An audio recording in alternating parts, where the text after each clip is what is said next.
Hey, everyone! If you enjoy my quantum audiobooks, you can support me by becoming a Patreon member.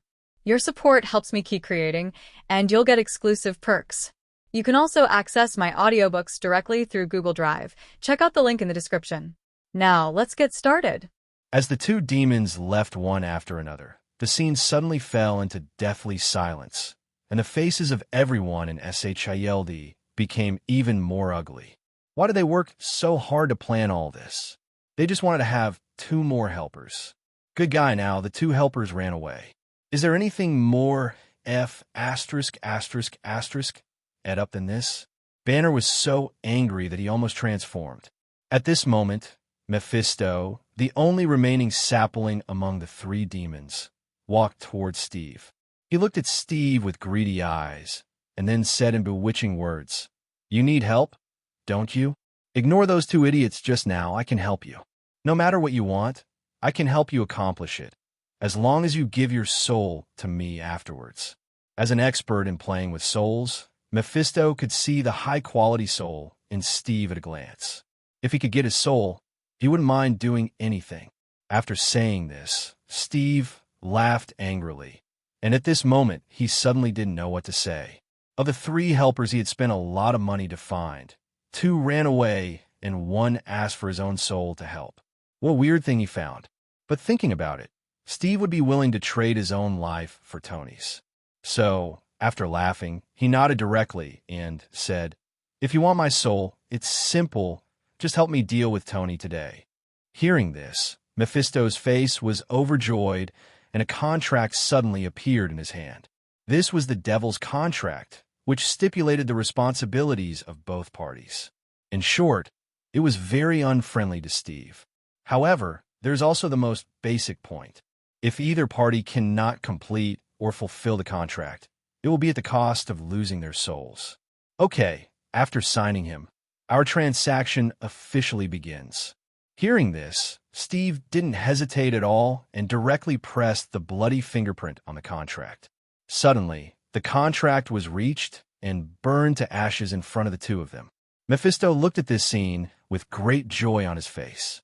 He was ready for a protracted war, but he didn't expect Steve to be so decisive and sign the contract directly. It really gave him an inexplicable surprise. After all, the quality of Steve's soul is very high, and even if he takes it himself, he will get a big improvement. As for Steve's request, he didn't take it to heart at first. Although Steve's strength is not bad, in his opinion, it is just that he can kill it with one hand. Such a weak guy, no matter how strong his enemy is, how strong can he be? Therefore, this is why Mephisto signed the contract with confidence. However, the pride on his face did not last long. Soon, he found that the people around him were looking at him with strange eyes. This includes Dr. Doom. Suddenly, Mephisto was startled, and a bad premonition surged in his heart. At that moment, he looked at Dr. Doom with a reluctant look and smiled. "What's wrong with you? Why are you looking like this?" Hearing this, Dr. Doom shook his head. "No, I just think you are brave. I wrongly blamed you before." After saying that, Dr. Doom reached out and patted Mephisto on the shoulder, completely confusing Mephisto. "You guy, stop playing riddles with me. What happened? Are you really not aware, or are you pretending not to know? Didn't I tell you? I summoned you this time to deal with a guy named Tony." "I know, but does this have anything to do with my deal? It's impossible for me, a guy with the same name and surname, to be as strong as your opponent." When Dr. Doom said Tony, Mephisto had already reacted, but he still held on to the remaining glimmer of hope in his heart, so he continued to retort. Seeing him pretending to be dumbfounded, Dr. Doom turned around and left without saying a word. He couldn't be bothered to talk to a guy who was pretending to be asleep. Watching him turn around, Mephisto did not stop him, but a wry smile appeared at the corner of his mouth. He hunts geese all day long, but is eventually blinded by the geese pecking him. This is his true portrayal at this moment. For a moment, an emotion called anger rose in his heart, making him exude an aura of terror. "Damn it, are you trying to trick me?" Mephisto pointed his finger at Steve and asked angrily. Hearing this, Steve adjusted his collar calmly, and then said slowly, "First of all, you took the initiative to find me, Secondly, it was the request you asked me to make. And finally, you came up with the contract yourself. Excuse me, why did I trick you? Steve said slowly, and Mephitis suddenly twitched the corner of his mouth. Thinking about the whole process just now, he couldn't say a word. At the moment, all he could do was beg for mercy. Then let's terminate the contract. As long as both of us voluntarily agree, the contract can be terminated. Why should I lift it? Steve glanced at him strangely, and a smile finally appeared on the corner of his mouth. The anger he had suffered from Domu and Zatanos before was now gone. Mr. Mephisto, remember the contract requirements. If you fail to complete it or refuse to complete it, you will be in despair. After saying that, Steve turned around and left with a smile. Mephisto was so angry that he wanted to smash his head with a fist. It's a pity that Steve can kill anyone now, but he can't. Because of the contract, the two are not allowed to attack each other, otherwise they will both be punished. Soon, the SHILD group left the suburbs and returned to the city. Mephitos, who originally wanted to act alone, had to return with SHILD because of the contract. He wanted to learn more information and deal with Tony as soon as possible. Contract. Otherwise, this is a sharp sword hanging over his head, and God knows when it will fall. And even if someone kills Steve, it's useless. He still has to fulfill the contract. So he can't escape, he can only face it. On the road, Mephisto, who transformed into a human and looked like an aristocrat in a black suit, sat next to Steve and kept asking for Tony's information. In this regard, Steve naturally wanted to complain happily and told him all the information about Tony. And the more he listened, the colder Mephisto's heart became. He punched Odin, kicked Bull, and single-handedly destroyed the Asgard realm. Before that, he fought against Hela and Dr. Doom in a one-on-one battle. This is outrageous. At this moment, he really wanted to grab Steve's neck and ask how you survived after provoking such a powerful enemy. It doesn't matter if you survive, you ride on the horse and dig a hole for me to jump in, leaving such a difficult problem in front of me. You simply don't deserve to be a human being. Mephisto returned to SHILD with Steve and others with a gloomy face. After hearing the news, Hela and Thor rushed over immediately. Looking at this famous Lord of Hell, Hela's brows suddenly raised slightly. What method did you use to get him to come back with you? She looked at Steve curiously. As a former member of Hell, although she and Mephisto had no contact, she had heard of each other's reputation. This guy was not an easy guy to get along with, but now he followed Steve back obediently, which was really amazing. Hearing this, Steve didn't hide anything and told her about the contract he signed with Mephisto with a smile on his face. After listening, Hela and Thor couldn't help but have a strange look on their faces. A Hell Lord known for his cunning, and cunning was actually plotted by a human being. This kind of thing sounds a bit like a fantasy, no matter how hard it sounds. But the facts were in front of them, and the two of them had no choice but to believe it. For a moment, the two of them looked at Mephisto with strange eyes. Mephisto, who was already in a gloomy mood, almost exploded when he saw the look in their eyes. If he hadn't seen Hela's identity right away and knew that she was as strong as him, he would have let these two guys know why the flowers were so red. He dared to laugh at himself in front of his face. He simply didn't want to live anymore. Unfortunately, Hela's strength meant that he couldn't do anything. In the end, he could only let Steve arrange a place for him, and disappeared from everyone's sight. As Mephisto left, Steve also looked at Dr. Doom, who was silent along the way. "Doctor, what should we do now?" Steve said with a headache.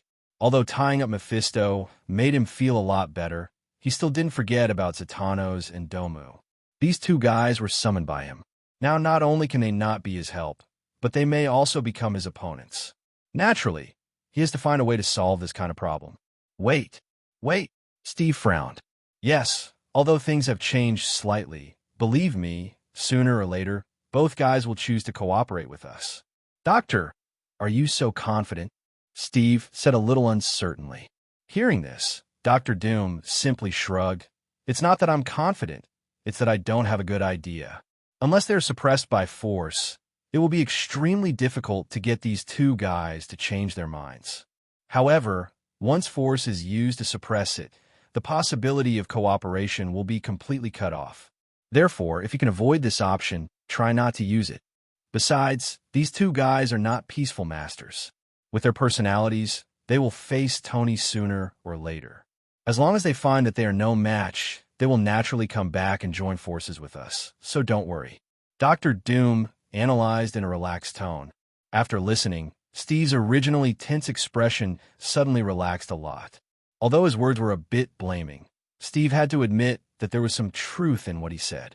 Therefore, he nodded directly and said, "Then I will do as you say. Our SHIELD will be silent for a while." After discussing the next countermeasures, Steve got busy again. SHIELD had many things, and, as the director, he didn't have much time to waste. On the other side, in the Queen's district of Nyoua City, just as Dr. Doom expected, neither Domu nor Zatanos are idle guys. At this moment, Zatanos, who has turned into a human form, is walking in the Queen's.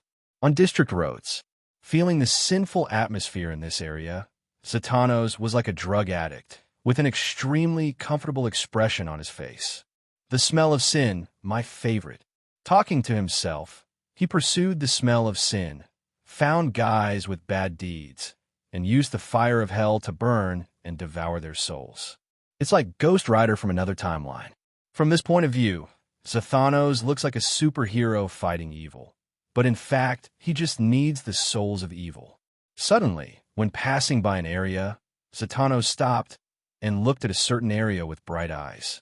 This is such a strong, dark atmosphere. So many sinful souls. Zatanos stared at that area with greedy eyes. At that moment, he turned around and walked towards that area, which was the territory established by Loki. Stepping into the territory, Zatanos felt as if he had entered another world, which was full of darkness and completely different from the outside world separated by a street. All the souls of the creatures here are full of sin, and every living creature that walks has a high-quality, sinful soul. The tempting aroma emanated from them made Zatanos salivate, wishing he could have a big meal now. However, he restrained his inner impulse. There are many evil souls in this world, but there are not many high-quality evil souls, and they are everywhere here. How is it possible that he is not curious? He wanted to know what the reason was and whether it could be replicated. If he could, wouldn't he have a steady stream of high-quality, sinful souls in the future? It was out of this consideration that he forcibly suppressed the greed in his heart and wandered around Loki's territory, looking for the reason for the birth of high-quality, sinful souls. As he continued to observe, he soon had an idea in his mind. He discovered that the creatures in this area were completely different from the creatures outside. The reason why the souls of outside creatures are full of sin is entirely due to various reasons. Except for a small number of voluntary actions, most of them are due to their own desires. But the creatures here are different.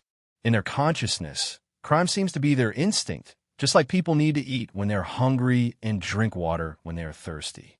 After just walking down one street, he had already witnessed 10 violent incidents. For example, a person suddenly took out a knife to rob, but the guy who was robbed shot him directly with his backhand. After doing all this, he walked away as if nothing had happened. After he left, someone quickly stepped forward, dragged decedent's body away, cut out the heart, removed the lungs, removed the liver, and removed the kidneys. They took out everything that could be sold and sold it directly to a hospital. However, when he entered the hospital, he himself did not come out again. In Zatanos' observation, he himself was forced to become a commodity, which made Zatanos watch in amazement. This is simply a crazy world. Everyone seems to live under order, but there is no order at all. No wonder there are so many high-quality evil souls. Zatanos looked at the people coming and going on the street greedily, wishing he could pull out everyone's souls on the spot and eat them in one bite. But he finally resisted the temptation because he wanted more. Although there are a lot of people here, looking at the whole world, they are nothing. Therefore, compared to the souls of these people, he is more eager to find a way to turn these people into this. As long as he can get the method, the entire Blue Star will become his canteen, and he will be able to continuously cultivate high-quality souls. Every time he thought of this, he was so excited that he even had a bright smile on his face. It was precisely because of this that, in order not to alert others and scare the people behind him, he forcibly suppressed his desire and allowed a lot of delicious food to walk around in front of him. Just when he was thinking about things, his face suddenly froze because in his induction, he seemed to be being targeted, and it was still a few mortals who were eyeing him. Suddenly, a strange smile appeared on Zatanno's face. After looking at the scene around him, he deliberately pretended not to know anything and walked towards the alley beside him.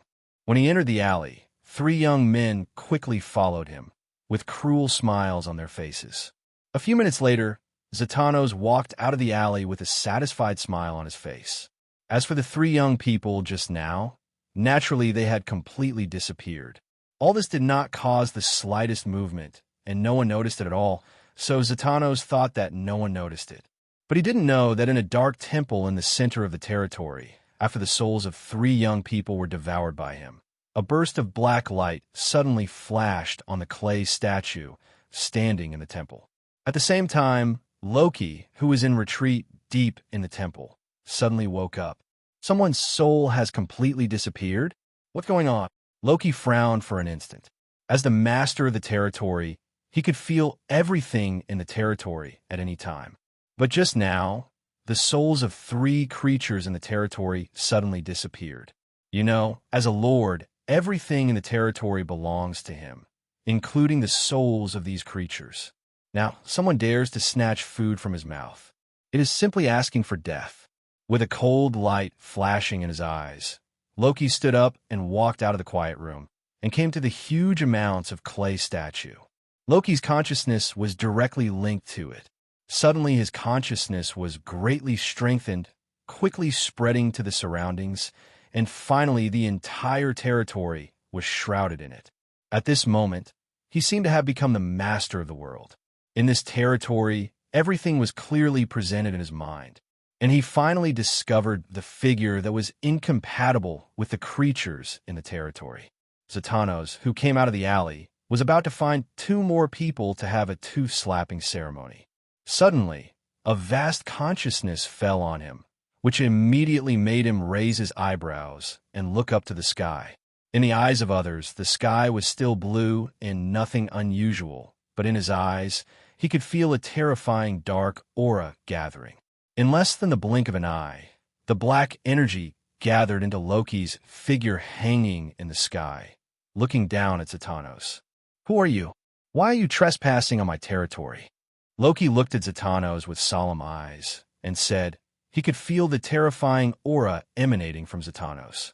He had only felt this level of power from strong people like Hela. In other words, the guy in front of him is at least as strong as Hela, and may even be stronger. For a moment, even if he was filled with pride, he couldn't help but feel a little heavy in his heart. Just when Loki asked the question, Zatannos looked at Loki's figure on the ground and suddenly smiled. "Hey, it's actually a god. Are you a dark god who is driven out of some divine realm? The strength is not weak, and it can also cultivate high-quality fallen souls.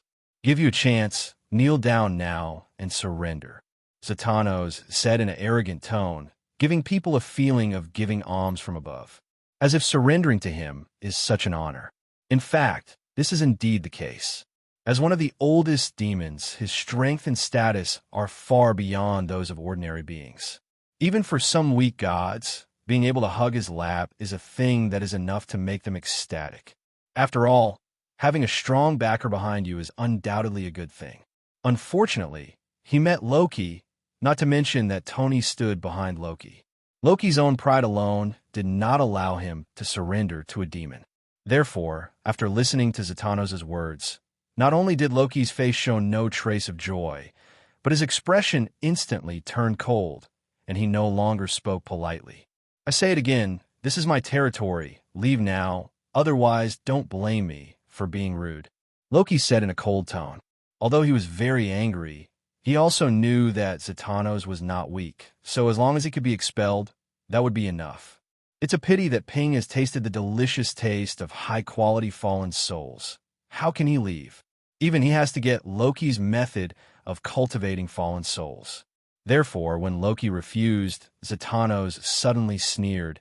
It seems that after a long time of absence, the world has forgotten my reputation.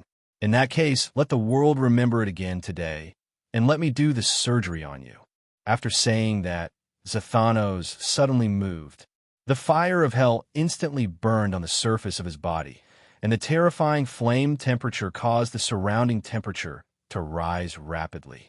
At this moment, he suddenly raised his hand and caught the flames on his body. Then he twitched his right hand, and a whip made of flames suddenly appeared in front of Loki's eyes. Snapped! There was a loud noise, and the sound directly tore through the space. The next second, the fire whip struck Loki's shadow with a burst of sound. A howl sounded, and the shadow in the sky instantly shattered.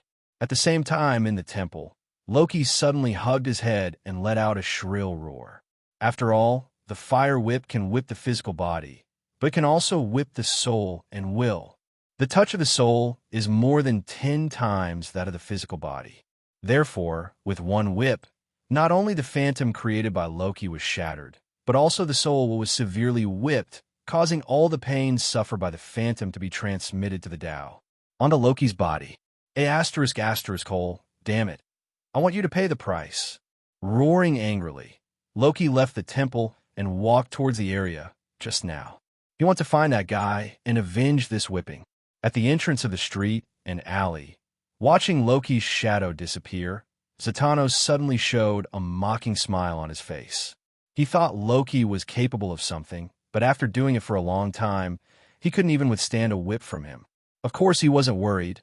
Loki was scared away. As early as when he started, his mental power had already enveloped Loki's territory. No matter how Loki ran, as long as he appeared, he could immediately locate his traces. Even the way he acted just now seemed to force him to show up.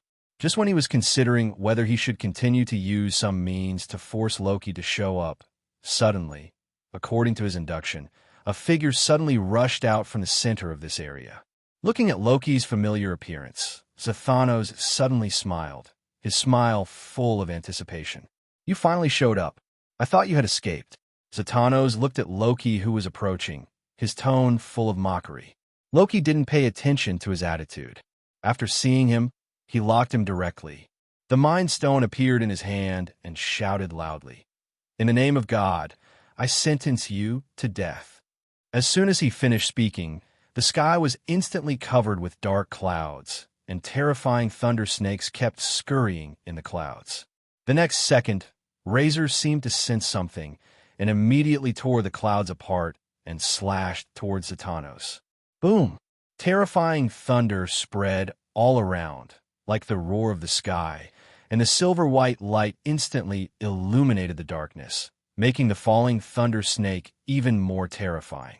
Seeing this scene, Zatanos frowned and subconsciously wanted to resist. Although the thunder snake in front of him was terrifying, he didn't take it seriously yet.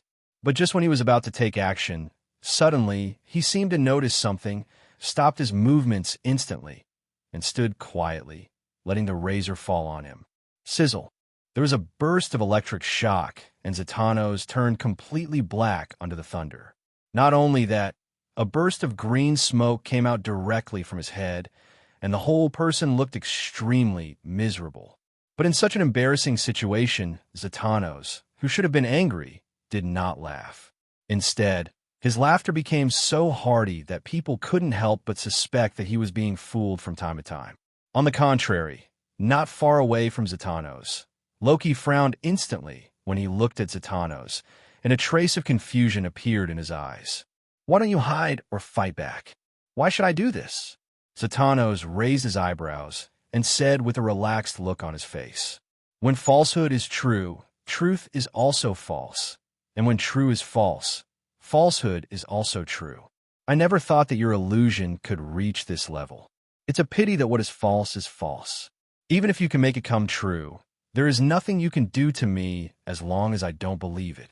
Zatanos mocked, obviously having seen through Loki's methods. For ordinary people, Loki's illusions are terrifying, even so terrifying that they can turn all false things into reality. But unfortunately, he still underestimated a strong man like Zatanos. In fact, he didn't see through Loki's illusion, but when Razor was about to come, he didn't feel the slightest threat in his heart. So either the guy who took action was very powerful and could control his own breath perfectly. Either that, everything is false. That's why it looks so powerful, but it won't cause any harm to him. Two choices. Zatanos believes in the second one more than the first one. Therefore, at the last moment, he suddenly stopped, chose to take a gamble, and directly withstood Loki's attack head-on.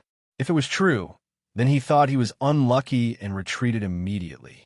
After all, the terror of a strong person who could prevent him from sensing even the slightest breath was definitely beyond his imagination, let alone something he could contend with. But if it is false, it means that this guy is a paper tiger and there is no basis for it all. Therefore, this is the scene where Zatanos does not dodge. As his words fell, the pupils of Loki's eyes suddenly shrank, and the expression in his eyes became particularly solemn. He never expected that his true identity would be seen through in an instant, and he still wanted to use illusion skills to deal with this guy. But now it seems that there is no chance. While thinking about it, Loki did not lose his position because of this, but launched an attack again immediately. A terrifying mental storm swept out in an instant, and a majestic mental power slammed into Zatanos. Perceiving this scene, Zatanos suddenly showed a sneer on his face. "You are not as strong as me. How could you use such a huge mental power? Do you want to rely on illusions? I don't know what to say." While mocking, Zatanos waited quietly with his hands folded, without any intention of stopping him. He firmly believed that Loki's attack was also fake. After all, such a majestic mental power cannot be explained at all. Just like that, under Zatanos' indulgence, Loki's spiritual power crazily poured into his mind. As the spiritual power entered his body, a feeling of threat arose in Zatanos' heart. How can it be? If it's fake, it must be fake. Feeling the changes in his heart, Zatanos did not stop him because he believed in his own judgment. Soon, the mental power released by Loki collided with the mental power of Zatanos. Suddenly, Zatanos felt as if his head had been hit by a sledgehammer, stinging like crazy. At this moment, he didn't know that he must have been plotted by Loki. The first time I used illusion magic to attack, I made my judgment correct. The second time I used real attack directly, and I also exerted more terrifying mental power than myself to make myself misjudge. It can be said that it is true and false, false and true.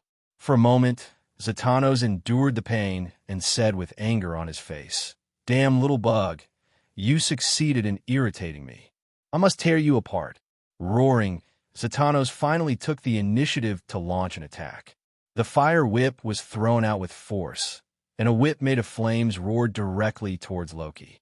The blow was so fast and urgent that it completely exceeded Loki's reaction speed. He couldn't even dodge in time. Seeing that Loki was about to be hit, at this moment, Loki's body suddenly became illusory, like a transparent person. The fire whip exuding terrifying power also passed through Loki's body in an instant, causing Zatanos to miss in one blow. What? Zatanos was shocked. He could guarantee that Loki's real body was definitely there a second ago, and it was definitely not an illusion. But why did he suddenly go to another dimension? While thinking about it, he suddenly saw two gems appearing in front of Loki, and his eyes suddenly froze. "This is the Infinity Stone," Zatanos said with a tone full of uncertainty. If he hadn't noticed before, now, Loki was unexpected one after another. It was difficult for him not to notice. The infinite gems, the treasure of the universe, something that countless forces in the universe want to steal, now appear in the hands of a weak god. Suddenly, Zatanos' eyes burst out with a strong look of greed, and he wished he could take the Infinity Stones for himself immediately. "Little insect, I will give you another chance to atone for your sins and hand over the infinite gems. Otherwise, you will definitely die today," Zatanos threatened, but unfortunately Loki was not moved at all and still stared at him with a cold face. Seeing this, the The smile on Zatanno's face slowly disappeared. Okay, I want to see how long you can last. Although the infinite stones are good, they are not absolutely invincible. Overuse may cause side effects. I hope you can bear it. With a cold snort, Zatanno stopped talking nonsense and began to attack crazily. The fire whip kept hitting Loki's position. Although he failed every time, he still didn't give up, just like an incompetent and furious loser. But only Loki knew how bad his situation was at this moment. He used the space gem to hide in the folded space, but he was unable to move. In order to maintain the power of the space gem, he had to continuously input his own power into it. Otherwise, he would fall from another space to the real space. At that time, what awaits him is Zatanno's crazy attack. It was precisely after seeing through this that Zatanno's attacked crazily, firstly to block his retreat and not give him time to breathe, and secondly to consume his strength and fear that he would escape. Because, as long as he returns to the real space, he can use the space gem to escape immediately. Even if Zatanno's is stronger than him, he will not be able to catch him. Therefore, looking at the crazy attacking Zatanno's, Loki was in a state of misery at the moment. Damn God. Loki looked at Zatanno's and cursed angrily, then sighed helplessly. He is not worried about his own safety, because Tony attaches great importance to this test, so he will patrol every day to see how everyone is doing. As long as he waits until Tony arrives, he will naturally be rescued. However, this is really a bit embarrassing. He, the evil god, has to wait for Tony to rescue him every time. It is really embarrassing. However, if the strength is not as good as that of others, there is nothing one can do. On the other side, in the seaside villa, Tony was leaning on the lounge chair facing the sea. The moist sea breeze kept blowing over his cheeks, bringing him coolness.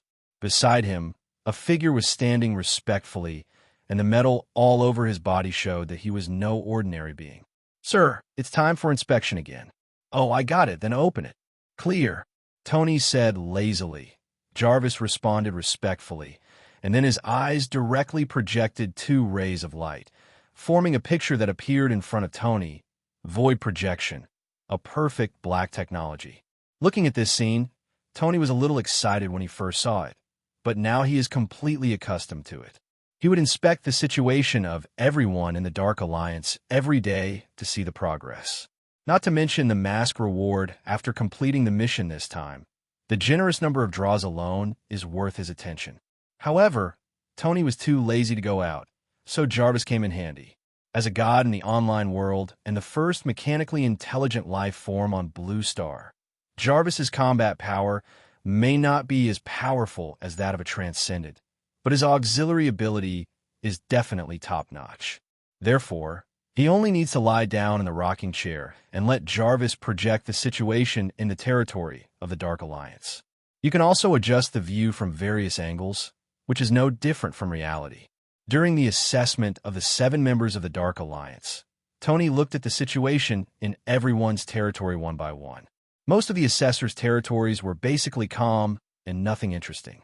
Occasionally, there would be some minor twists and turns in 1 or 2 territories, but they would be quickly resolved by everyone. Therefore, Tony did not patrol for too long and asked Jarvis to replace him as long as he had a general understanding. 10 minutes later, Tony finally inspected Loki's territory. He saw Zatanno's attacking crazily, and Loki who was forced to hide in the folded space.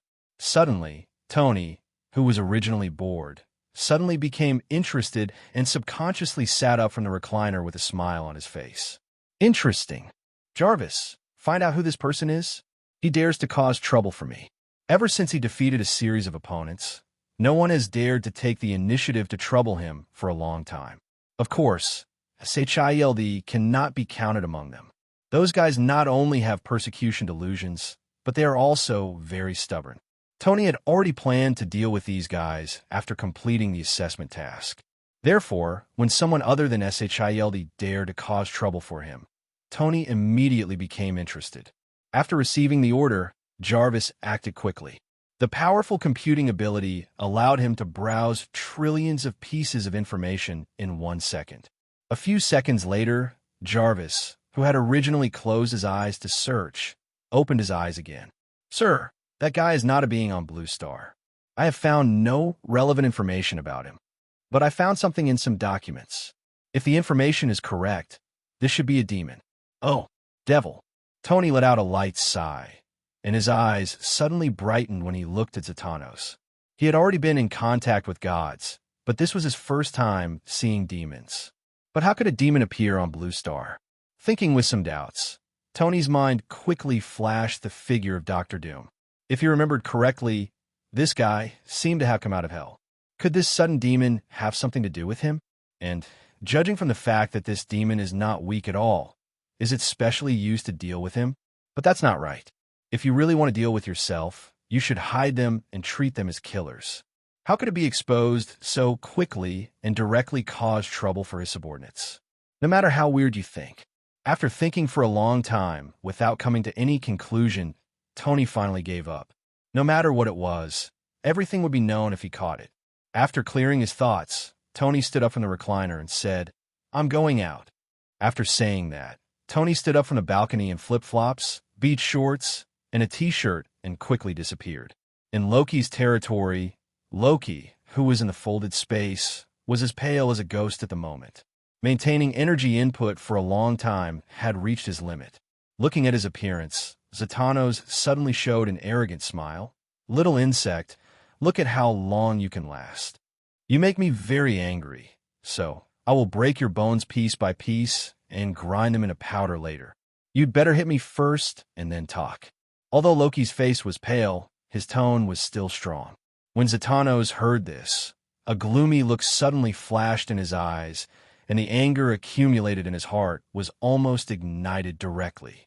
If it were an ordinary space, he would have shattered it by now. But in the folded space constructed by Tesseract, the coordinates were completely hidden, so even if the space was shattered, he would not be able to find Loki's location, so he could only wait for him to come out. "Let's see how stubborn you can be, huh?" With a cold snort, Zatanos continued to wave the fire whip, and violent attacks fell crazily. Finally, the last trace of energy in Loki's body was drained. Suddenly, his body began to flicker, and he was about to be sent back to the real space by the Tesseract. Upon seeing this, Zatanos was overjoyed. "Little bug, I finally caught you." As he spoke, he swung the fire whip in his hand hard, and at that moment Loki's figure also fell from the folded space. The terrifying whistling made his hair fly. Loki only had time to mobilize his last bit of mental power to build a barrier in front of him before he was hit hard by the fire whip. Boom! A terrifying explosion sounded, and the flames directly engulfed Loki. His temporary mental barrier could not withstand Zatanos' full blow, so it only lasted less than a second before it shattered instantly. Then a huge amount of force hit his chest hard, sending him flying straight up. The fire of hell burned instantly, turning him into a burning man. Fortunately, he also has the priesthood of the god of fire, and has a certain resistance to flames, so the hellfire did not rage for too long before extinguishing itself. But just relying on the terrifying power of the instant explosion, it directly shattered his sternum. Boom! His body hit the ground hard, and large mouthfuls of blood spurted out from his mouth. With one blow, Loki was seriously injured. At this time, Zatanos still had no intention of letting him go. He only saw his figure flashing, and his whole body almost followed Loki and came to him. Before Loki could recover from the previous attack, Zatanos had already stepped hard on his chest. Boom! Loki's chest collapsed, and the ground beneath him exploded instantly, creating a huge amount of potholes. Zatanos looked at him condescendingly, with a cruel smile on his face. "Little insect," I said, "if you fall into my hands, I will crush your bones bit by bit. I keep my word." Boom! As soon as he finished speaking, Zatanos stepped hard on Loki's palm, crushing his hand bones to pieces. His right hand turned directly into a pile of mud, a bloody mess. Cough! A suppressed, painful cough sounded. Loki's eyes stared at Zatanos. Anger, helplessness, regret, and many emotions flashed through his heart. But in the end, these emotions all turned into murderous intent. "Don't be complacent. Your end will be more miserable than mine." Loki held the corner of his mouth and revealed an arrogant smile. His eyes could only open a crack because of the blood, but Zatannos could still feel the disdain in his eyes. At that moment, Zatannos was laughed out of anger. How could he still dare to laugh at himself? Doesn't he know that his life is now in my hands? Does he look down on himself? The anger that had been stored in his heart before was completely ignited by Loki's mocking gaze. Bang! Bang! Bang! 1 punch, 2 punches, 3 punches. The angry Zatannos was like a crazy beast, and his fists kept falling on Loki's face. In the blink of an eye, Loki's face was completely unrecognizable, and only a piece of flesh and blood was left on his face. For an ordinary person, such an injury would have killed him long ago, but Loki is a god after all, and his physical fitness is not comparable to that of ordinary people. This kind of injury would be enough to kill 10 times on an ordinary person, but at this moment he still had 1 breath left on his body. Of course, this is all that is left. If nothing unexpected happens, with just 1 more punch, Loki can reunite with Odin. Zatannos, who had vented his anger, finally vented the anger in his heart, and he was not surprised when he saw Loki who was still breathing. After all, this was the result of his deliberately holding back. He didn't forget that Loki still had something he needed, a way to cultivate high-quality fallen souls. Of course, in Loki's current state, I don't know whether he would say it or not. Even if he wanted to say it, he probably wouldn't be able to say it. Therefore, there's only one way left: soul-searching. Looking for answers from his soul is also a common way for demons to obtain information. Suddenly, Zatannos' eyes changed. In the terrifying eye sockets, the fire of hell suddenly burned violently, and at the same time, a scene of all living beings wailing appeared in his eyes. It was as if his eyes were the legendary hell, making people fear them like tigers. Grabbing Loki's head, Zatannos was about to align his eye sockets with Loki's eyes to absorb his soul and search for memories. Suddenly, a voice came from behind him. "Hello. Are you a devil? Why do you look a little different? Where are your horns?" The sudden sound made Zatannos pause, but he obviously didn't intend to pay attention to it. He was about to continue his unfinished actions, but at this moment, the sound just appeared directly in his ears. Even if you are a devil, you still have to be polite. Devils with bad manners will be punished. Listening to the words that sounded almost close to his ears, Zatannos' heart instantly surged with turmoil. Even if he didn't look behind him, even if his attention was on Loki, it didn't mean that he wouldn't even notice when someone came to him. But something like this happened. An inexplicable guy actually came to him silently. Thinking of this, Zatannos' expression suddenly changed, and he retreated without saying a word. At the same time, he quickly looked to the side, and a guy wearing casual pants and beach shoes suddenly appeared in front of him, and he was looking at him with a smile on his face. How can this be? When did he appear? Zatannos thought a little uneasily, and then looked up to where he was just now, intending to look at that person again. But in the end, there was no one except Loki lying down. A trace of cold air instantly shot from Zatannos' spine to the sky. "Are you looking for me?" Just when Zatannos was looking for the fleeting figure just now in confusion, a familiar voice suddenly sounded behind him, and not only that, a hand landed on his shoulder at some point, making him feel his shoulders sinking. Instantly, Zatannos felt a cold feeling in his heart, and an unspeakable fear rose in his heart. He turned his head stiffly and looked around. Suddenly, Tony's face appeared in front of him again, with a polite expression still on his face. "Smile." Without hesitation, Zatannos punched out instinctively. The terrifying power exploded without reservation at this moment, just to kill this guy with 1 punch. Faced with his sudden attack, Tony did not dodge, but directly raised his hand and grabbed Zatannos' fist instantly. There was a dull collision sound, and Tony immediately raised his eyebrows and said in a surprised tone, "The strength is not weak." Although his tone was full of surprise, Zatannos could see the smile in his eyes. It was not a mocking nor a proud smile, but a plain smile, as if his attack didn't matter. He pumped hard, trying to pull his fist away from Tony's hand, once, twice, 3 times, but his fist seemed to be welded to Tony's palm and did not move at all. Seeing this, Zatannos panicked. "Who are you? I shouldn't have offended you. Since the hard one is not enough, the only choice is the soft one." Although Zatannos is one of the ancient demons in hell, he is still familiar with the laws of survival. After all, a devil who will not surrender cannot grow to this height. He will be killed early when he is growing up.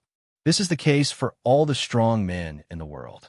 After all, the universe is too big, and no one knows that there is a peerless one hidden in any corner. Strong.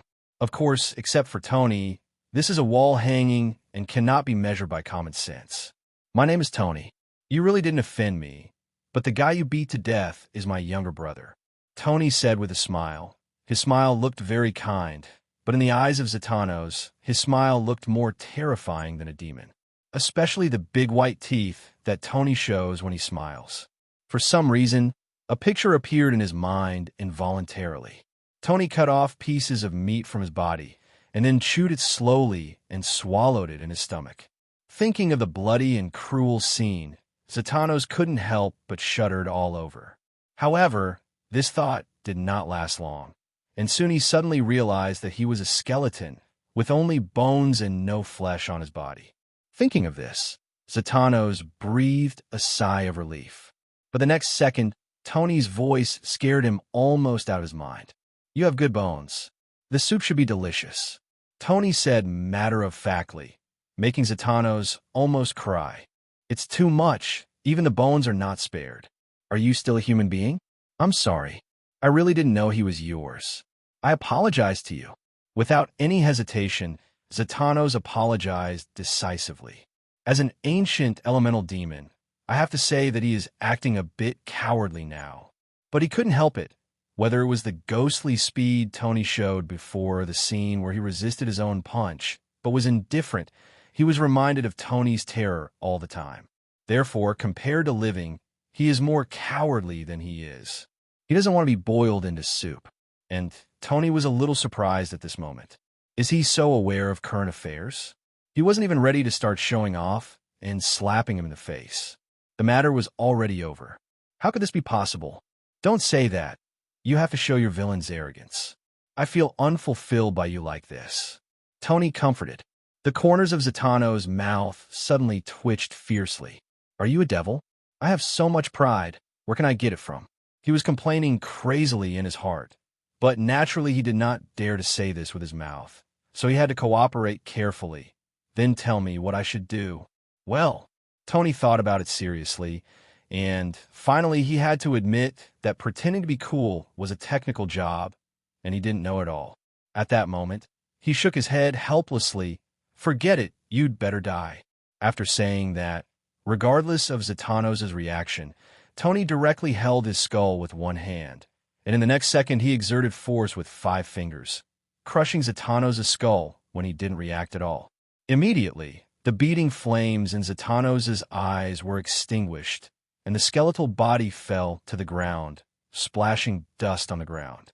After doing all this, Tony flicked his wrist, and a smile appeared on the corner of his mouth. The reason why he had been entangled with Zatannos for so long just now was not only for fun, but also to test his current strength. After integrating Kuei's demonic energy, his strength was much stronger than before, but he didn't know exactly how much. Now, after some testing, I finally have a rough idea. Generally speaking, although he could defeat Zatannos before integrating, he would have to fight at least 100 moves. But now, 1 move is enough, and the progress is huge. Of course, this is also because Zatannos was frightened by him. If it were a normal battle, the result should not be so terrible. Ignoring Zatannos, who fell to the ground, Tony turned and walked towards Loki. Looking at Loki's miserable look, Tony clicked his tongue and shook his head. In fact, he was already here when Loki was beaten, but he just watched from the side. It's not that he has any quirks that like to see his own people beaten violently. It's just to teach Loki a small lesson. This guy knew how powerful Zatannos was, but he still dared to go up and fight with this guy. He was just seeking death. He only dared to play this way because he would come to save him. For this kind of death-seeking behavior, He naturally had to give him a good beating to let him know that he should run away and give in. Otherwise, if I don't want to patrol today, then this guy will really be beaten to death. It doesn't matter if he dies. The problem is that it delays the progress of his mission. Therefore, he would never allow Loki to commit suicide. Of course, he only dared to play like this because he was sure that this guy wouldn't die, otherwise he wouldn't do such a thing. Seeing Loki with only one breath left, Tony didn't delay any longer. He immediately placed his hand 1 centimeter away from Loki's head, and a burst of white light suddenly appeared on his hand. It is the power of the horse talisman that drives away all external forces and harm. Immediately, Loki, who was almost beaten to pieces, healed quickly at a speed visible to the naked eye. After a few breaths, he who had only 1 breath left was directly dragged back from the Hell Gate by Tony. In addition to the terrifying look of the blood stains remaining on his body, at this moment, not to mention his injuries, not even a single wound could be found. Slowly opening his eyes, Loki's eyes flashed with confusion. Wasn't he seriously injured and unconscious? While thinking about it, he turned his head and looked to his side. Suddenly, Tony's half-smiling face appeared directly in front of him. Tony! Loki was obviously startled by Tony and couldn't help but let out an exclamation. After reacting, Loki quickly stood up from the ground and stood there with an embarrassed look on his face, without saying a word. Why, even a mighty evil god will be embarrassed sometimes. Isn't it brave to fight Zatanos before? Tony said with a hint of teasing in his tone, which made Loki feel like he was dead. You saw it all. I've been watching. If you hadn't stopped beating me, I would have looked again. Tony made no secret of the fact that he had been there so long ago. You know you're not your opponent, but you still fight to the death. I think you're out of your mind. With a cold snort, Loki lowered his head in scolding. He also knew that he was impulsive this time. If Tony hadn't been supporting him, he might have turned into a corpse now. And just when Tony was scolding Loki, not far away, Zatanos, who had lost his life breath, suddenly had the fire of life in his eyes again. Looking at Tony and the 2 people not far away who didn't notice him at all, he directly made seals with his hands, and his whole body turned into a black smoke and disappeared in place. The sudden movement alerted Loki instantly. At that moment, Loki glared and said, "No, that guy ran away. Chase him quickly." After saying that, he wanted to chase after him, but before he could move, Tony's right hand fell directly on his shoulder and held him in place. Forehead. Loki looked back at Tony with confusion, and Tony said calmly, "I let him go on purpose, so there's no need to chase him." Why? Loki was confused. Of course it's to catch them all in one go. Tony waved his hand lazily. In fact, Tony knew from the beginning that the guy was not dead. And it wasn't that Zatanos had revealed any flaws, it was just because it was too easy. After all, he is a master on the same level as Odin, and he is not much weaker. If you die so easily, you won't be worthy of the word strong.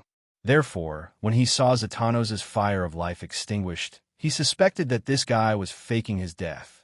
However, he did not expose him, but pretended not to know and let him go. He wanted to use this guy's mouth to promote his own power and gather those guys who were hostile to him, saving him the trouble of searching for them one by one. In addition, he also wanted to see to what extent the strength of Loki and others would improve after the assessment task was completed, so he left it for them to practice. Loki was naturally confused about Tony's plan. After all, in his opinion, if you could defeat an opponent, you should try your best to solve it. There is no reason to let the tiger go back to the mountain. However, since it was Tony's decision, he couldn't refute it, so he could only nod his head in compliance. Tony also noticed this, but he had no intention of explaining it. Although Loki's strength is good, the gap between him and him is too big after all, and I can't understand his methods. This is like a poor person who feels expensive even if he eats 50 yuan a meal, and a rich person who eats 3,000 yuan a meal still feels it is not worthy of his worth. There is nothing right or wrong between the two. It's just that their personal strengths are different, so their ideas are naturally different. In this regard, Tony will naturally not waste his time to explain. Only when Loki really reaches his current strength can he understand his current mentality. To put it simply, Tony didn't take Zatannos seriously, so he naturally didn't care whether he was alive or dead. Manage your territory well. If you encounter something like this next time, call for help directly. Otherwise, I won't care if you get beaten to death. No. Loki smiled awkwardly, and Tony stopped staying and turned around to leave. On the other side, after Zatannos left, a joy of surviving the disaster suddenly filled his heart. As an ancient elemental demon, he had experienced countless life and death crises in his life.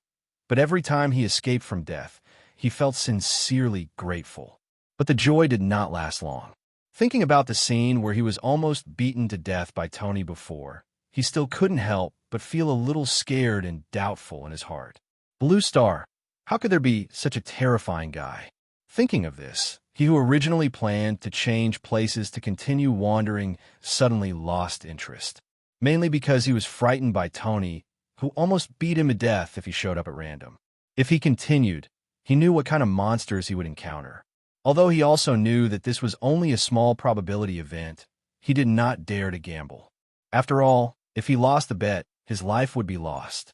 Therefore, after escaping, he headed directly towards S.H.I.E.L.D. It was those guys who summoned him, and now, if something happens, they have to take responsibility. As for how he knew the location of S.H.I.E.L.D., he knew it naturally as soon as his mental power was swept away.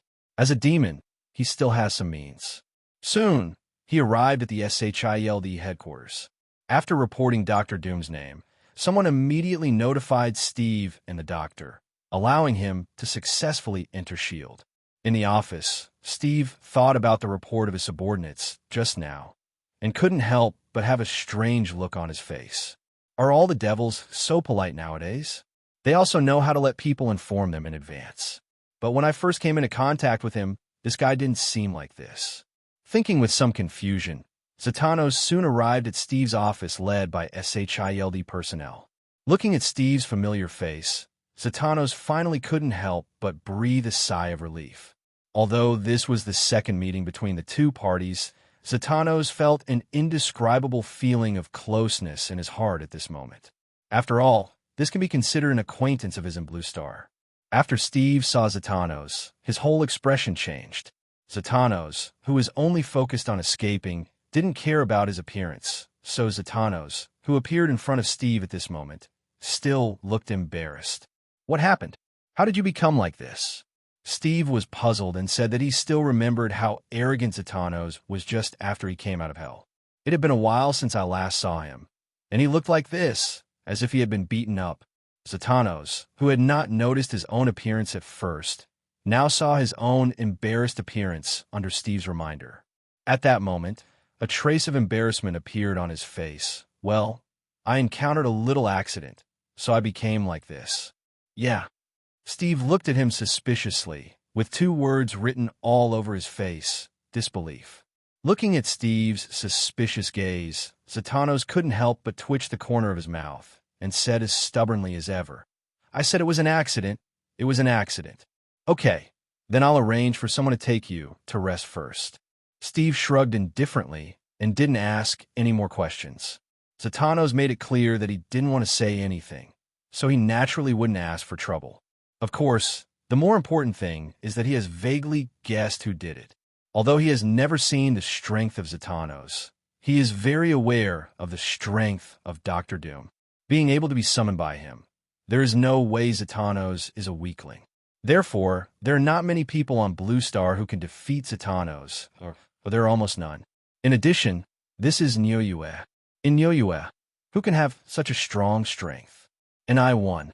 Therefore, it is speculated that there is only one truth. This guy should have been educated by Tony. While thinking about it, Steve watched Zatannos leave his office. After he walked out of the office, he couldn't help but smile. This smile seemed a bit gloating. Logically speaking, he shouldn't be like this. After all, Zatannos was on his side. But just thinking about this guy's arrogant look at the beginning, he couldn't help but want to laugh. Of course, this was just a minor incident, and his attention soon returned to business. Zatannos' strength is not weak. Even if a single person is not Tony's opponent, he should be able to escape easily.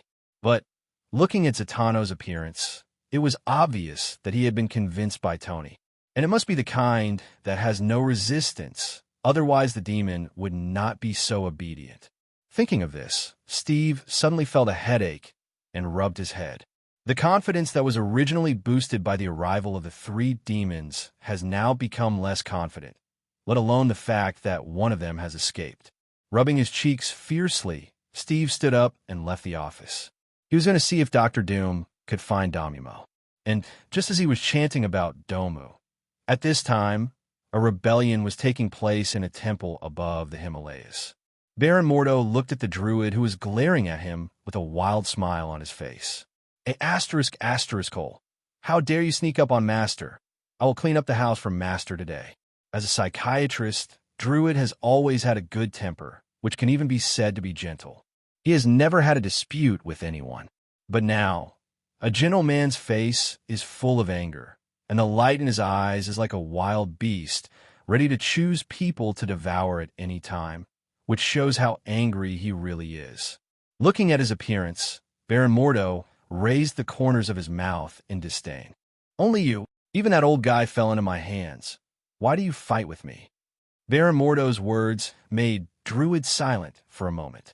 Soon, Druid took a deep breath and forced himself to calm down. Master has always treated you well. Why did you sneak attack on Master? Druid asked in a deep voice.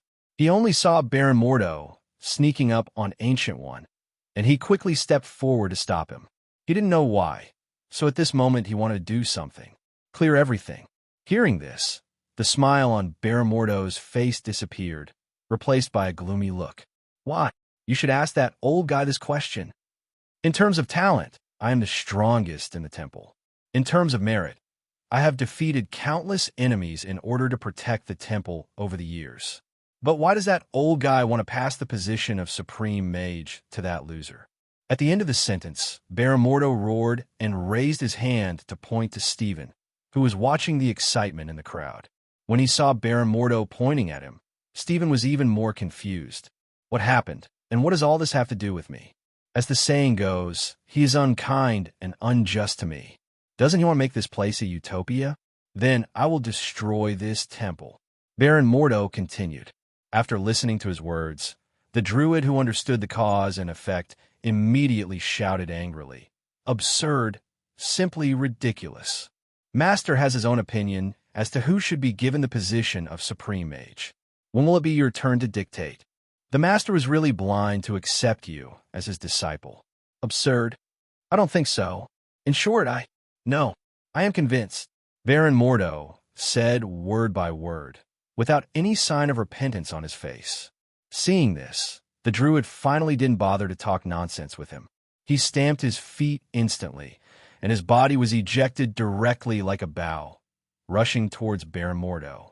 Although he is also a disciple of Ancient One, unlike others, he does not follow the path of magic, but the path of his own evolution. He has amazing control over his body, can burst out with extremely powerful power, and even developed the power of the mind with the help of the Ancient One. Therefore, he is more like a superpower than a magician. In comparison, Baron Mordo appears to be much more orthodox. As the chief disciple of the Ancient One, all his abilities were taught by the Ancient One, and he followed the path of an out-and-out mage. Looking at the druid who rushed forward in an instant, Baron Mordo drew a circle with one hand, and suddenly a mysterious magic pattern appeared in front of him, easily blocking the druid's attack. When there was a loud noise, and the druid punched the magic shield hard. Even after being blocked, he was not discouraged. Instead, he tried his best and kept fighting closely with Baron Mordo. For a moment, his figure reached a point where it was difficult to capture with the naked eye, and his fists fell like raindrops. Baron Mordo's reaction was not slow at all. The magic shield kept flashing in front of him, blocking all attacks. For a time, the battle between the two dazzled everyone around them. At this moment, Baron Mordo raised his hand and pointed at the ground. Suddenly, a huge pit appeared under the druid's feet, almost causing him to fall. At the critical moment, the druid controlled the power of his mind to support his body, and the whole person stood in the air. At the same time, he also raised his hand to grab the object from the air and grabbed it towards Bear Morton. As an invisible force joined him, Bear Morton's eyes changed, and he quickly recited a long list of spells. A burst of soul power came out of his body, instantly shattering the druid's spiritual power. Puff! The druid spat out a mouthful of blood, and his face turned pale instantly after being counterattacked by the power of the soul. Seeing this scene, Baron Morton burst into laughter. Don't you know that what I study is soul magic? Although your spiritual power is powerful, it is just a branch of soul magic. What are you using to fight me? Baron Morton's tone was arrogant. Druid wiped the blood from the corner of his mouth, his face still calm. I don't need to defeat you. I just need to hold you down. What's the meaning? Baron Morton frowned for a moment, and Druid's words suddenly gave him a bad feeling. The Druid didn't answer, just chuckled and turned to look at the room behind him. Baron Morton followed his gaze and looked over. Suddenly, the door that had been closed slowly opened, and a young figure walked out of it. Looking at this scene, Baron Morton felt as if he had seen a ghost, and his face was filled with panic for an instant. How is that possible? Shouldn't you be seriously injured now? How can you still move? He spoke in disbelief, and everyone around him bowed and saluted. I have seen the Supreme Mage. Hearing this, Ancient One raised his hand and waved, and a vast force suddenly lifted everyone up. Then Ancient One slowly said, You don't need to be polite. After doing all this, the Ancient One, who looked indifferent, finally set his sights on Baron Morton. You know you are wrong. The Ancient One spoke softly. His tone was very gentle, and there was only endless calmness in his words without any waves. But the moment he spoke, Baron Morton trembled and almost fell to the ground. As a disciple of the Ancient One, he understands the horror of the Ancient One better than anyone else. And he also knows very well that when the Ancient One appears in front of everyone intact, his betrayal becomes a complete joke. No one could support him except his disciple, Cassius. But even so, he did not intend to give in, because he had no way out and could only go all the way to the dark side. At that moment, he could not help but grit his teeth and puff out his chest and said, What's wrong with me? As soon as he said these words, he clearly saw a trace of obvious disappointment in Ancient One's eyes, which made him even more panicked.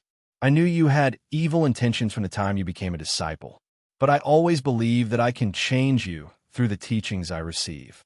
But now it seems that I was wrong. It's easy to change a country, but it's hard to change one's nature. There was no emotion in the Ancient One's words, but everyone could feel a hint of sadness from him. As Baron Morton watched this scene, his expression became even uglier. Stop pretending here. I am your eldest disciple, and the position of Supreme Mage is mine, but you want to pass it on to a loser. Why? So what if you're kind to me? I think I have made a lot of contributions to you over the years. We've long since settled down. Baron Morton kept talking, looking extremely aggrieved, which aroused the sympathy of many people for a while. It must be said that his acting skills are already comparable to those of Oscar-winning actors.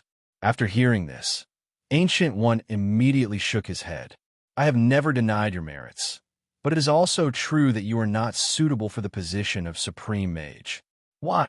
Baron Morton looked dissatisfied. A trace of coldness flashed in Ancient One's eyes. Just because you practice black magic and collude with hell demons, is this reason enough? Upon hearing this, Baron Mordo, who originally had a ferocious look on his face, suddenly became stagnant, and the grievance and unwillingness on his face disappeared instantly, replaced by confusion. When did you know that? Baron Morton wondered. He felt that he had hidden himself well and should have never been exposed. I knew it when you came into contact with Domo.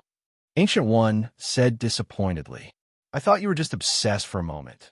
So, I often explained the meditation spell to you, but unfortunately you seemed impatient every time. Now, I give you one last chance to turn back. For the sake of our master-disciple relationship, as long as you look back and are willing to face the wall for 100 years, I will forgive you. There was sincerity in Ancient One's eyes, and it was obvious that he really valued Baron Morton. Unfortunately, his good intentions did not make Baron Morton realize his return. On the contrary, As his words fell, Baron Morton suddenly let out a sneer. Facing the wall for 100 years? Old guy, I think you have become stupid because of your cultivation. Are you planning to lock me up until I die of old age? I'm telling you, it's impossible for me to look back. Not now and not in the future. So what if you are fine? All of you are going to die today. Speaking viciously, a strong dark aura suddenly filled Baron Morton's body. What do you want to do? The druid looked at Baron Morton and roared. Baron Morton sneered and did not respond. As for the Ancient One mage, he did not stop him and just watched quietly. Finally, a strong space fluctuation appeared behind Baron Morton, forming a space door. The next second, Demomu, who was tall and burning with flames, slowly walked out of the space door behind Baron Morton. Ancient One, long time no see. Duomu's tone was deep, and his words were filled with an inexplicable smile. As he appeared, a strong demonic aura quickly enveloped the entire temple. Suddenly, the originally Zen-like temple was quickly replaced by the aura of killing and destruction, and the expressions of many monks in the temple changed at this moment. If the Ancient One said that Baron Morton was colluding with demons before, it was just a one-sided statement. But now with the appearance of Domu, this matter has been completely confirmed. I'm very curious about how you came to Blue Star. You should have been sealed by me. Ancient One said with confusion. Even the sudden appearance of Domu did not shock him at all. As early as the beginning, when Doma came to Blue Star, he already had some perceptions. Even the matter of Baron Morton's contact with Demomu was well known to him. If he had not wanted Baron Morton to know his way back, he would have suppressed Demomu from the beginning. Unfortunately, Baron Morton disappointed him, so he has decided to give up Baron Morton. Therefore, it doesn't matter whether Demomu appears or not. Anyway, he will seal him sooner or later. It doesn't matter how I came to Blue Star. Anyway, now that I'm here, it's time to settle the grievances between us. Demomu laughed. After saying that, he suddenly changed the subject. However, I thought you should be seriously injured, but now it seems that you did not fall into the trap. You are such a waste. The last sentence, Demomu said to Baron Morton. After arriving on Blue Star, he immediately contacted Baron Morton, hoping to use his identity to seriously injure the Ancient One, and then finish him off completely. However, the Ancient One is now intact, so Demomu feels unhappy about Baron Morton. At that moment, he couldn't help but wave his hand, and a powerful force directly bombarded Baron Morton, sending him flying away. Puff! A mouthful of blood spurted out from Baron Morton's mouth, and the unsuspecting Baron Morton was directly blown away by Demomu's blow. Looking at this scene, many people suddenly took a breath of cold air. They did not have a clear understanding of Damumo at first, but now they clearly perceived the power of Damumo.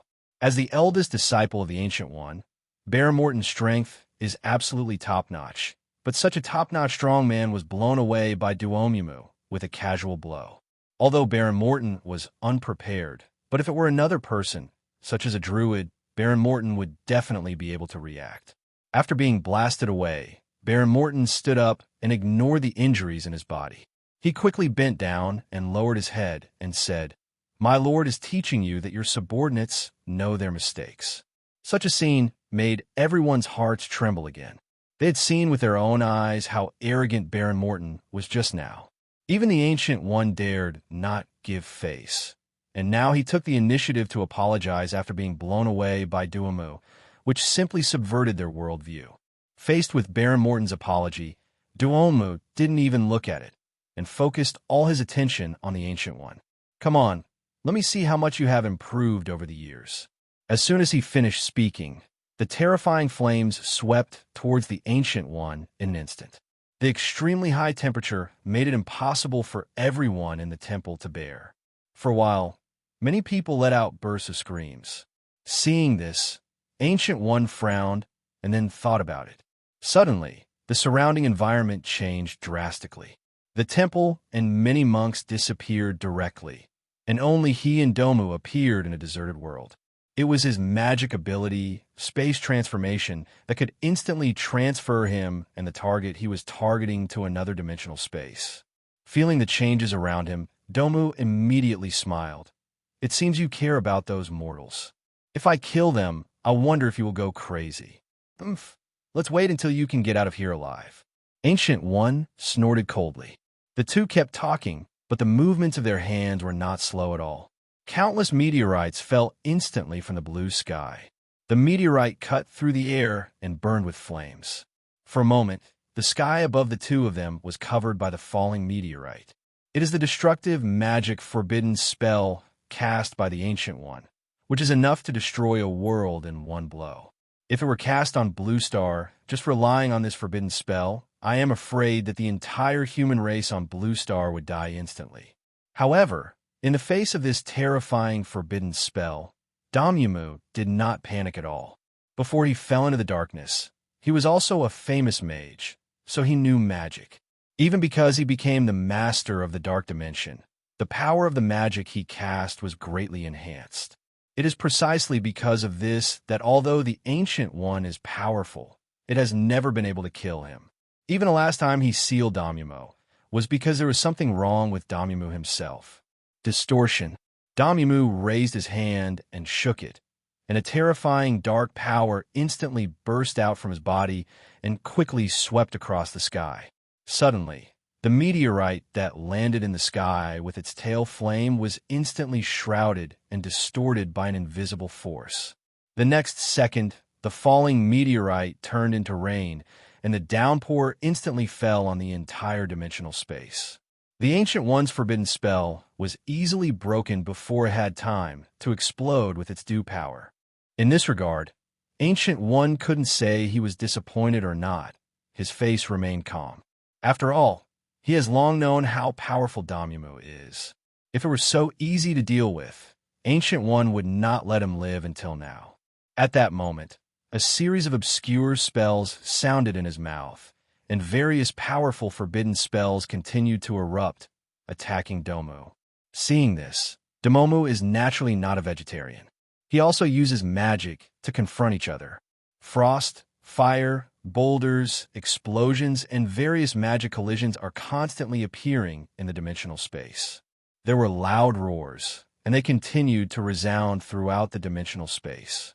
The two of them could not exchange more than 100 moves, and this dimension came to the end of its life and completely collapsed. The power of destruction in the dimensional space explodes, and everything in this dimension is swallowed up by the waves of destruction. Only the Ancient One and Domu seem to be independent from other dimensions, and the waves of destruction dissipated before they could reach them. Yes, it seems that you have made some progress after such a long time, but it is not enough. Destroy. Duomu smiled and praised, and in the next second, terrifying dark energy gathered in his palm, and a trace of energy locked firmly on the Ancient One, making it inevitable for him to avoid it. Seeing this scene, Ancient One's eyes suddenly became serious. At that moment, he quickly pressed the seal with both hands, and a burst of golden light appeared on his body, quickly forming a perfect barrier covering him. The moment the Ancient One's protective shield was completed, Domu's attacks were also gathered together. An extremely terrifying beam of light instantly erupted in his palm, and the destructive power directly tore through the space and roared towards the Ancient One. The dimensional space that was already heading towards destruction, with the attack of Domu's explosion, accelerated its destruction in an instant. In a burst of brilliant fireworks, the Ancient One's figure was completely submerged by the energy shock wave, and the dimensional space was completely destroyed, leaving only endless void. Call! Damyamu stood in the void, breathing heavily, staring at the center of the explosion. It can be seen that the blow just now consumed a lot of him. But at this moment, these are not within the scope of his consideration. He just wants to know how the Ancient One is doing. Time passed slowly. The explosion gradually subsided, and at the same time, the figure of the Ancient One gradually appeared in front of Domu. The Ancient One's appearance is still intact, but the golden light that originally enveloped him now only has a thin layer left, flickering dimly and brightly, and may go out at any time. Almost Domu's attack could penetrate the Ancient One's defense. Seeing this, a trace of annoyance suddenly flashed across Domu's eyes, and he couldn't help but cursed angrily. Damn it!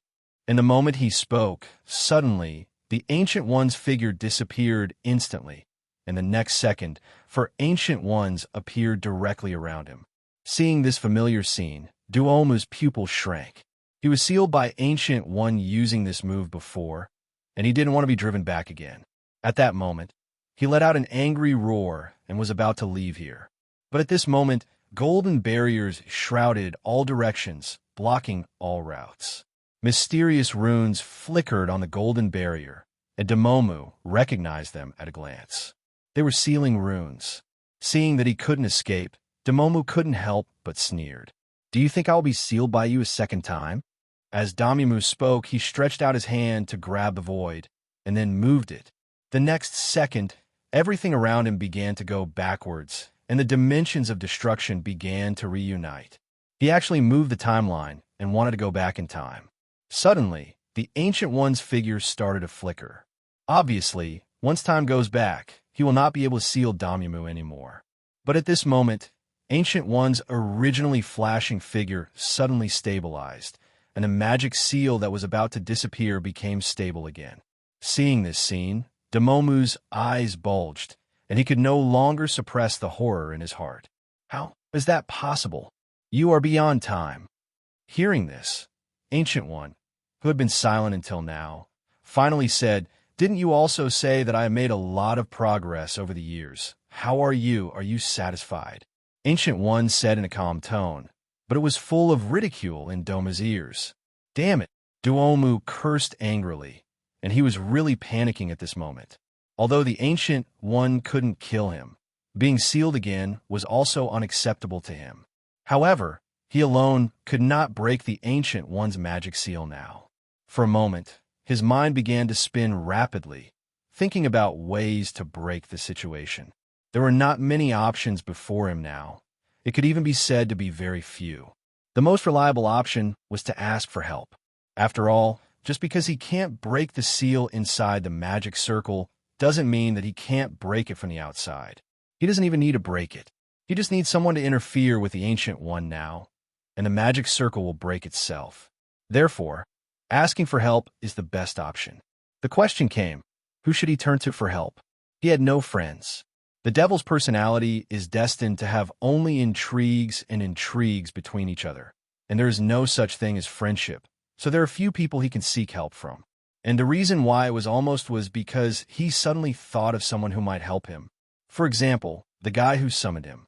Although the two sides had some unpleasantness before, he believed that as long as he showed sincerity, they would help.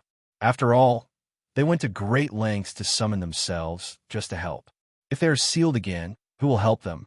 With an idea in mind, Domomu no longer looked at the Ancient One who was chanting the curse. With a thought, he instantly crossed the space, pursuing the induction in the dark, and headed towards S.H.I.E.L.D. As long as the devils leave messages to each other, they can contact each other no matter where they are. And now he is using the connection between demons to find help. The Ancient One who was setting up the formation was also aware of this, but he couldn't stop it. Now he was bent on sealing Domomu, and there was no way to distract him to stop him, otherwise the magic seal would probably be broken by Domomu. Therefore, I could only watch Domomu's actions. Of course, the speed of his formation could not help but speed up a lot at this moment, fearing that something might happen. In S.H.I.E.L.D., Steve has found Dr. Doom and Mephisto at this moment, and the three of them are discussing how to find Domu and pull him into the camp. And just as the three people were discussing, suddenly, a burst of black mist suddenly appeared in front of the three people's eyes and quickly transformed into the image of Domumu. It's just that the illusion around him now is manifested by consciousness, not the real person. Looking at the sudden appearance of Duomu, the three of them were obviously stunned for a moment. They were just discussing how to find Domu, and now they see him again, which is a bit dramatic. Mephisto was the first to react, and a half-smile appeared on his face immediately. Hey, isn't this Lord Domomu? Why did you suddenly come back? We still want to find you. Hearing this, Duomu's eyes lit up and a smile appeared on his face. I'm in a certain dimensional space now. Aren't you looking for me? Come quickly, and I'll open a space channel for you. With that said, Demomu was about to take action. But before he could take action, Mephisto refused without thinking. I won't go. What do you mean? Aren't you looking for me? If you don't come, I can leave. Duomumu turned his eyes around and said calmly. As soon as he finished speaking, Mephisto smiled and said, Then go away. We won't be looking for you anymore. After saying that, he waved his hand, as if to say hurry up and go away. It was like driving away mosquitoes, which almost caused Demomu to spit out a mouthful of old blood. For a moment, he didn't know whether to leave or not. He froze in place. Looking at his embarrassed look, Mephisto sneered and said in a strange tone, I was very active when I was running. When I encountered danger, I wanted to trick us. Have you forgotten who I am? I am a scheming person, but you still want to trick me. Mephisto's tone was full of disdain, and Demomu was so stimulated that he went crazy. If the situation hadn't been urgent, he would have had a good fight with this old boy. However, he didn't have much time now, so he chose to ignore Mephisto's ridicule.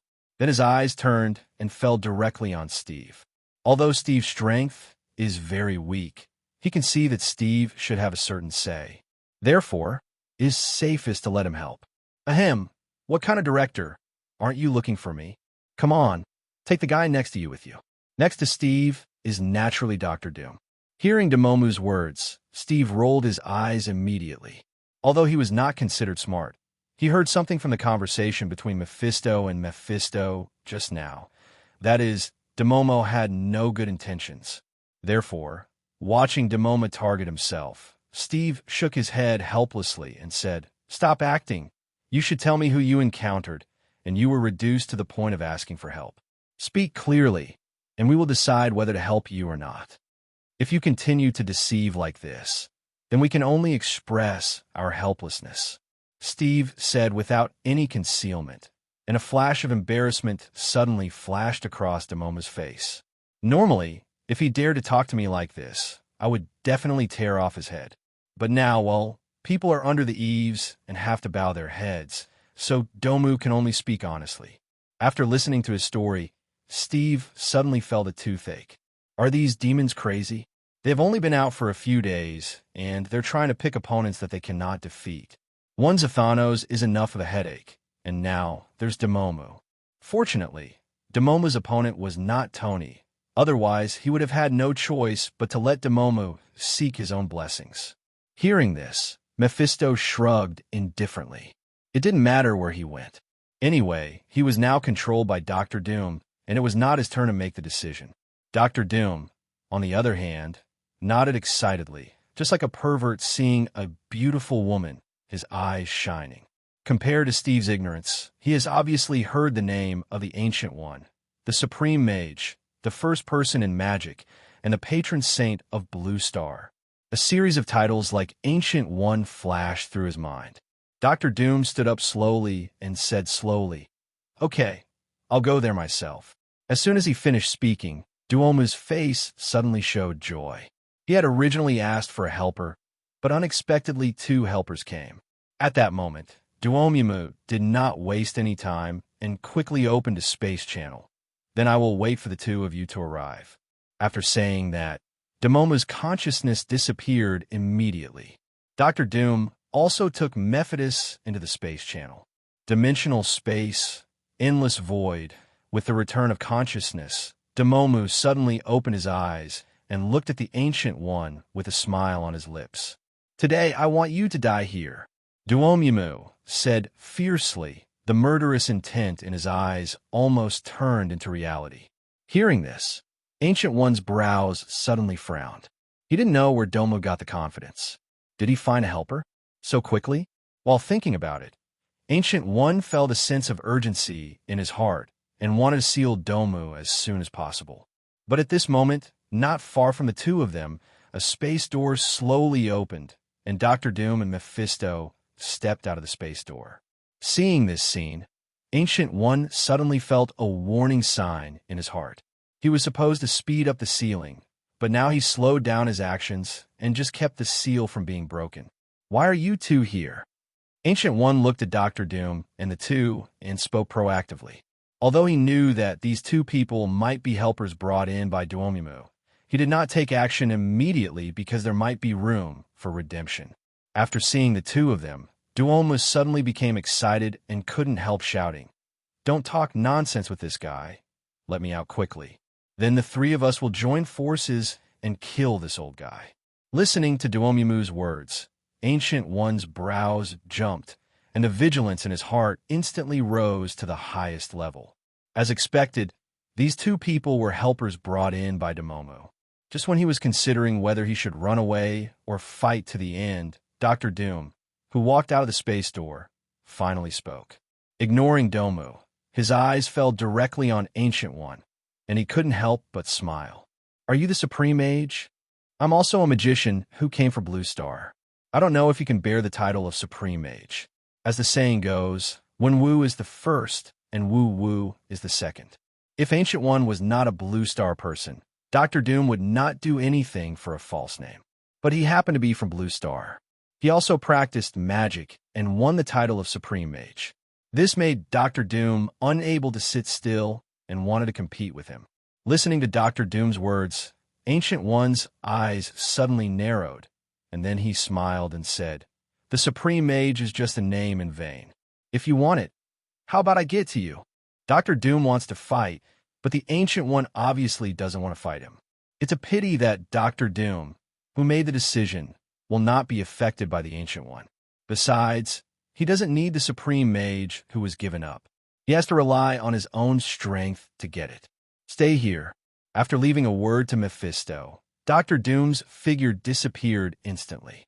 He activated the teleportation ability in an instant and teleported to the side of the Ancient One.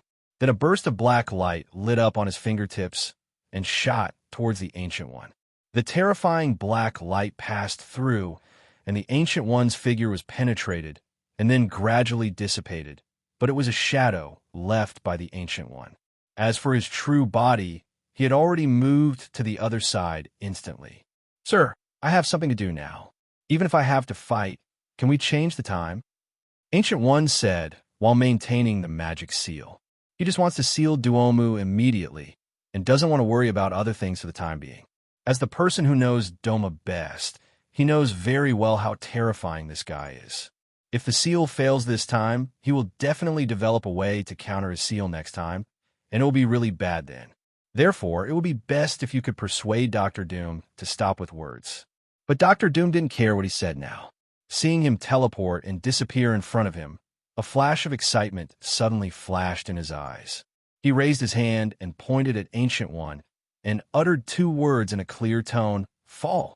As soon as he finished speaking, Ancient One's expression suddenly changed. His figure fell directly into the void at this moment, and he would no longer be able to use teleportation in a short time. At that moment, he couldn't help but let out a sigh of relief and said with helplessness in his tone, "Why can't you just give me some time?" After saying that, two rays of divine light suddenly bloomed in Ancient One's eyes, and the dazzling light directly bombarded Dr. Doom. At the same time, his hands were waving rapidly at this moment, forming an afterimage. Magic spells were instantly formed and blasted towards Dr. Doom. When Mephisto, who was watching the show on the side, saw this scene, the corners of his eyes could not help but beat wildly, while Dr. Doom was completely excited at this moment. Convert. Dr. Destruction recited this spell while making seals with his hands. Suddenly, rays of light appeared on his body, and the next second, he disappeared directly. The Ancient One's figure quietly appeared in Dr. Doom's place. The sudden change made Ancient One a little confused, especially when he saw a series of forbidden spells flying towards him. "What does this mean? I'm beating myself up." Thinking a little silently, he could only hold up the defensive shield and resist the large wave of forbidden spells he released. At this moment, a clicking sound came from a magic seal not far away. The unfinished magic seal lost the power blessing of the Ancient One, and how could it trap Domumu? Therefore, in just a few moments, the sealing magic circle constructed by the Ancient One was shattered, and Domumu also escaped from the magic circle. "Out! "Ha, old guy, I'm out. Your death has come." Domo laughed wildly, and at the center of the explosion, the Ancient One who heard Domu's voice suddenly lamented. The next second, under the cover of the explosion, he directly tore through the dimensional space and disappeared instantly. It was already difficult for him to fight Domu, but now he was joined by an unknown Dr. Doom and Mephisto, who exuded a strong demonic aura. Unless he had a brain convulsion, he would stay and fight them. If you can't beat him, you can't hide from him. Moreover, he is not afraid of Demomu chasing him to the Himalayas. When he returns, he will move to a place where others cannot find him. Demomu laughed and looked for the Ancient One, but soon the look on his face couldn't help but froze, and he was instantly filled with angry emotions. Where is the person? After saying that, he couldn't help but look at Dr. Doom with a questioning look on his face. However, Dr. Doom didn't tolerate him, so he ignored him and turned around and flew towards Mephisto. Suddenly, Demomu's face became extremely ugly. Fortunately, he himself also realized his gaffe, and Dr. Destruction was not his subordinate.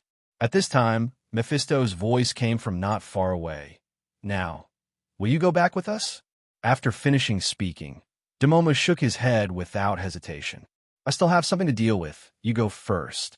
As soon as these words came out, Mephisto couldn't help but look strange and said, "You don't intend to fulfill your promise and want to run away. How can it be?" Demomu said loudly, feeling quite embarrassed that his thoughts had been exposed. Seeing this, Mephisto couldn't help but shook his head. "I advise you not to do this, otherwise if you get into trouble again next time, no one will save you." Also, as a reminder, Zatanos also went back. He seemed to have been almost killed before he ran back. So, Blue Star is not as simple as you think. After listening to Mephisto's persuasion, Demomu, who was still a little unconcerned at first, couldn't help but change his expression. "Are you telling the truth? Do you think I would deceive you with such a lie that could be easily exposed?" "I see." Demomu nodded seriously, taking Mephisto's words to heart. Although he didn't know much about Zatanos, he also knew that his strength was not weak. Even he was almost killed. Blue Star's strength was obviously not as weak as he thought. Seeing that Demomu had listened to his words, Mephisto did not say any more and followed Dr. Doom back to S.H.I.E.L.D. After the two people left, Domu tore apart the space and descended into the Himalayas again. But when he arrived in the Himalayas, the place was already deserted. Except for Baron Morton and his disciples who are still waiting in place. The temple that previously stood here has disappeared without a trace, leaving no trace. If someone who is not familiar with it comes here, he would think that this place is originally a deserted place. Where are the people? Doma's voice exploded in the air. Baron Morton, who had their backs turned to him, suddenly turned back with surprise on their faces. "Sir, you are back and you have escaped. The Ancient One just returned and left with the temple and everyone in the temple. Why didn't you stop me?" Demomu was a little angry. Hearing this, Baron Morton couldn't help but reveal a wry smile on his face. "Sir, how can we be the opponents of Ancient One?"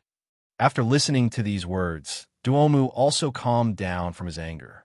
He knew that he was forcing someone to make things difficult for him.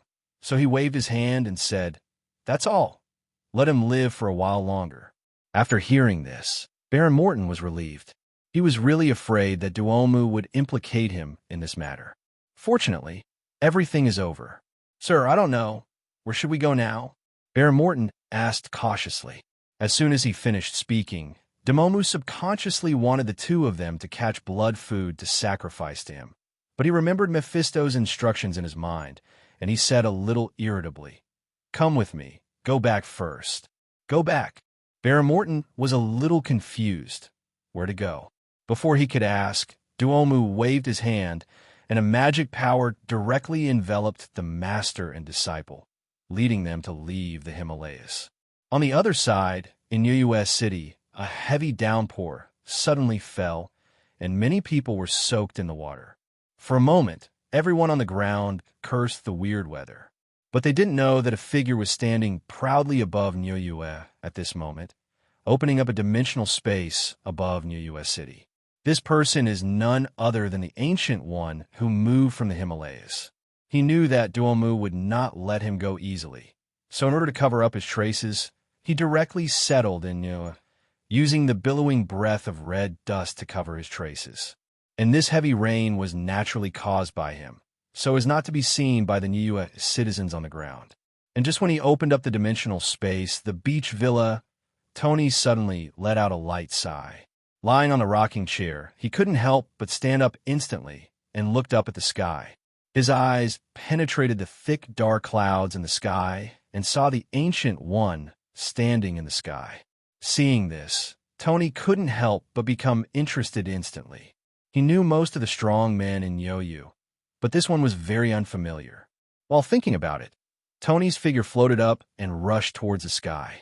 The Ancient One, who was opening up the dimensional space, also instantly noticed Tony's aura at this moment. At that moment, the movements of his hands stopped, and he turned to look in Tony's direction. Soon, Tony came to him, and the Ancient One took the initiative and said, "I wonder if there is something wrong with you?" "That's not true. I just felt a slight fluctuation and came here to have a look. I was just curious." Tony folded his hands and smiled. Ancient One's expression remained unchanged on the surface, but his heart suddenly became wary. Before he took action, he had already placed a magic circle on himself to cover his aura. Even if Duomu came in person, he couldn't feel the slightest aura. The man in front of him could actually feel the fluctuations of his own power. Wouldn't that be true? It means that the young man in front of him is stronger than Duomu. Thinking of this, Ancient One was secretly surprised, and at the same time, he was ready to take action at any time.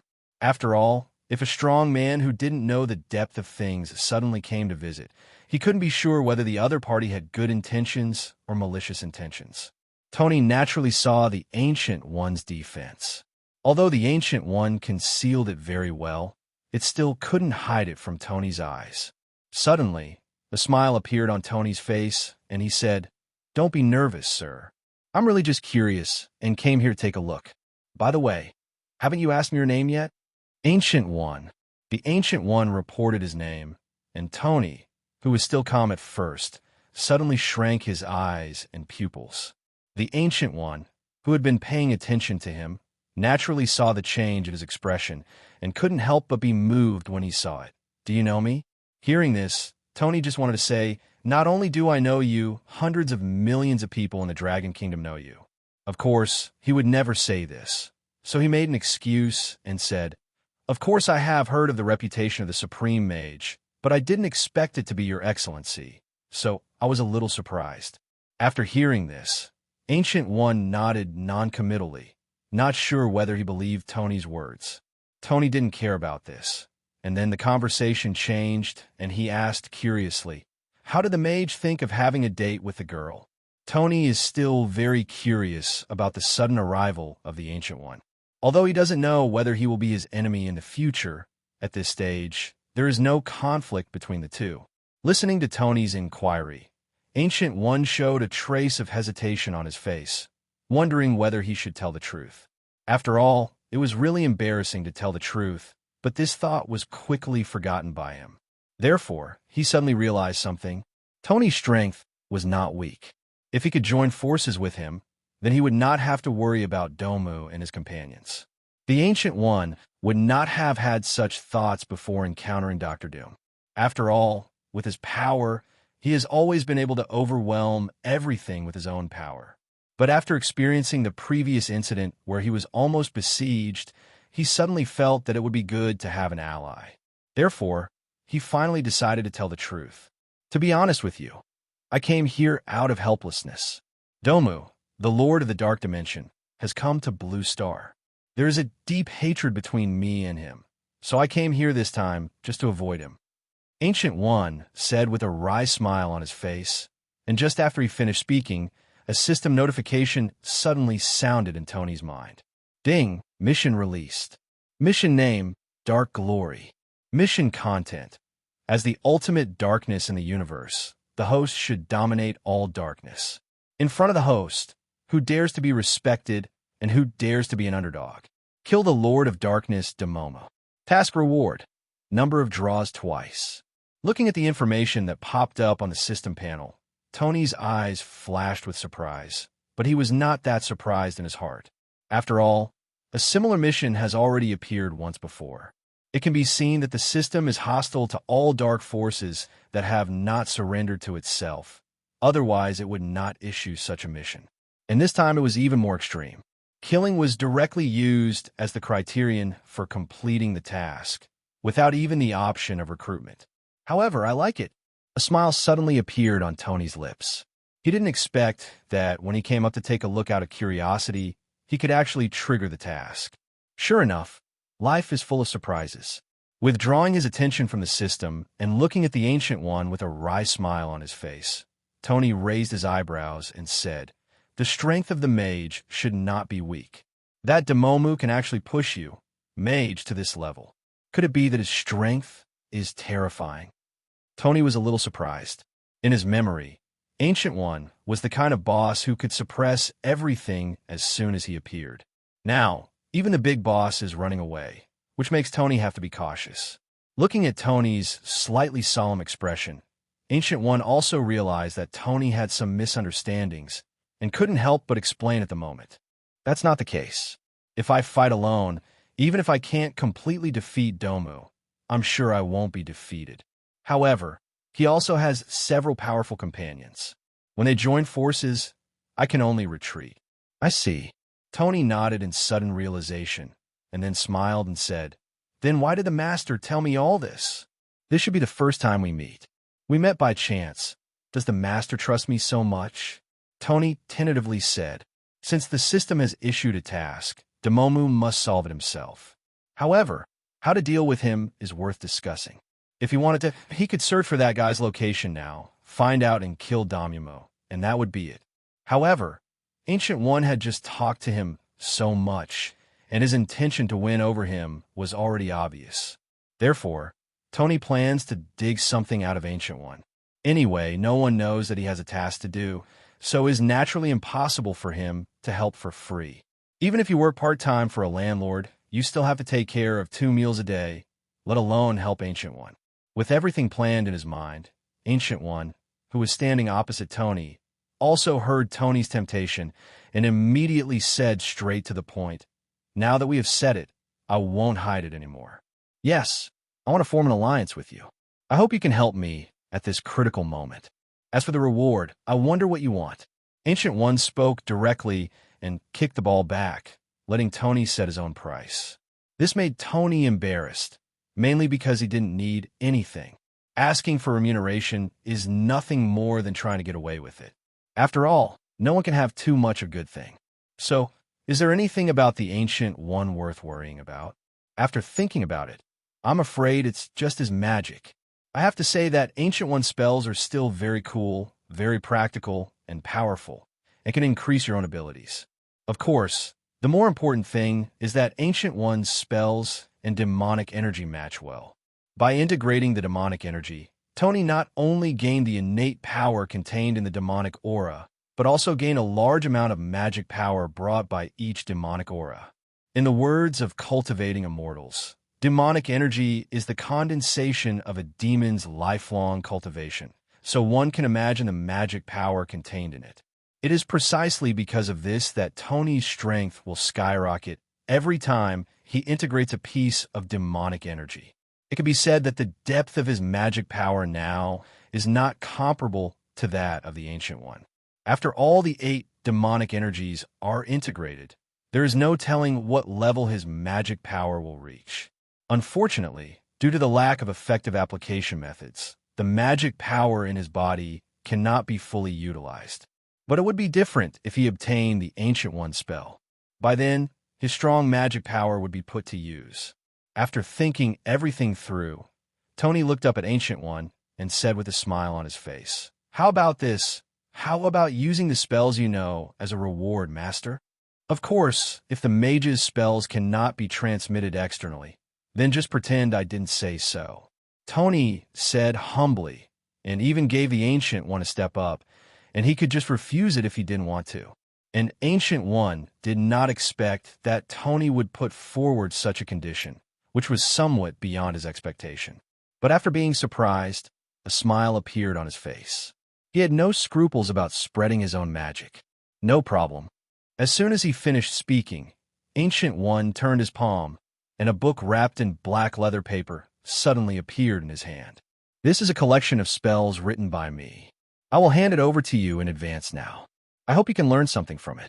After saying that, the Ancient One placed the spell book directly in Tony's hands.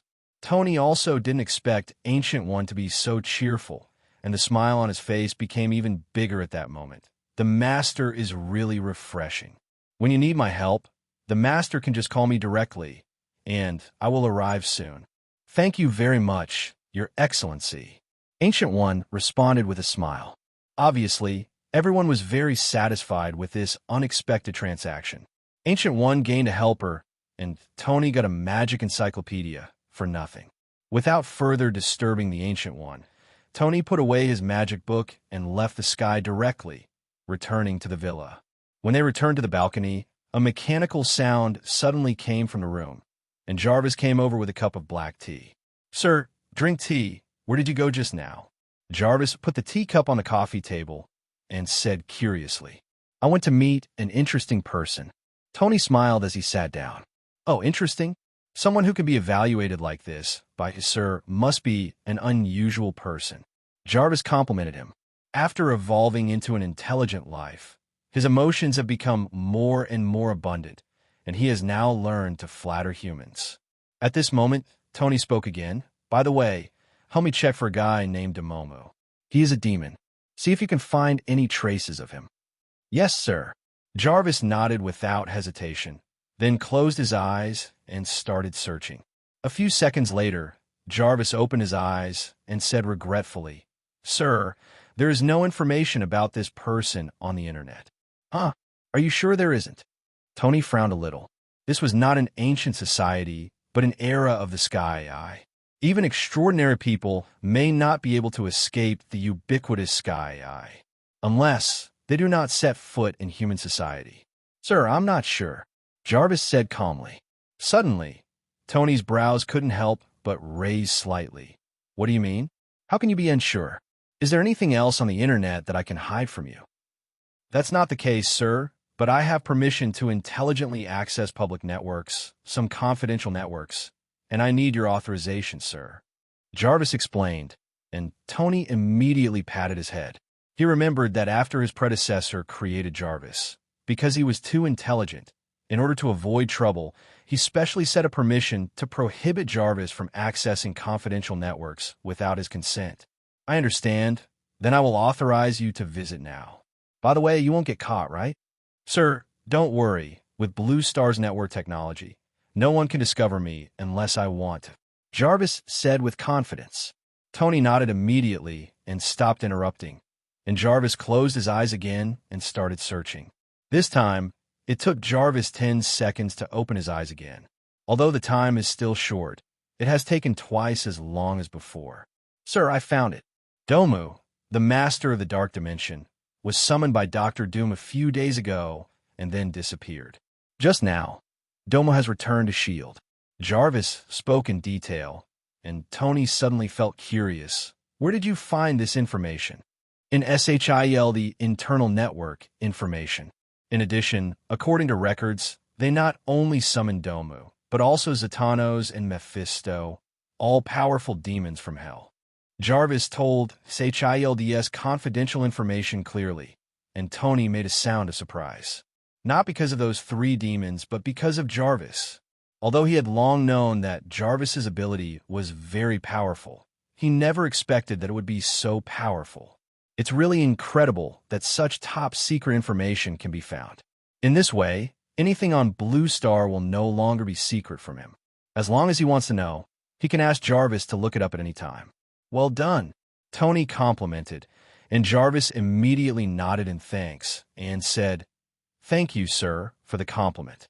According to data analysis, S.H.I.E.L.D. summoned 3 demons, most likely directed at you, sir. "Do you need me to plan an action plan for you to fight back?"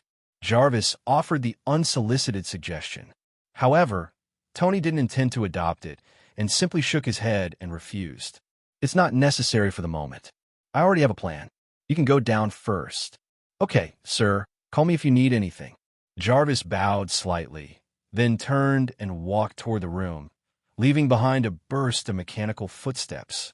As Jarvis left, Tony immediately summoned the system panel and looked at the assessment figures on the panel. Among the 7 people taking the assessment at this moment, there is a progress bar behind each person's name. When the progress bar reaches 100%, it means that they have successfully passed the assessment and can become the Black Shadow General. At the moment, the progress bars of Norman and Loki, who are the fastest, have reached 92 and 94 respectively. It can be predicted that it won't be long before the 2 of them will be the first to complete the assessment. Tony was very curious about how strong they would be after they became the generals of the Shadow Corps. That's why he rejected Jarvis's proposal to plan an action plan, because he wanted to use those guys as General Shadow's whetstone. After confirming that it would take some time for the Black Shadow General to be born, Tony decisively closed the system panel, took out the spell book given by Ancient One, and began to read through it.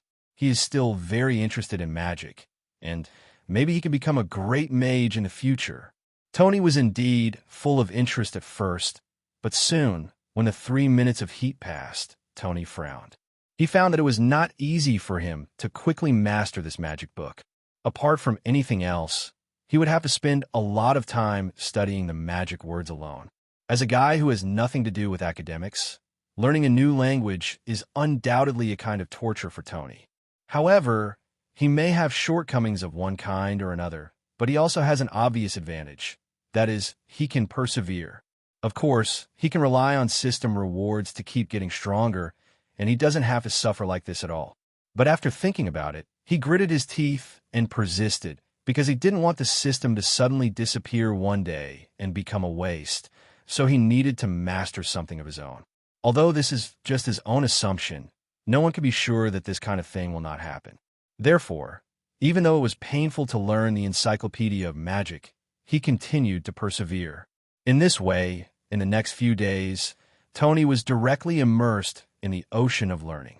And he found that it was really painful to learn at the beginning, but after he got used to it, his learning progress suddenly became faster.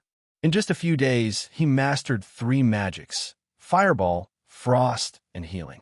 The power of the 3 magics is not strong and can only be regarded as minor magics. But this is also a success for Tony. This was the first time he had actively mastered the extraordinary power through independent learning. So he couldn't help but feel filled with a sense of satisfaction. When he wanted to continue studying, something interrupted his study progress. Among the 7 members of the Dark Alliance, someone finally passed the system assessment. Ding! Norman successfully completed the assessment and was rewarded with a razor mask.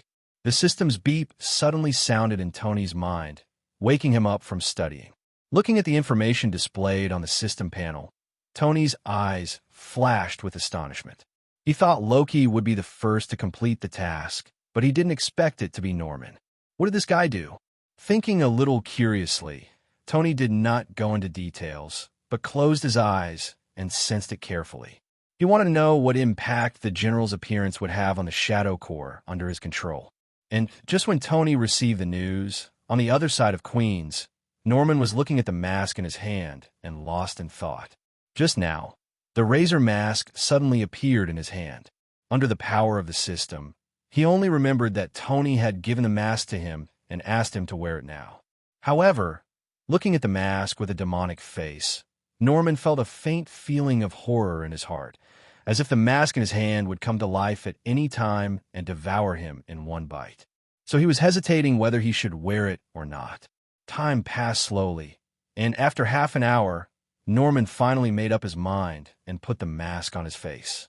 When the mask touched his cheek, a strong suction force suddenly appeared, and his face was like a magnet, attracting the mask. Finally, before Norman could react, the mask was firmly placed on his cheek. Woo! The sudden change caused Norman to struggle crazily. He held the mask with both hands and wanted to tear it off, while whimpering continued from his mouth. At this moment, the bond between the edge of the mask and the skin suddenly emitted bursts of light. Then, The gap between the mask and the skin completely disappeared, and the mask and Norman completely merged into one. As the two integrated, Norman no longer struggled, but fell silent. An atmosphere of silence filled the air, and Norman, who turned into a demon, said nothing until half an hour later, when a sudden burst of shrill laughter echoed in the room. "I'm finally back," After the words fell, Norman, no, or rather Lazo slowly raised his head, his eyes full of violence and madness.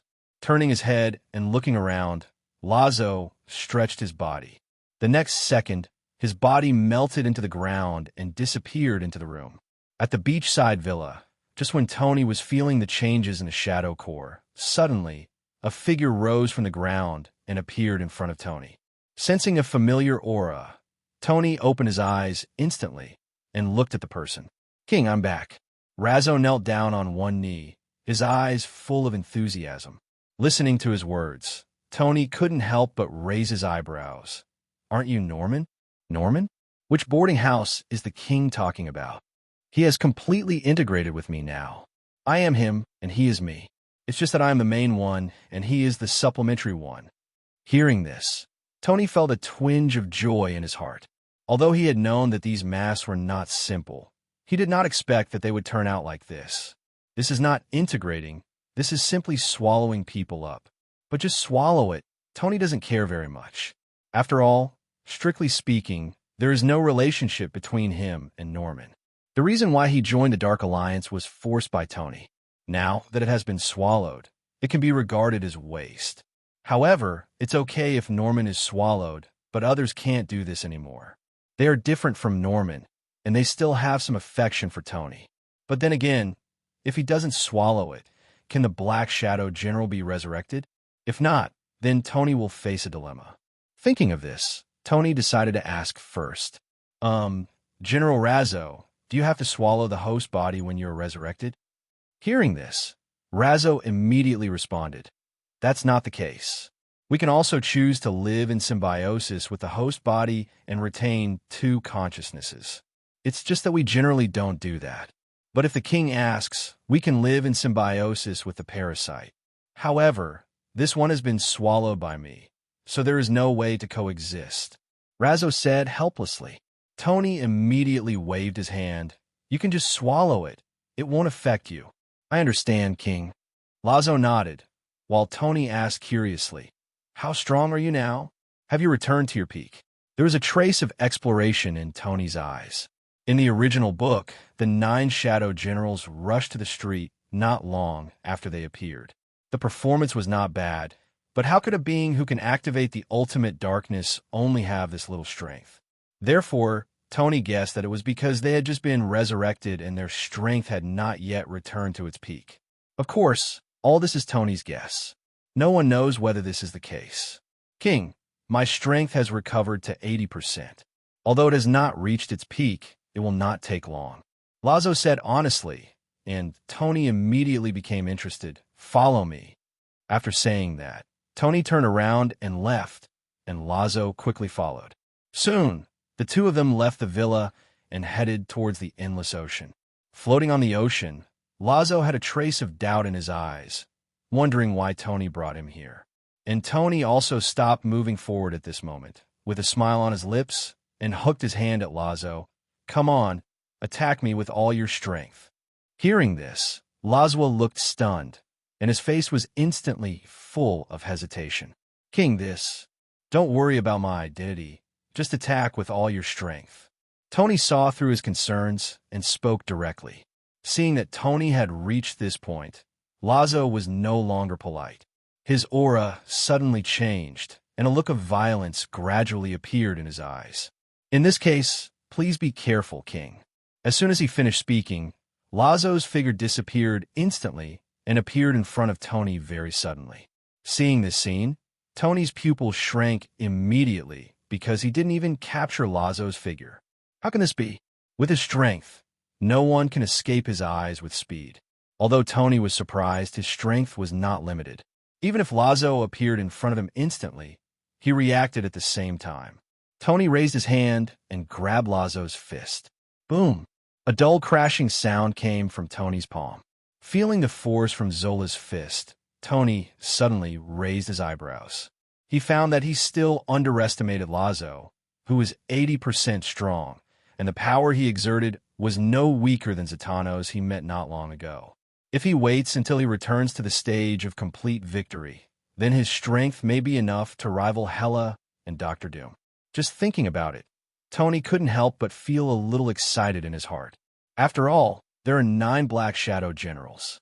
If they all have such strength, wouldn't they be invincible?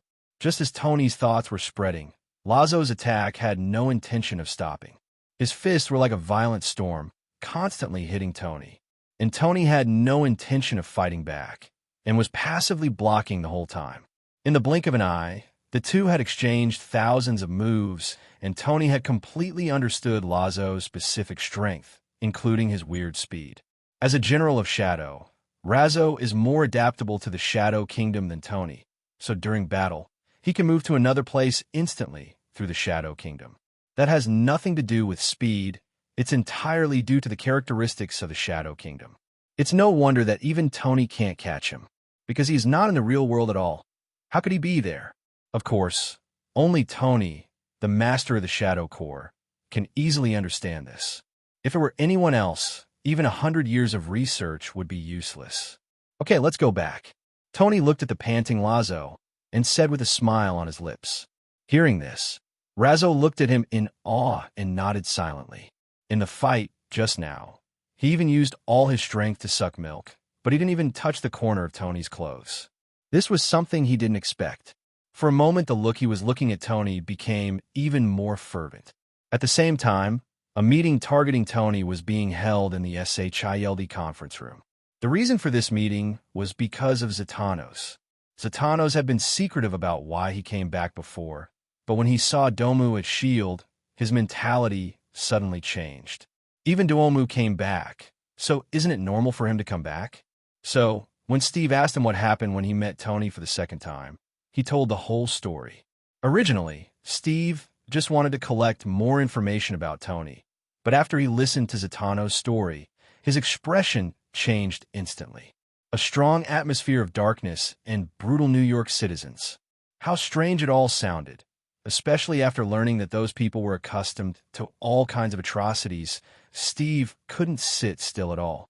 He does not deny that there are many bad people in the world, but it is impossible for everyone to be bad. Therefore, something is obviously wrong, and it is most likely Tony's handiwork. So, Steve immediately called an all-hands meeting. Of course, the participants are limited to extraordinary people. As for ordinary people, it is useless even if they know it, and it may even cause panic, so it is better not to say anything. In the conference room, all members of SHILD gathered together, including Mephisto, who also got a seat. However, compared to the others, the 3 of them seemed completely out of place in the conference room. Bannersoul and others were obviously repelled by them. Steve also noticed this, but he couldn't help it. After all, he couldn't care about everyone's happiness, anger, sorrow, and happiness, so he could only turn a blind eye to it. After coughing slightly, Steve glanced at everyone and said slowly, "I've called you all here today just for one thing, and it's related to Tony." As soon as the words fell, those who knew Tony was powerful frowned, while those who knew nothing about Tony looked indifferent. What did Tony do again? Soul frowned. Hearing this, Steve immediately turned to look at Zatanna's and said, "He is the one who experienced it, so let him tell you." Seeing Steve call his name, Zatanna's was obviously a little confused. He could only stand up and repeat what he said not long ago. After listening, everyone except Domim and Mephisto became solemn. It was Demoma who spoke at this moment. "Chaos, darkness, I think it's pretty good. Why are you so serious?"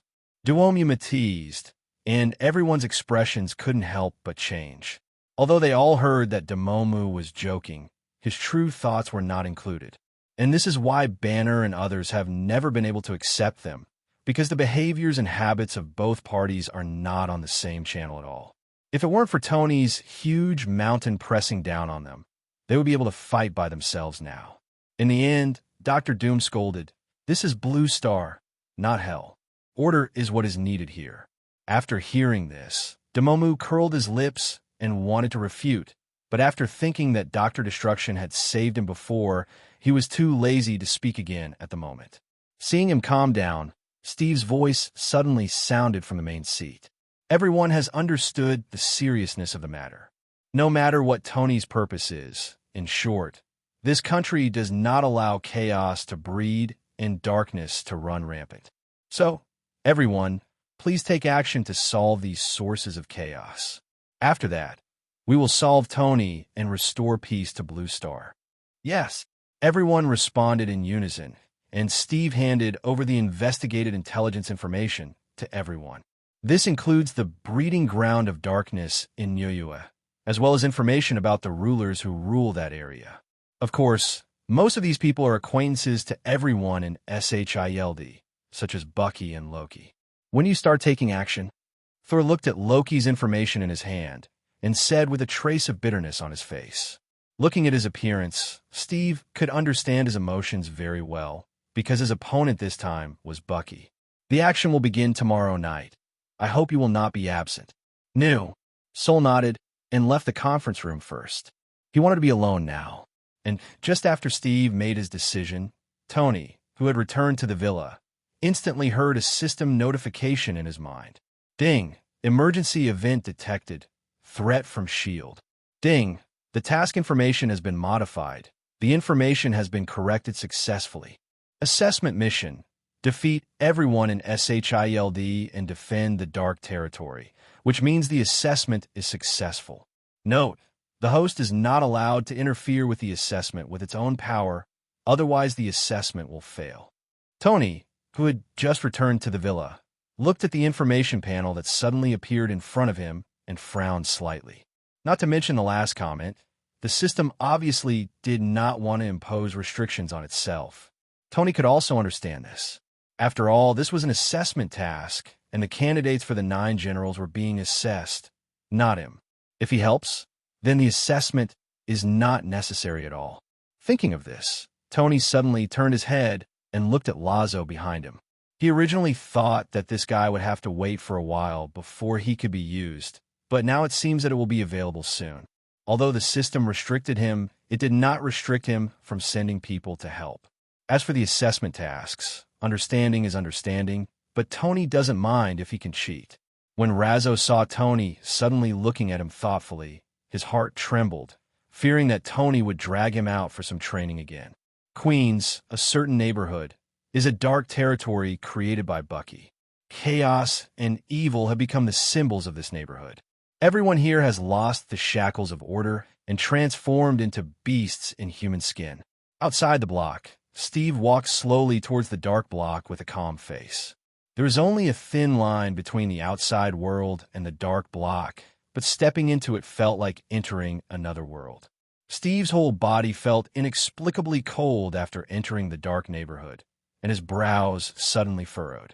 After finalizing the plan yesterday, SHIELD quickly took action today. To this end, Steve mobilized almost all the extraordinary power of S.H.I.E.L.D. The reason why it is almost is because Dr. Doom and Mephisto are not involved in this operation. After all, their strength is too strong. Once they take action, they may cause greater damage, which is not worth the gain.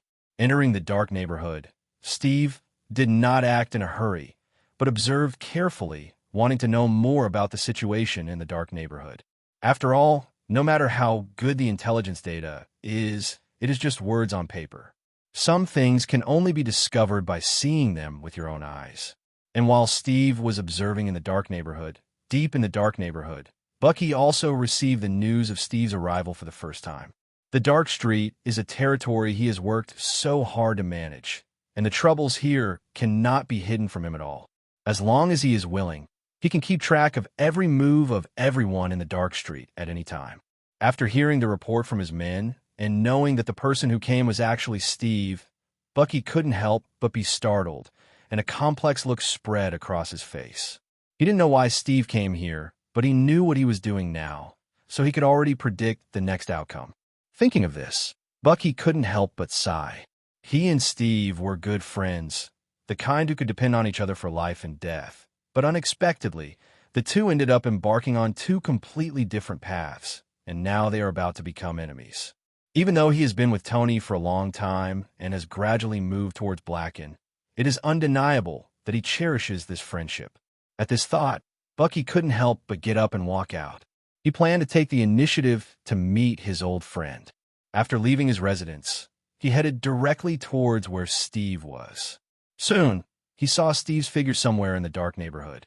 At this moment, he was standing on the street looking at everyone passing by. Perhaps because of fate, or perhaps feeling the aura of an old friend, when Bucky appeared, Steve subconsciously turned back to look in the direction of Bucky. Suddenly, the two people's eyes collided in the air, and for a while, even the air became quiet. With a smile on his face, Bucky twitched the corners of his mouth. He looked at Steve and wanted to say hello like before, but when the words came to his mouth, he didn't know how to say them for a moment. Suddenly, Bucky couldn't help but froze on the spot. In the end, it was Steve who took the initiative and said, "Long time no see." Hearing this, Bucky nodded and said with a slightly complicated expression, "Long time no see. What do you want to do when you come today?" At this moment, Bucky really hoped that Steve would say that he was just here to take a look, although he knew that this hope was slim. Unfortunately, Steve's next words completely shattered his illusions. "I'm here for you." Bucky turned back. Steve took a deep breath and said slowly. Hearing this, Bucky's heart suddenly sank, and then the smile on his lips slowly disappeared, replaced by a look of indifference. "Look back. Why should you look back? If you're here to reconnect with me, I welcome you. But if you are here to dissuade me, you should go back. I don't want to be your enemy." As soon as he finished speaking, Steve roared, "Bucky, do you know what you are doing? You are helping the devil and bringing disaster to this world. Look at the people around you. Each of them is selfish, and even their moral humanity has disappeared. Is this what you want?" Steve shouted angrily, and at this moment he seemed to be emitting a light of justice, dazzling and eye-catching. Unfortunately, Bucky turned a blind eye to this scene, or in other words, he didn't care. "I know the truth better than you, but, needless to say, just leave, I won't look back," Bucky said in a cold tone. Steve's body trembled, and he couldn't help but take a few steps back and looked at him with a shocked expression. He doesn't understand. Why did Bucky become like this? In the past, his heart was full of justice and kindness. Although he did a lot of wrong things after being transformed by Hydra, that was not his nature. But now, he clearly recognizes himself and is clearly awake, but he still insists on going his own way. Is this still the Bucky he knows? For a moment, Steve was filled with confusion. Little does he know that the original Bucky died long after joining the Dark Alliance, and now he has a brand new Bucky in front of him. You know, the Dark Alliance is not just a name, it symbolizes darkness. Those who join it may have no influence at first, but as time goes by, their hearts will gradually be affected by darkness, completely releasing the dark side of their hearts. Therefore, the Bucky in front of them is the Bucky of the dark side. Although he is still Bucky, the justice in his heart has long been replaced by darkness. Otherwise, how could these people withstand the power of darkness?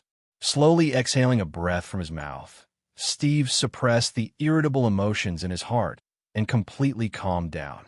"I'll ask you one last time whether you want to follow me or not." "Not with." Bucky's refusal was equally decisive. "Okay, then don't blame me for being rude."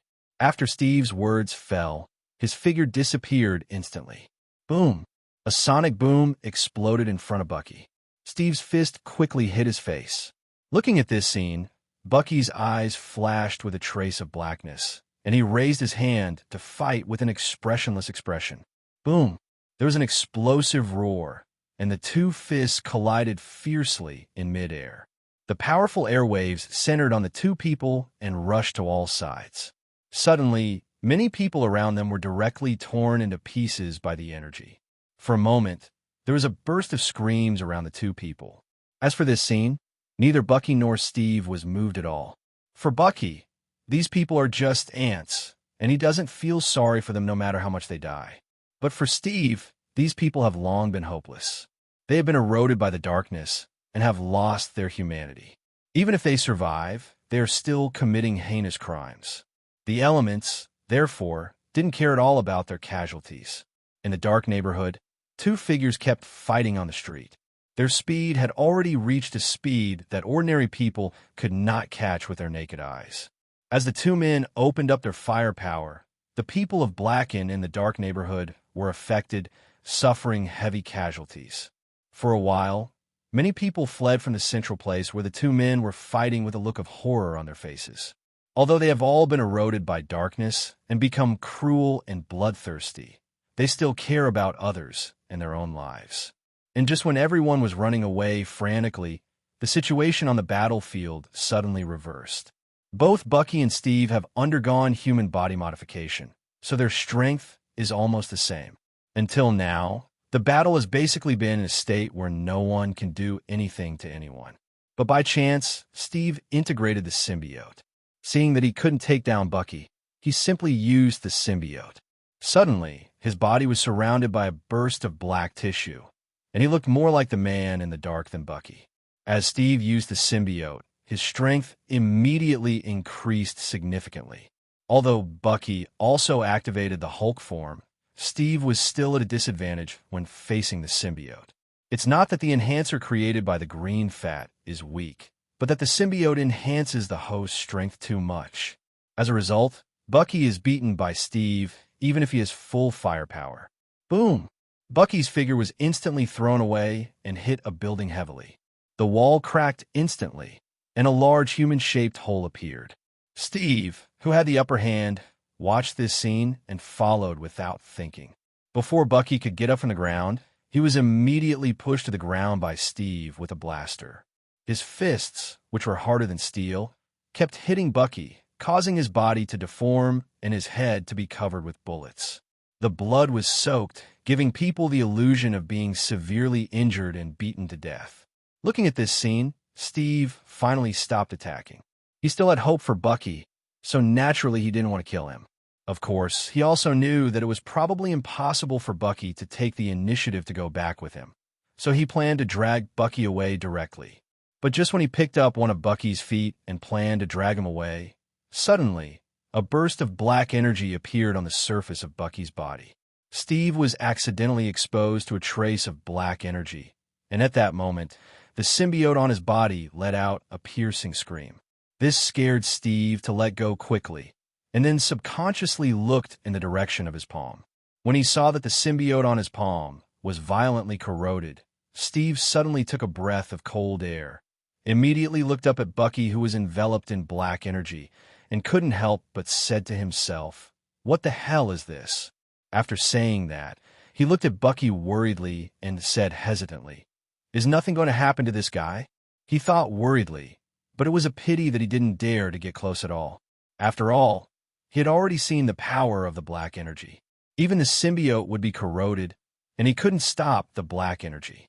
So I can only watch things change quietly from the sidelines. And just when Steve was helpless against the black energy, Bucky, who was enveloped in the black energy at this moment, was also in extreme pain. Black energy is the breath of darkness, which can transform people into dark creatures. Just like the Black Shadow Core, they are dark creatures.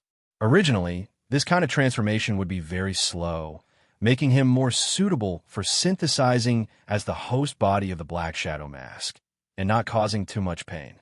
However, because Bucky was seriously injured in the dark neighborhood, the death of the parasite may occur, so the dark neighborhood, the dark aura within suddenly seemed to come alive, and it actively began to penetrate into Bucky's body and perform rapid transformation.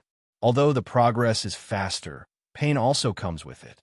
Even though Bucky's nerves were very strong, he couldn't help but howl under the influence of the dark aura at this moment. If Tony saw this scene, he would immediately understand that his previous guess was not wrong. The people of the Dark Alliance were indeed prepared for the Black Shadow Mask. Otherwise, this would not happen. As for the so-called assessment mission, I am afraid that it is not only the situation in the territory that is assessed, but also the purpose of letting the dark aura transform the people of the Dark Alliance into dark creatures. The former is to transform the mentality of everyone in the Dark Alliance, while the latter is to transform their bodies.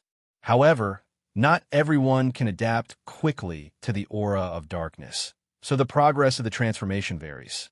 As fast as Norman, who directly completed the assessment task, but as slow as Bucky. In fact, he was not transformed too much by the dark atmosphere. Otherwise, the pain would not be so intense. Of course, Bucky didn't know this at the moment. His entire body was being corroded by the dark aura, and his entire consciousness was almost overwhelmed by boundless pain. But unfortunately, the dark aura always kept his consciousness awake, allowing him to clearly feel the intense pain. Therefore, it is not an exaggeration at all for him to describe it as life is worse than death. However, as the saying goes, effort and reward are directly proportional. After enduring such intense pain, his strength naturally began to increase rapidly. Just like a popular saying on the internet, whitewashing is 3 points weaker, and blacken is 10 times stronger. Soon, Steve, who was observing silently, felt a powerful aura emanating from the dark air. After feeling this breath, Steve's face suddenly became extremely solemn. Time passed by minute by second, and Steve could do nothing under the aura of darkness. He could only wait on the sidelines. Finally, half an hour passed, and suddenly, the aura of darkness that enveloped Bucky quickly began to pour in. Bucky's figure gradually emerged from his body. At this moment, his figure didn't change much from before, but there was suddenly an aura about him that made Steve's heart palpitate. Seeing this, Steve couldn't help but swallow dryly and asked with surprise in his eyes, "How are you? Are you okay?"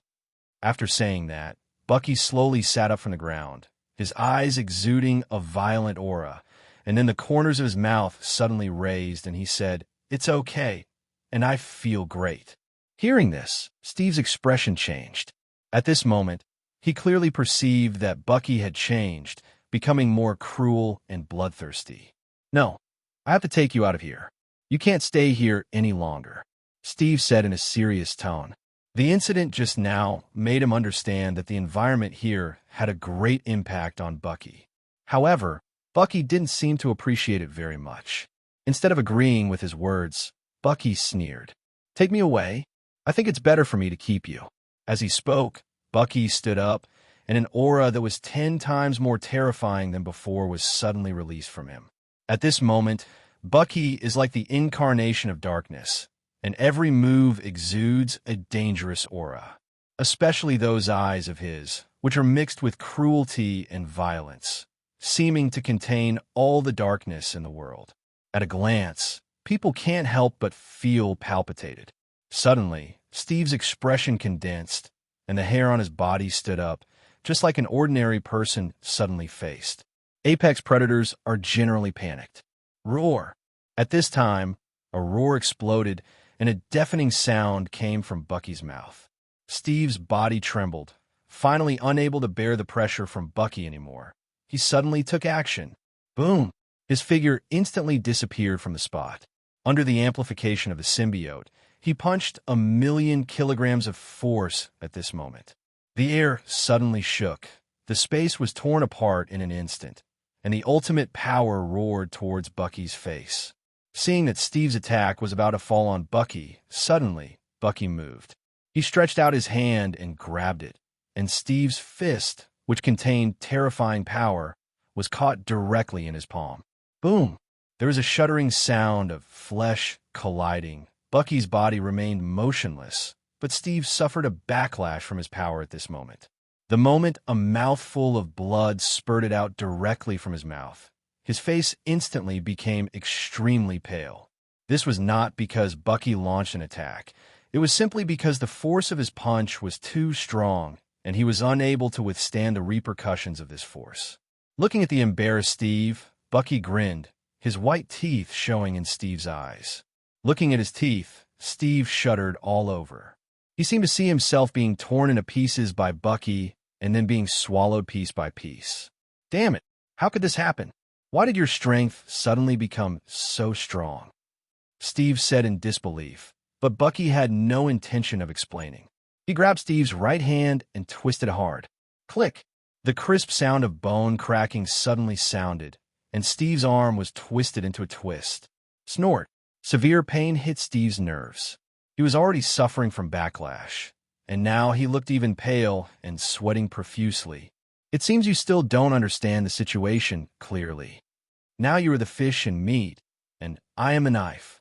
For the sake of our past friendship, surrender to me, and I will save you from death," Bucky said in a calm and confident tone. After hearing his words, Steve stared at him with a vicious look and let out a disdainful sigh. "Don't even think about it." Seeing that he was rejected, Bucky showed no mercy, and a strong murderous intent suddenly appeared on his face. Feeling the murderous aura emanating from Bucky, Steve felt a sense of despair. He vaguely felt as if his end was approaching. However, after all, he is the captain of the United States and the spiritual pillar of the American people. Even in the face of death, he is never willing to just sit back and die. Thinking of this, a fierce look suddenly flashed in Steve's eyes. The symbiote in his body surged rapidly and enveloped Bucky. The next second, his only free left hand punched Bucky's chest without hesitation. This blow was a blow of faith, beyond life and death, beyond limits. All his spiritual will is contained in this punch. "Go to hell," he roared loudly, his eyes filled with determination to move forward.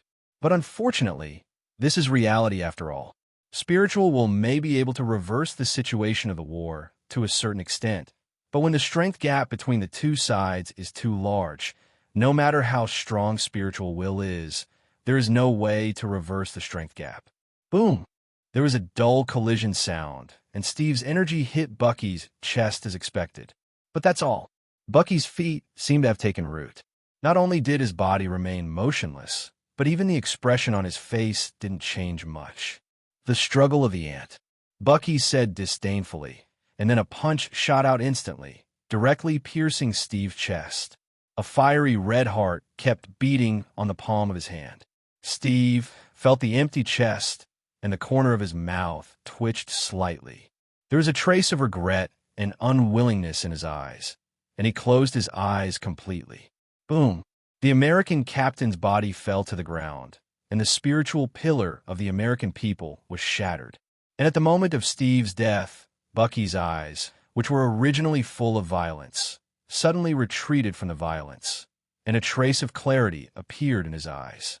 After defeating his opponent, he finally got out of blackened state. But when he saw the bloody scene in front of him, Bucky couldn't help but froze, and his body started to tremble crazily. A trace of disbelief appeared in his eyes, and he suddenly murmured to himself, "I did this." Although his mind was affected by the aura of darkness just now, he still has all the memories, so he knows exactly what he just did. He killed his best friend. Suddenly, there was a look on his face that looked like he was crying, but not smiling. An indescribable sadness spread across his body. Then Bucky's body softened, and he sat down on the ground, unable to move for a long time. "Come back to your senses." And at the moment of Steve's death, on the other side, Thor also came to Loki's territory. Compared with Steve's sentimentality, Thor seems much more direct, directly entering the dark territory and finding Loki. In the Dark Temple, Loki sat high on the throne. The injury he had suffered due to Zatannos had already been healed by Tony, so now he was in peak condition.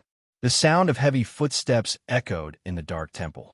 Looking at Thor slowly walking in from the gate, a smile suddenly appeared on the corner of Loki's own mouth. "Why did you come to me?" After hearing this, Thor stood slowly in the center of the hall, raised his head slightly, and looked at Loki, who was looking down to the upper left. Thor took a deep breath and said, "Loki, I just want to ask you one thing today. Do you still recognize me as your brother? So what if you admit it? So what if you don't admit it?" Loki raised his eyebrows and said in a relaxed tone. Sol's face became solemn at this moment. "If you still recognize me as your brother, then follow me obediently." Tony is definitely not a person worth trusting. Although I don't know what he is doing, I know he will bring disaster to this world. If you don't admit it, then you and I will be cut off from each other from now on.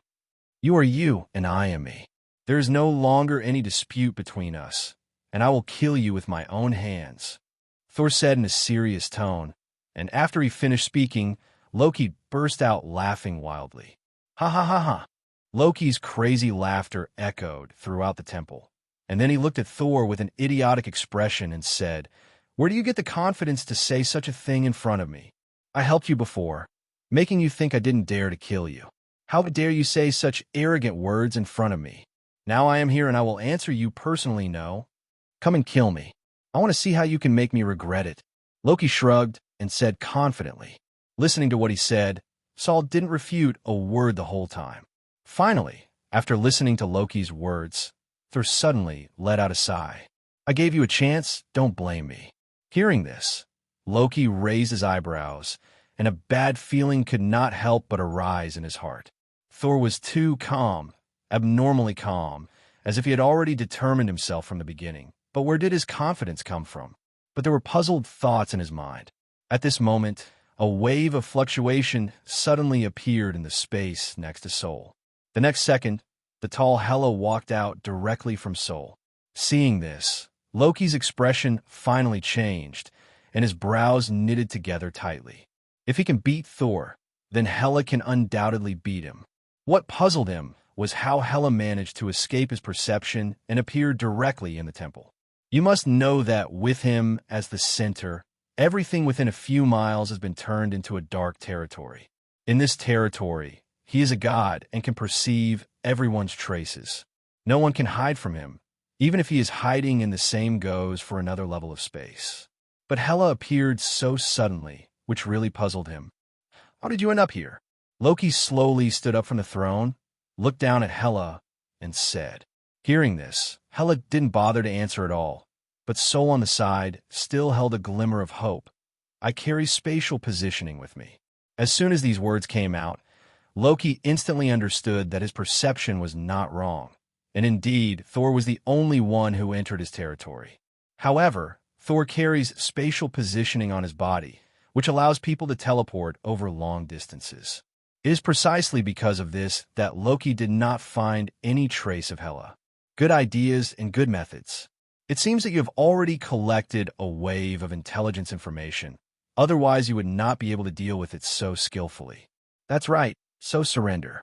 Hela and I join forces, and you have no chance of winning. Thor finally persuaded. Unfortunately, Loki seemed to have become determined and unmoved at all. "I accept the kindness, but unfortunately, you never know how powerful the opponent you have to face is. Don't say you may not be able to keep me today. Even if you do, I guarantee you won't survive tomorrow. So, I really don't know how to evaluate you. Are you bold, or do you know how to live or die?" As soon as he finished speaking, Loki stepped on his feet and disappeared instantly. Seeing this, Hela's eyes flashed with a cold light. "Want to run?" As he spoke, Hela stretched out her 5 fingers in an instant, and a giant palm appeared directly in front of her, with one claw grabbing the void not far away. Boom! A terrifying explosion sounded, and a figure was immediately lifted out of the void of the explosion. Loki looked at Hela with a look of embarrassment on his face, and his pupils shrank sharply. When he saw Hela's appearance, he knew that he was no match for the two of them. So even though his tone was very strong when he spoke just now, we had already thought of running away. But he never expected that when he used the Tesseract and planned to leave through space, he would be interrupted by Hela in the end. You know, the last time he relied on the dimensional space constructed by Tesseract to successfully avoid Zatanno's ultimate kill. But this time his life-saving skills seemed to have failed. For a moment, Loki couldn't help but have a look of solemnity on his face. At the same time, Hela also stepped out at this moment, with a sneer on her lips. "Since you know the intelligence we collected, you don't think we didn't collect your intelligence, right? You used the power of space to escape last time. This time I want to see where you go." Hela's tone was full of murderous intent. Loki looked at the woman in front of him, who was nominally his eldest sister, and couldn't help but curl his lips with a hint of ridicule. "It's indeed beyond my expectation that you were able to interrupt me from using the Tesseract. But why are you so sure that we are in the same space now?" Hela let out a sigh, and 2 rays of light quickly flashed in her eyes, looking around Loki. Her gaze instantly penetrated Loki's figure. Loki's body, which was still in front of them, instantly became illusory, and it was obvious that he had already left this space. This made Hela clench her fists subconsciously and said in disbelief, "When? I have obviously been locking your position. Your vigilance is indeed good, but don't forget who I am." As early as when Thor entered the hall, I had already escaped into the dimensional space. Although I didn't expect you to be able to interrupt my casting of spells across the dimensional space, I'm afraid you're still a little short of the mark if you want to kill me.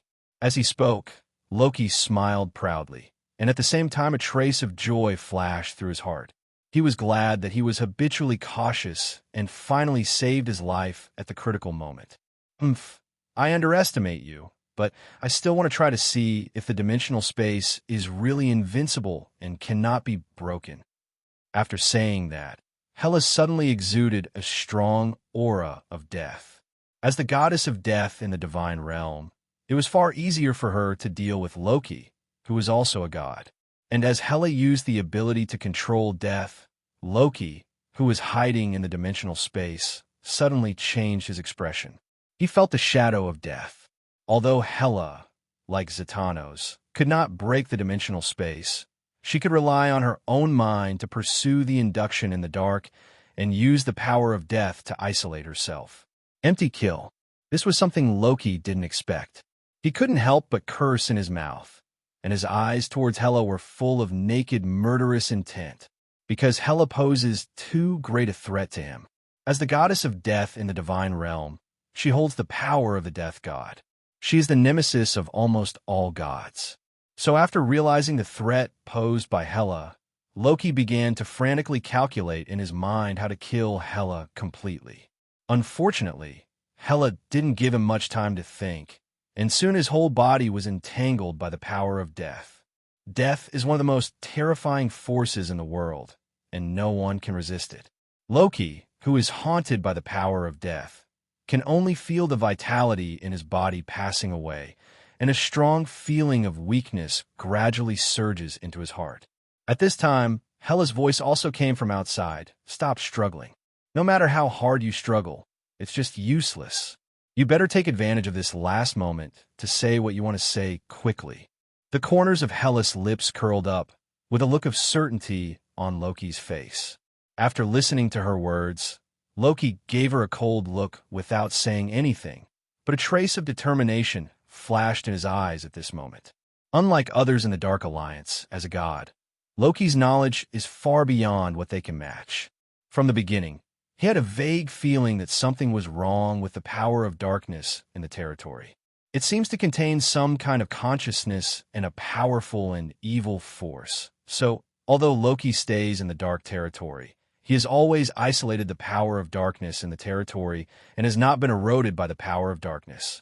If things like this hadn't happened, then Loki doesn't know how long it would have taken him to absorb the power of darkness, or even his whole life.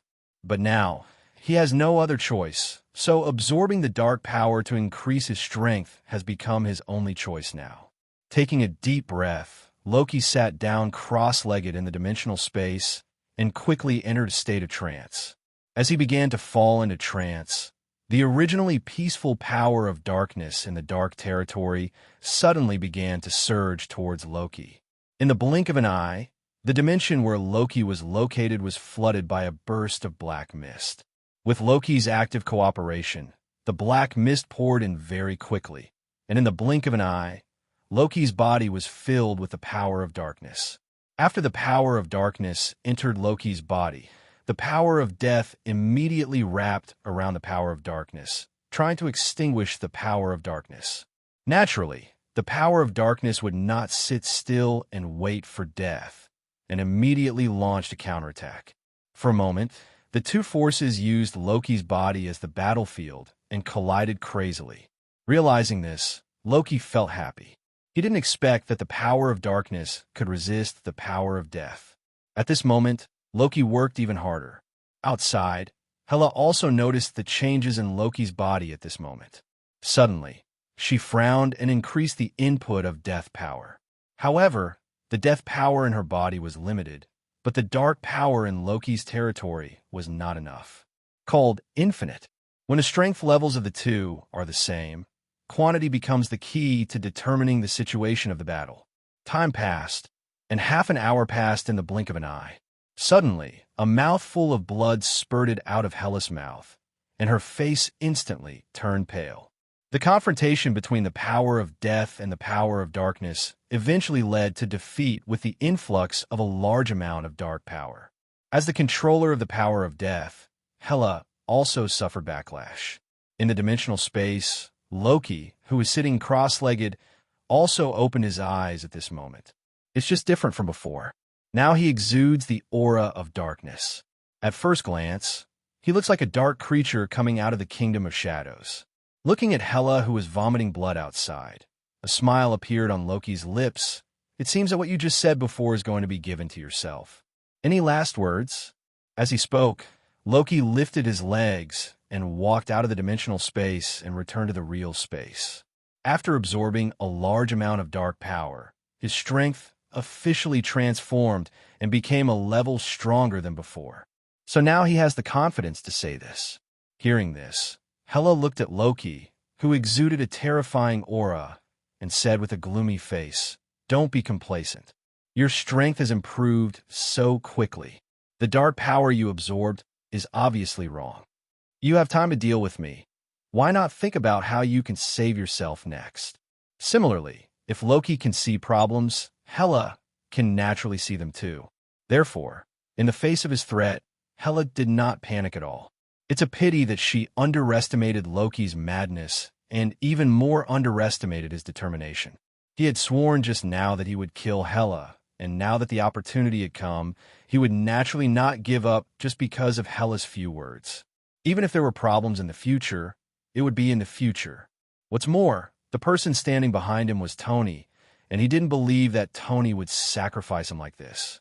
Therefore, Loki's heart was much calmer than Hela imagined and was not affected by her words at all.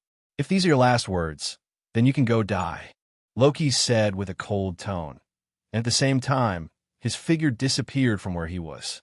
Of course, this time he didn't run away, but rushed directly to Hela. As Loki made a move, Hela's expression suddenly changed. Originally, Loki's speed could be clearly seen in her eyes, but now he could only capture a trace of Loki's afterimage. Feeling this amazing change, Hela looked serious, but she was also more curious about what kind of power Loki had absorbed. How could his strength increase to this level in such a short period of time? Hela was spreading her thoughts, but when a strong wind hit her face, she suddenly had no time to think. Boom! Loki punched Hela in the face with a sonic boom. At the same time, a flame also appeared on his palm. Boom!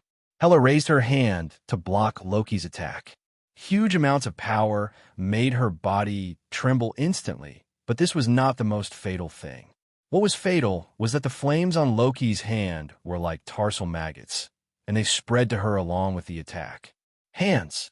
Hela mobilized her power to extinguish it, but as the power was injected into her palm, the flame was not extinguished, but burned even more vigorously. The fire released by Loki is actually fueled by divine power. In the blink of an eye, Hela's hands turned pitch black and smelled faintly of burning. "Damn, what kind of flame are you?" Hela said with anger on her face, while Loki attacked and teased with a smile, "The fire that will kill you." While the two were fighting endlessly, Thor, who had been forgotten by the two, finally reacted and quickly summoned his own Thor's hammer to join the battle. However, as soon as he joined the battle, he was kicked out by Loki. His body hit the ground heavily, and a sweet feeling emerged from his throat.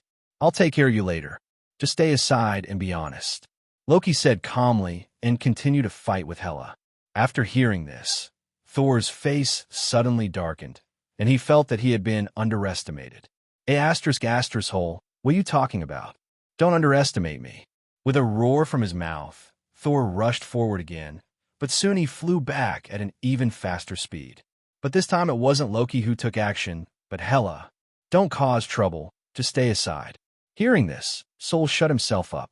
Thor shut himself up on the side, while the battle between Hela and Loki became more intense. The terrifying fluctuations caused by the fight between the two directly tore the temple apart. Suddenly, the entire temple exploded. Boom! a terrifying explosion sounded, and in the dark territory, many humans who were eroded by the dark aura were startled by the sudden explosion. Suddenly, bursts of piercing screams sounded, and everyone fled in all directions. Unfortunately, their escape speed could not keep up with the speed of the destruction wave. Suddenly, many people were directly swallowed by the destruction wave on the spot, leaving no bones left. As for these, Hela and Loki didn't care at all. The two were still fighting crazily, and the aftermath of the fight continued to wreak havoc. Even as the two moved the battlefield, more and more places were destroyed. Soon, the entire dark territory was completely reduced to ruins. A large number of creatures were buried directly under the ruins. At this time, Hela and Loki also stopped temporarily. Loki was breathing heavily, and his forehead was already covered with sweat. He still underestimated Hela's strength. He thought he could kill her after integrating the power of darkness, but in the end he only ended up with a draw. Likewise, Hela was also shocked by Loki's terror at this moment. This guy just improved his strength and quickly adapted to this level of power. In the beginning, she was able to take advantage of her experience, but later on, as Loki's control over power became higher and higher, her situation became more and more difficult. The two looked at each other, fearful of each other, and had the idea of giving up. The scene became extremely quiet for a while. At the same time, in Liberty City, the beach villa, Dr. Doom and Mephisto were standing 1 kilometer away from the beach villa, monitoring the movements of the beach villa. If they want to attack the dark neighborhood under Tony's command, they can't help but guard against the possibility of Tony's intervention. Therefore, the strongest fighters among them were all thrown here to monitor Tony's movements. Once Tony made any changes, it was up to them to stop Tony. The sea breeze was blowing, and Domomu's face was full of impatience. Is it really necessary? Doesn't that guy have 3 heads and 6 arms, which makes you so cautious? If you ask me, just kill him as well. Why bother to conduct surveillance here? Duomu shouted, but unfortunately no one in the scene paid attention to him. Dr. Doom and Zatannos had both fought against Tony and knew how powerful Tony was, so they were filled with disdain for Domomu's remarks and didn't bother to pay attention. As for Mephisto, although he has never seen Tony's power, as an old Enby, he is well versed in the principle of hitting the first bird with a gun, so he prefers to hide and scheme against people rather than attack head-on. Therefore, he naturally ignored Domu's words. Seeing that no one responded to him, Duomu couldn't help but show a look of anger on his face. He is the majestic Lord of Darkness. When did he become so incompetent? The more he thought about it, the angrier he became. Duomu immediately snorted, got up and walked towards the beach villa. Seeing his actions, Dr. Doom and others immediately frowned. What are you going to do? Hearing this, Duomu snorted coldly. I'm not like you, a group of cowards who dare not go up with so many people. Since you don't go up, then I will go up myself. I want to see who the guy you're talking about is. It's not as strong as you brag. After saying that, Domomu strode away. Seeing this, Zatannos was about to call him out, but was interrupted by Dr. Doom's wave before he could speak. Doctor, what are you doing? Since he wants to go, let him go. Just in time to see if that guy's strength has increased during this time. Dr. Doom said calmly. Zatannos continued to frown and said, but that guy may really be beaten to death. If you die, just die. What a pity. It's not like we haven't tried to persuade him. He insists on seeking death. What can we do? Mephisto shrugged and interjected, also disapproving of Zatannos blocking Domu. Seeing that both of them were like this, Zatannos opened his mouth, but finally said nothing. Soon, the eyes of the 3 of them fell on Domomu. Watching him walking towards Tony's villa step by step, the hearts of the 3 of them could not help but speed up a lot. At this time, Domomu, who was close to the villa, was also a little uneasy. After all, Dr. Doom and others had boasted that Tony was so amazing. Although Domomu didn't believe it, he was inevitably a little uneasy. He wanted to turn around and go back several times, but he could feel that the eyes of Dr. Doom and others were looking at him. If he just went back like this, wouldn't it be a big shame? Thinking about the scene of being laughed at by everyone, Domomu shuddered violently. He did not want to experience social death. Therefore, he could only bite the bullet and continue to get closer. And just as he was getting closer and closer to the villa, the voice of number 1 suddenly sounded in the villa. Alert! There's an unknown person approaching the villa. We're checking its danger. It is very dangerous. Should we activate the emergency plan? The voice of number 1 woke Tony up. Tony frowned and then shouted, Lazo! Here, King. Lazo's figure quickly emerged from the ground and appeared directly in front of Tony. Someone is here to see what's going on. Yes, King. Razzo nodded respectfully, then turned and walked toward the door. After opening the door of the villa, Lazo glanced around and quickly caught Doma's figure. Looking at Domu, who was born with 2 horns, Razzo raised his eyebrows, especially after feeling the rich and dark aura emanating from his body.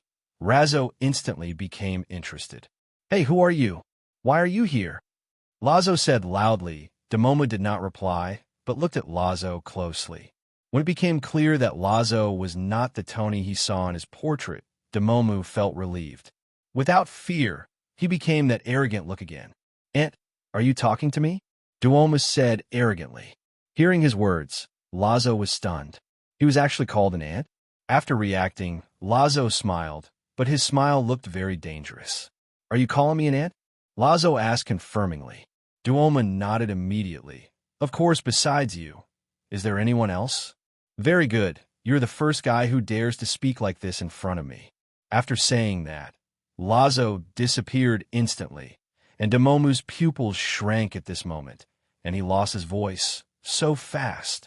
As soon as he finished speaking, a fist appeared in front of his face. Before he could react, he was directly punched away. Boom! Domu's body hit the ground heavily, and the intense pain caused his cheeks to twitch and twist together completely. Whole damn guy, I'm going to kill you, Domu roared. Strong anger rose from the bottom of his heart, and he stared at Lazo with a vicious look, his eyes full of violence. Seeing this, Lazo didn't care at all. He raised the corner of his mouth and raised his fingers provocatively at Domu, full of contempt. Destroy! Domu's hands shook hard in the direction of Razzo. Suddenly, the space around Razzo shattered and then swept towards Razzo. Looking at this scene, Lazo raised his eyebrows and said, You have some ability. As soon as he finished speaking, his body disappeared instantly. Soon, the place where he was submerged by the broken space, and cracks in the space kept flashing, making people feel numb. It is conceivable that if a creature falls into it, the space crack alone may be enough to cut it into thousands of pieces. However, no matter how powerful the attack is, it must hit the person. If it fails to hit, it will be a fake attack. For example, now, when Razzo's figure appeared next to Domu suddenly stared and said in a voiceless voice, Why are you here? Where else would I be? Razzo said with a playful expression, and then punched Domu on the bridge of the nose. Suddenly, Domu's screams could be heard in the air. As the saying goes, one new move can conquer the world, and this is the case with Lazo now. With the ability of the Shadow Kingdom to teleport, he has been invincible from the beginning. Although Domu has many methods, if he can't hit anyone, no matter how many methods he uses, it will be useless. It's not like he hasn't thought about imprisoning Razzo, but unless the connection between Razzo and the Shadow Kingdom is cut off, ordinary confinement will have no effect at all.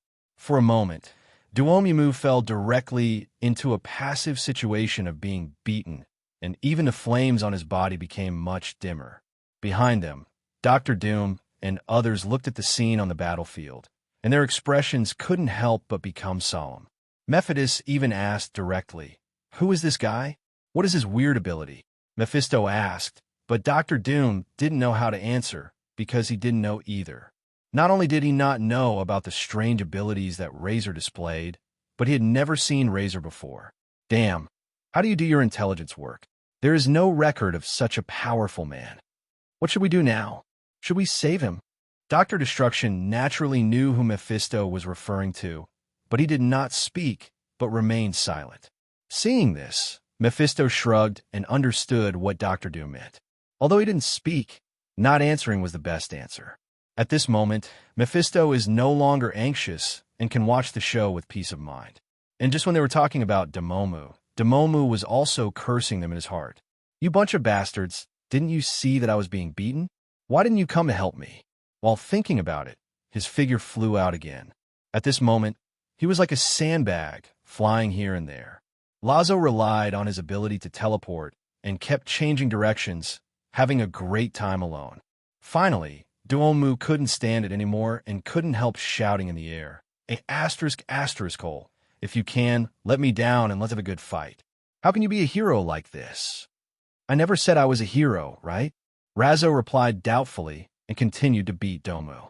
Hearing this, Duomu almost spit out a mouthful of old blood, but there was nothing he could do. He can't beat him again, and he can't explain it. What do you want him to do? Just when Demomu was thinking about when this kind of life would end, a sudden sound came from the direction of the villa. "Stop playing around and deal with him." As soon as he finished speaking, Razzo stopped and bowed respectfully in the direction of the villa. "I understand, King." After saying that, Razor turned to look at Demomu, and at this moment Demomu finally fell from the sky. Seeing Razzo with murderous intent on his face, Domu, who originally had a gloomy look on his face, couldn't help but be stunned. What does this guy mean? Shouldn't he be showing murderous intent on his face? Why did this guy beat himself up? But his murderous intention was even stronger than his own. Damn it, this is too much. Thinking angrily, just when Dr. Doom and others thought that Demomu would rush to take revenge. Suddenly, Duomu turned around and rushed directly towards where they were hiding. The sudden change made everyone stunned, including Lazo. Looking at Demomu's running back, Lazo's mouth twitched. "How can you run away? If you run away, what will happen to my mission?" Thinking silently in his heart, Lazo immediately chased after him. As for the movement behind him, Duomu had no intention of paying attention at this moment. He only has one thought now: revenge. Of course, not towards Razor, but towards Dr. Doom and others. These people actually watch him get beaten, and they were simply unworthy of his son, so he wanted to take revenge on them. Of course, the reason why he didn't seek revenge from Lazo was purely because Lazo's ability was too weird and he couldn't catch or hit him. Anyway, he had no choice. Therefore, instead of taking revenge on Razor, he chose to destroy Doctor and others. The distance between the two sides was not far, and soon Domu came to the place where Dr. Doom and others were hiding. Looking at the approaching Domu, Dr. Destruction's and others' expressions looked very ugly. They didn't expect that Domu would rush towards them, and they didn't even have time to dodge. Satanos even said angrily, "A asterisk hole. What do you want to do? Why do you want to expose our position?" Listening to Zatano's question, Domu was not embarrassed at all, and even said sophistry. "I risked my life and death to help you lure the enemy out. Just forget it if you don't appreciate it, and you still say this about me." After finishing his words, Zatanos paused. Although he didn't want to admit it, there was nothing wrong with Demoma's statement. For a time, although everyone knew that he did it on purpose, there was nothing they could do about him. At this time, Razor's figure also appeared behind Demomu. Looking at Dr. Doom and the others, Razor's eyes flashed with surprise. "Unexpectedly, you actually have an accomplice, but it's useless. You are dead today," Lazo said, and then took an offensive stance. Seeing this, Duomu's eyelids twitched, and then he said to everyone without looking back, "If you don't take action, then I will leave first." Hearing this, Dr. Destruction and others, although very unhappy, had no choice but to take action at this moment. At that moment, several people came to stand next to Duomu, and a terrifying aura slowly emanated from their bodies. Each of the 4 Doctors of Destruction is a top powerhouse in the universe. The appearance of one of them would be a huge disaster for any world, let alone the 4 of them joining forces now. The terrifying momentum instantly shook the world. The originally blue sky was instantly shrouded by a large black cloud. The darkness made people feel depressed. Razzo looked at the 4 of them, and a trace of solemnity appeared on his face at this moment. One-on-one, he was not afraid of anyone, but when it came to 4-on-1, even though he was relying on the Shadow Kingdom, he still couldn't help feeling a little panicked.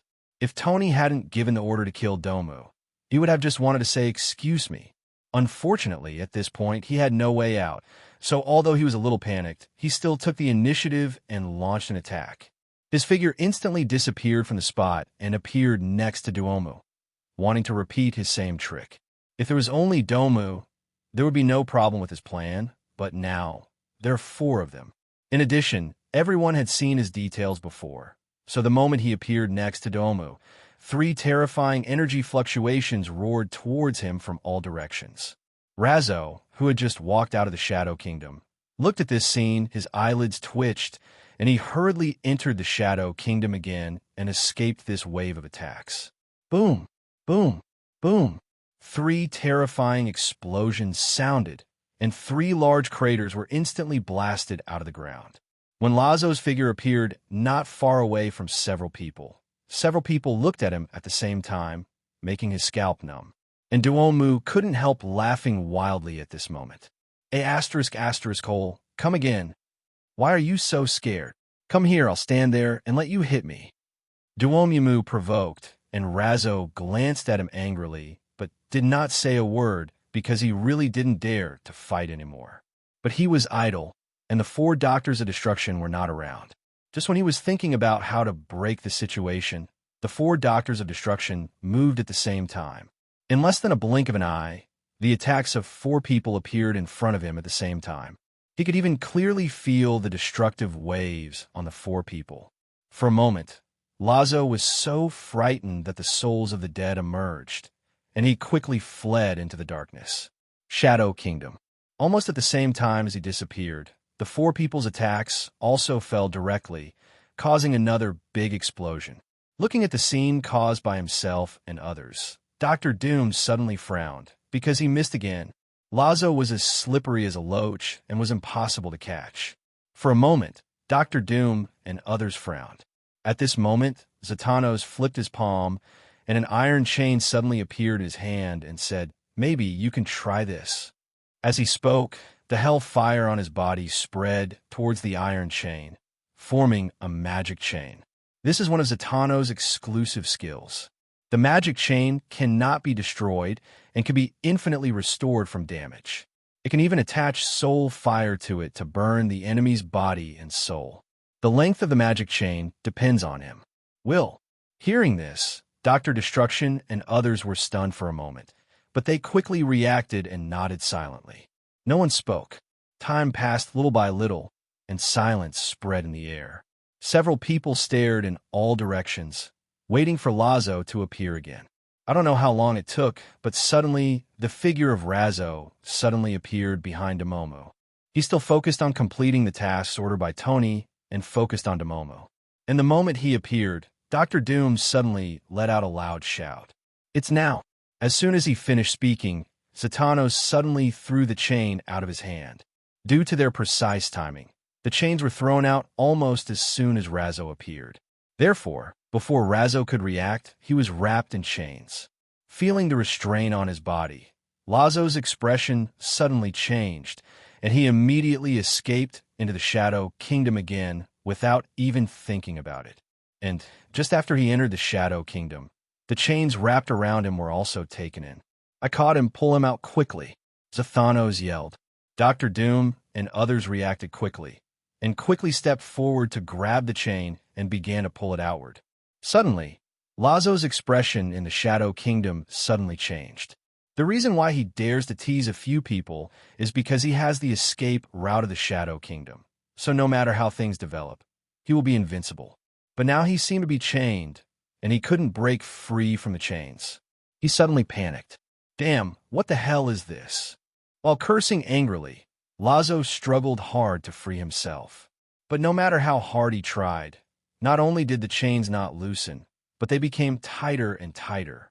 In this way, although Lazo tried his best to resist, he was still dragged outwards little by little. In the villa, Tony kept watching the battle outside through the monitor. When he saw that Lazo's attack was frustrated, he realized that it was time for him to take action. Sure enough, what happened was as he expected. Lazo was tied up by several people. Although he was still in the Kingdom of Shadows, As long as he could not break the bonds, it would be a matter of time before he was dragged out. Seeing this, Tony couldn't help but shook his head slowly. Lazo's strength was indeed good, but his brain didn't seem to work very well. He didn't know how to escape when the situation was unfavorable, so he still had to fight hard. Little did he know that it was entirely because of the order he had given that made Razo so stubborn. Otherwise, he would have fled long ago.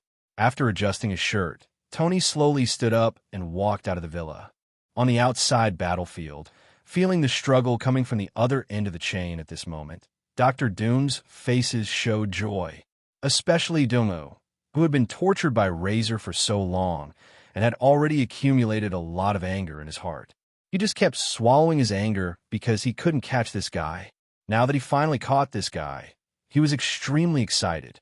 He swore that he would return all the humiliation he had suffered to Lazo and torture him well.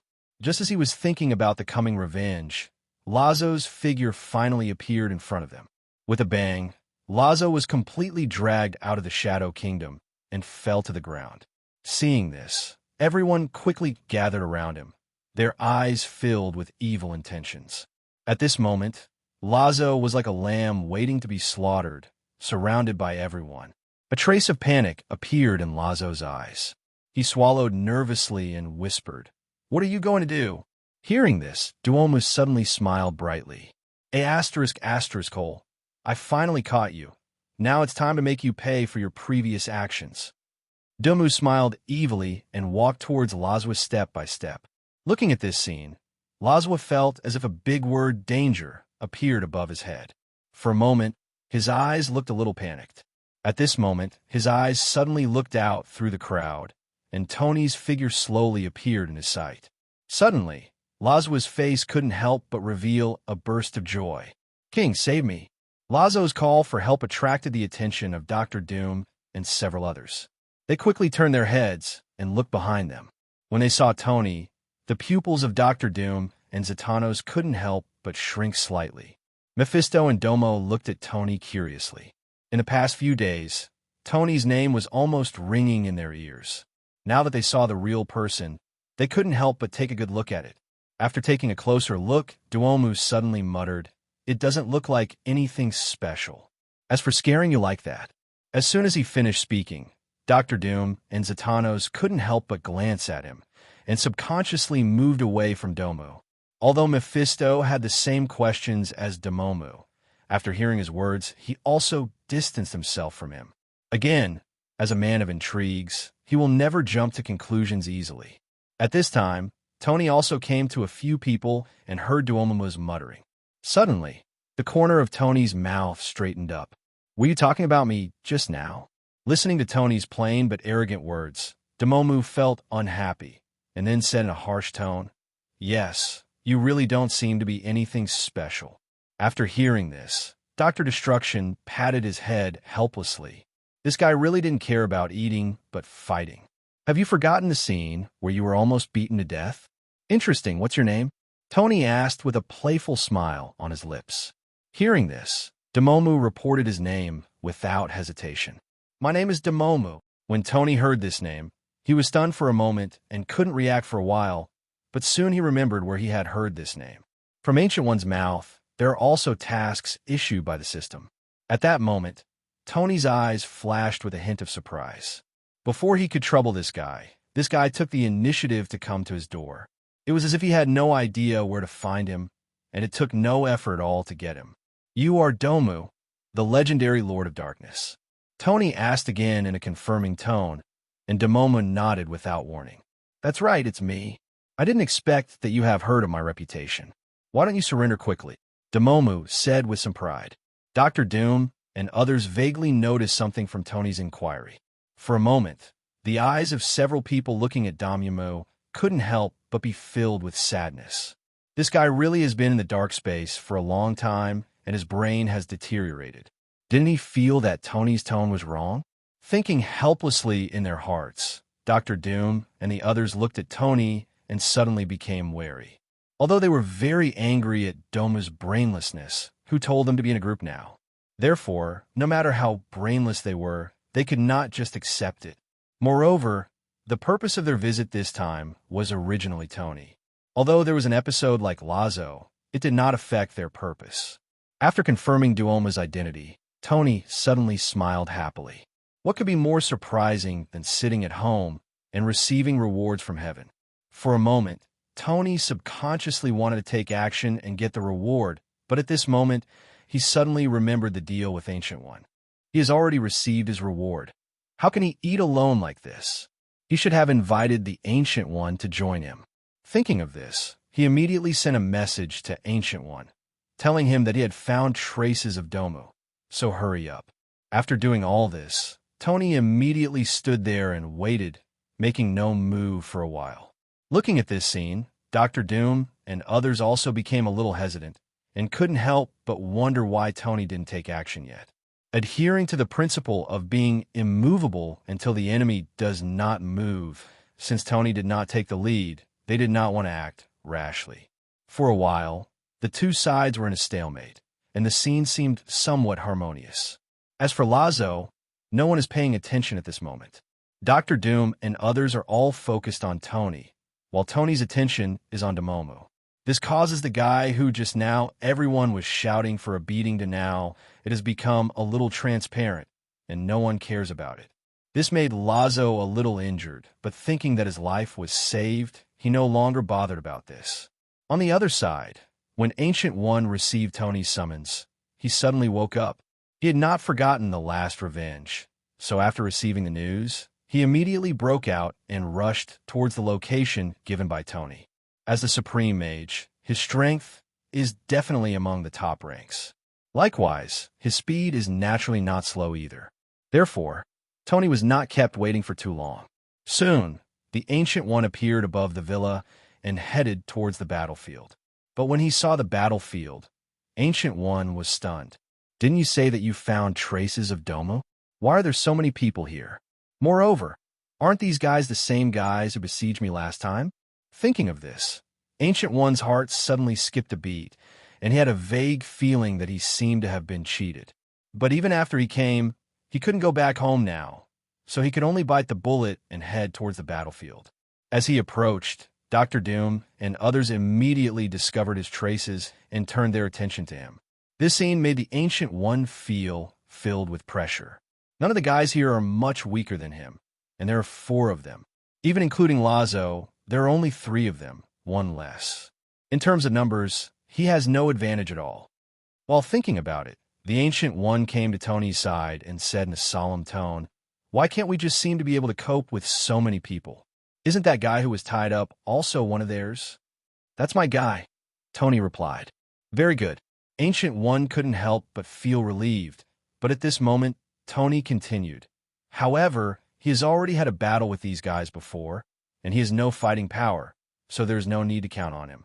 Hearing this, Ancient One's face froze, and then he said slowly, "Then if you have any backup plans, take them out quickly." "You are my backup," Tony said in surprise. In an instant, Ancient One felt a huge pain in his heart. Looking at Tony with speechless eyes, Ancient One seemed to be saying, "Are you sure you are not trying to trick me? It's not like you asked me to hunt Domu, but like you asked me to hunt Domu. I'm afraid you're not an undercover agent." Looking at Ancient One's suspicious gaze, Tony couldn't help but cough slightly at this moment, with a trace of embarrassment flashing in his eyes. The reason why he called Ancient One here was not only for the previous agreement between the two, but also for another purpose, which was to let him share the firepower with him. After all, there were 4 of them, Dr. Doom. Although Tony could guarantee that he would not be defeated, he was not sure that he would be able to kill Domu. Therefore, just in case, he specially called the Ancient One. Now being stared at with suspicion by the Ancient One, he, who was already a little guilty, naturally seemed to lack confidence. "Don't look at me like that. Didn't you tell me that I would call you when I found Domu?" "I did everything as you said," Tony said calmly. Ancient One was so depressed that he wanted to vomit blood, but he couldn't refute. Immediately, he could only grit his teeth and say, "Okay, I'll leave those 3 guys to you. You hold them back while I deal with Domu." "No, I'm responsible for dealing with Domu. You hold them back." Tony refused without hesitation. After all, Duomamu is related to system rewards. How can you leave this kind of thing to others? Naturally, you have to do it yourself. Ancient One said something to me, but in the end the language got stuck and I didn't know what to say at all. This guy is too shameless. Even if he cheats himself, he lets himself attract firepower to him. If he hadn't formed an alliance with Tony before, he really wanted to turn around and leave now, letting Tony try what it was like to be surrounded by 4 people.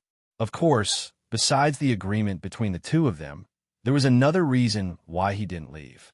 That is, if he leaves, no matter whether Tony can withstand the attack of the 4, he will be alone. At that time, if Tony dies and the 4 Doctors of Doom come to find him again, he will not be able to handle it. Therefore, the two of them now have a completely inseparable relationship, so he can't give up on Tony yet. While the two were arguing, the faces of the 4 Dr. Doom people opposite them had turned completely dark. They now feel offended. Even if these 2 guys want to discuss, can't they use a secret method? Who are you looking down on when you allocate opponents in front of them so openly? Especially Duomu. He was fought over by Tony and the Ancient One, and those who didn't know thought he was a weakling. It's simply that my uncle can tolerate it, but my aunt cannot. What are you doing? Domu suddenly roared, and the Ancient One and the 2 were suddenly startled. They looked back at a few people at the same time and immediately realized something. For a moment, a trace of embarrassment flashed across Ancient One's face. Why don't you use voice transmission? I forgot. Tony shrugged and said indifferently. Ancient One's face suddenly darkened, and he didn't know how to evaluate Tony at all. But now, when things got to this point, he was no longer interested in scolding Tony. He flashed forward and rushed forward, intending to grab his opponent first. Looking at this scene, hatred flashed into Momu's eyes. Come on, let's end it today. As he said that, he was ready to take action. When the Ancient One saw this, he couldn't help but smile. He didn't believe that Tony would come to cause trouble after he and Domomu got involved. Not to mention, there are 3 Doctors of Destruction who are eyeing him. So even if he wants to cause trouble, he has no chance. Thinking of this, Ancient One instantly felt proud, and even his resentment at being cheated by Tony calmed down a lot. Just when he thought everything would go according to his plan. Suddenly, 3 people suddenly appeared in front of Domomu. They were none other than the 3 Doctors of Destruction. Mage, didn't you agree that your opponent will be us? That's right, you have to keep your word as a person. If you make us your opponents, then you can only let us be your opponents. Dr. Doom spoke first, and Zatanos also spoke up at this moment. Seeing this, Ancient One's face instantly turned green. D. Who told you that my opponent is Domimu? Get out of here. Ancient One roared crazily in his heart, but unfortunately, he could no longer retreat. At the moment, he could only resist the 3 Doctors of Doom on his own, and Dr. Doom also took the opportunity to launch dimensional teleportation, moving the battlefield 1,000 meters away. Since all this happened in a flash of lightning, Domu suddenly came back to his senses after the battlefield was moved. My opponent was intercepted. Of course, this is not very important. What is important is that he has to face Tony alone. Thinking of this, Domomu immediately raised his head and looked at Tony, who was holding his hands and staring at him with a half-smile, not far away. He has never seen Tony's power, but he has heard about Tony's reputation. In addition, the 3 Doctors of Destruction would rather bully the smaller ones than face Tony, which made Domu couldn't help but feel a little bit. Become panicked. This guy can't really be that strong. Duomumu thought with some uncertainty, but after all, he had not seen it with his own eyes, so although he was a little panicked, he was still calm. As for the other side, Tony couldn't help but smile at this moment. He didn't expect Dr. Doom and the others to go directly to the Ancient One. After all, their goal is themselves. But this matter is not difficult to understand. After thinking about it for a while, Tony quickly came up with the answer.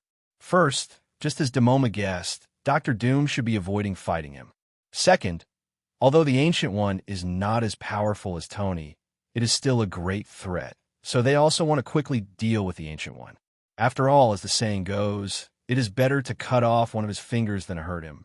They had no confidence against Tony. If there was someone around Tony to help, it would be a fool's errand for them. Just prepare to surrender. Therefore, no matter what the reason is, they must deal with the Ancient One first, and only after solving the Ancient One can they gather all their strength to suppress Tony. The only problem of holding Tony back was thrown directly to Demomu. They felt that Demomu should be able to hold on for a while even if he couldn't defeat Tony. Of course, no one knows what the facts are. At this moment, the three of them were frantically surrounding the Ancient One, using various killing techniques. They have to kill the Ancient One before Tony kills Demomu. Otherwise, the longer the time drags on, the worse it will be for them. Compared to the excitement on the battlefield, Tony and Damu were looking at each other with big eyes and small eyes at this moment. Damu's eyes were full of vigilance, while Tony's face was yawning constantly, looking a little tired. What? You still don't want to take action? If you don't take action, I won't be polite. Tony looked at Domum lazily, his eyes full of teasing. As the saying goes, when a lion fights a rabbit, it is necessary to use all your strength. Tony naturally understands this truth, and the reason why he does not take action first is simply to let the Ancient One consume more Dr. Doom and the three of them, so that he can catch them all in one fell swoop. Even though Ancient One was currently besieged by 3 people and looked very embarrassed, Tony took a quick look and discovered that Ancient One was worthy of the name of Supreme Mage. Apart from looking a little embarrassed, he has not suffered any injuries so far. That's why he took his time. However, Tony could be calm and relaxed, but Duomu couldn't sit still at this moment. Although the pressure Tony brought to him was invisible and insubstantial, it was like a big mountain that was constantly pressing on his heart. It might be okay for a while, but if it continues like this, Demomu is afraid that he won't even have the courage to take action. Therefore, after Tony's words fell, a look of determination suddenly flashed in Domu's eyes. Now, he had no one to rely on, so he could only find a way out on his own. Moreover, he did not believe that Tony was really as powerful as the rumors said. Who is he? He is the Lord of Darkness, one of the strongest men standing at the pinnacle of the universe. There is no reason why he can't even deal with a Blue Star person.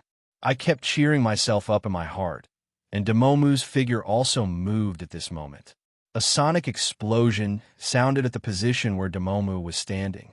Demomu's figure disappeared instantly, and a hole was made by him on the ground. A gust of wind like a blade blew against Tony's cheek, and a whistling sound also sounded in Tony's ears. Demomu arrived in front of Tony in the blink of an eye and punched Tony in the face. The magical flames on his body were burning brightly, and as he got closer, the temperature around Tony continued to rise. If it were an ordinary person, the terrifying high temperature emitted by him alone would be enough to melt a person instantly before being hit by Duomu. However, Tony was unmoved when he watched this scene. He even yawned lazily and said in a calm tone, "Why do you guys like to hit people in the face? Haven't you ever heard that hitting someone doesn't mean slapping someone in the face? And swearing someone doesn't mean slapping someone else's mother?" After saying that, the laziness on Tony's face disappeared, and his eyes instantly became sharp. The next second, Tony stretched out his hand to grab, and Demomu's full-strength punch immediately fell into Tony's palm. Boom! A dull collision sounded, and the magic flame was still burning on Demomu's fist. But as an ancestor who plays with fire, it is impossible for a mere flame to hurt Tony. Tony grabbed Demomu's palm, which was like glass, shining with white light. After getting close to Tony, the flames on Demomu's fist began to turn on their own. They retreated and didn't dare to get close at all. Seeing this scene, Duomu was shocked. As an old monster who had lived for an unknown length of time, emotions like shock rarely appeared in him. But when he found out that his flame was out of control, he couldn't help but feel horrified. After all, he had worked hard to achieve this. How can it be? Doma muttered to himself.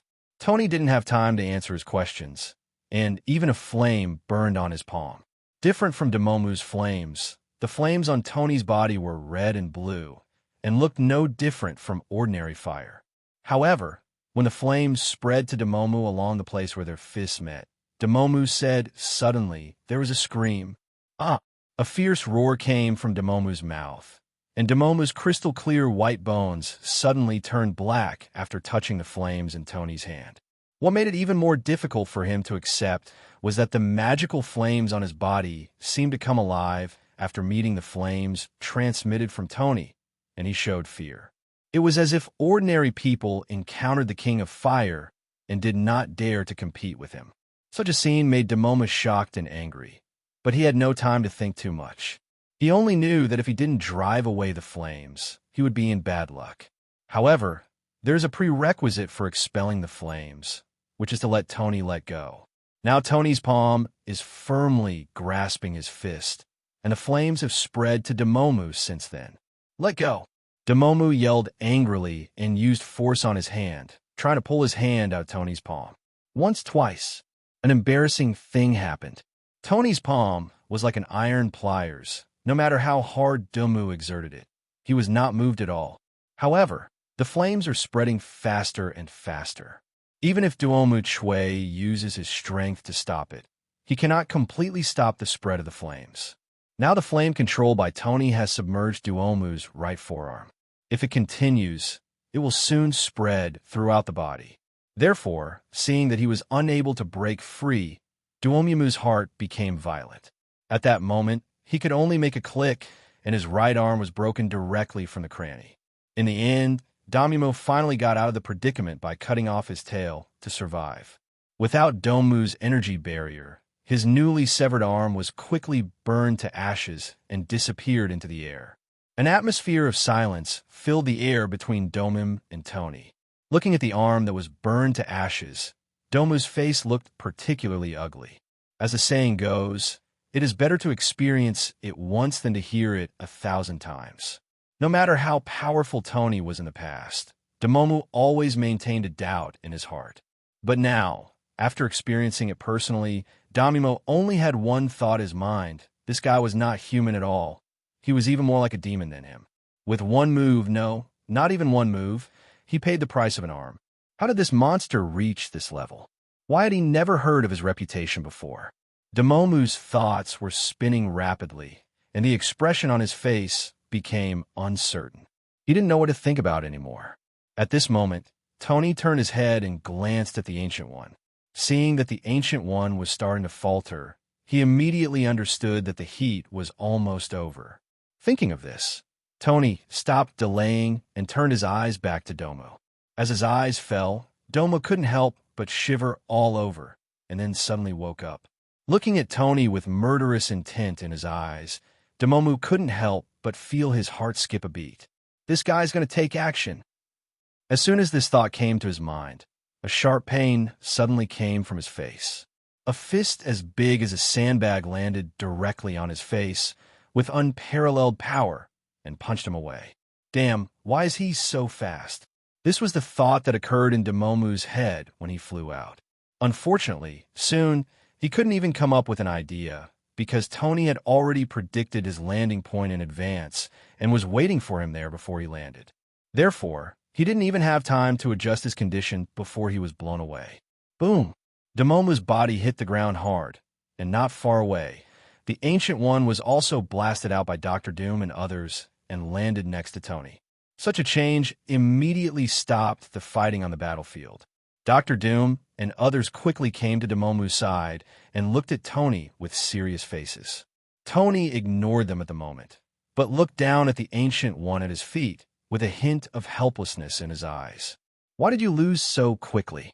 After finishing his words, Ancient One coughed and forced himself to stand up. He rolled his eyes at Tony and said, "It's easy to say, just go and try it yourself." Hearing this, a speechless look suddenly flashed across Tony's face. Well, he admitted that he overestimated the Ancient One and thought that this guy could consume a few people of Dr. Doom in a wave and then hold on until he killed Damomu. But it turns out that Ancient One also has limits. However, it doesn't matter.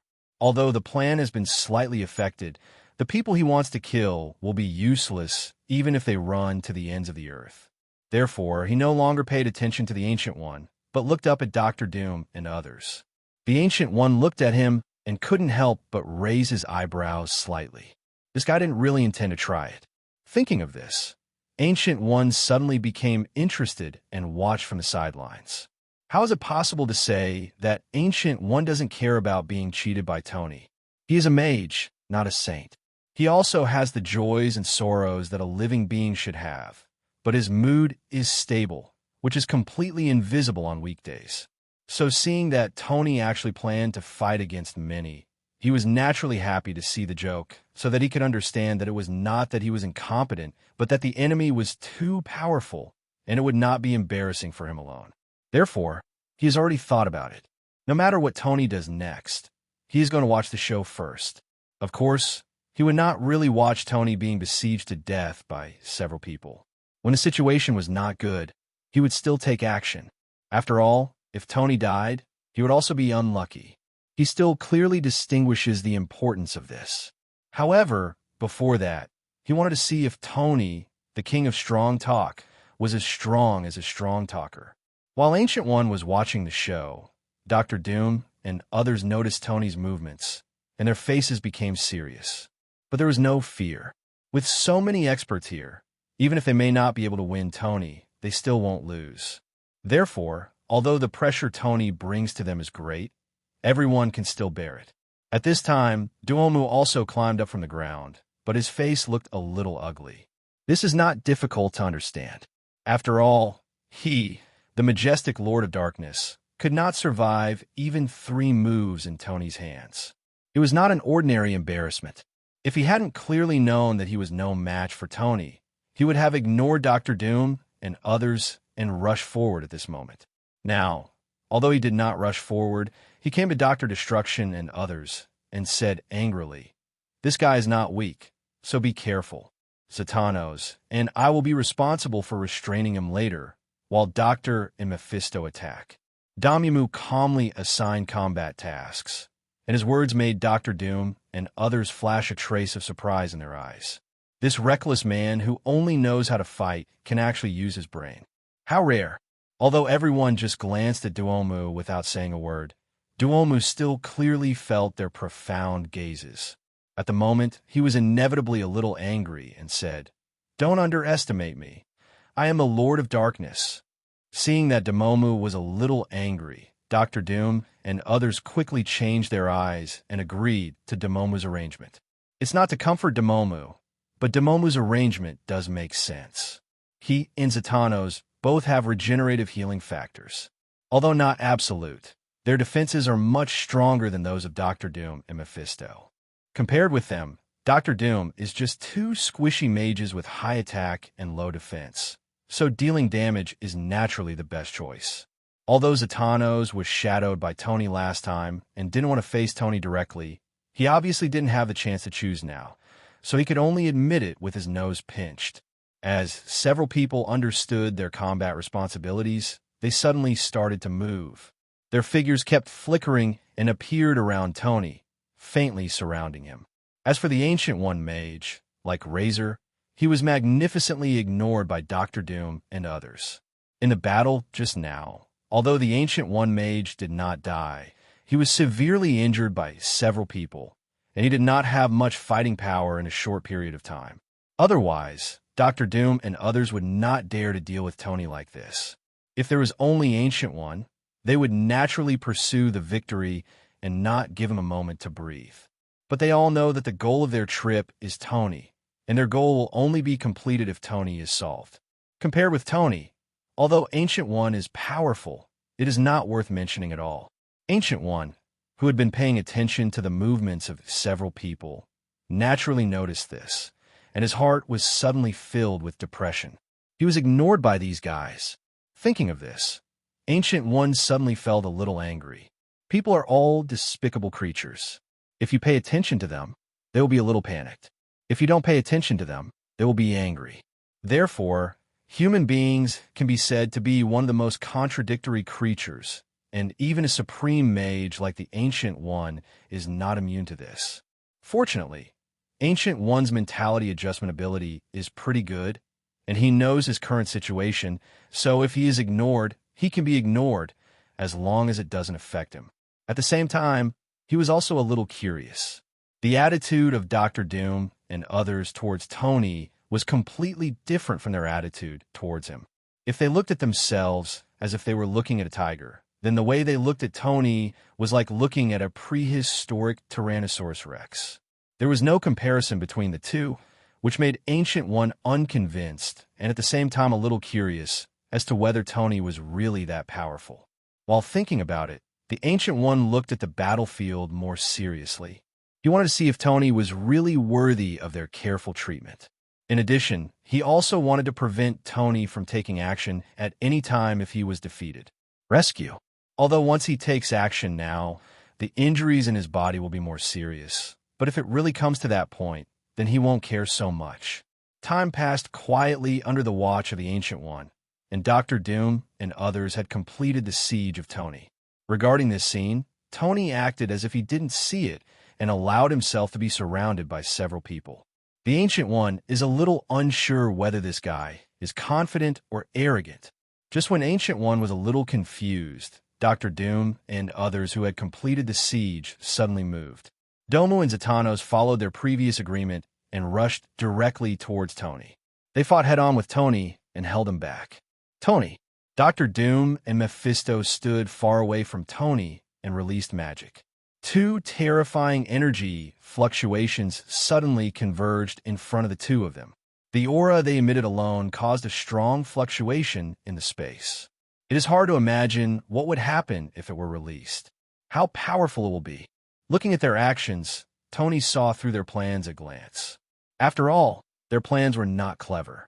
They just relied on their respective advantages to gather the strength of a few people to suppress him. Suddenly, a smile appeared on Tony's lips. The calculation is good, but I don't know if you are strong enough. As he spoke, Tony moved and took a step forward. This was the first time he took the initiative to attack after walking out of the villa. In his previous fight with Domu, he only fought back passively. Ignoring Dr. Destruction and the other two, Tony ran directly towards Domu and Domu. Although theoretically speaking, the attacks of Dr. Doom and the two men are more threatening to him. But with the dog charm to save his life, he didn't care at all about the methods they used.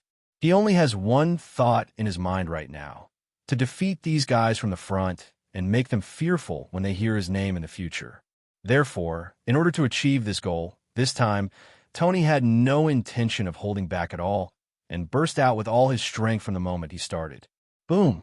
The power of the Ox Talisman was brought to its peak by him, coupled with the power of the demonic energy and the dark power given by the Shadow Kingdom.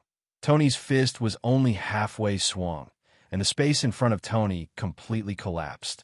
The expressions of Domu and Zatanos, who were rushing towards him, changed instantly, and they both felt the shadow of death coming in their hearts at the same time.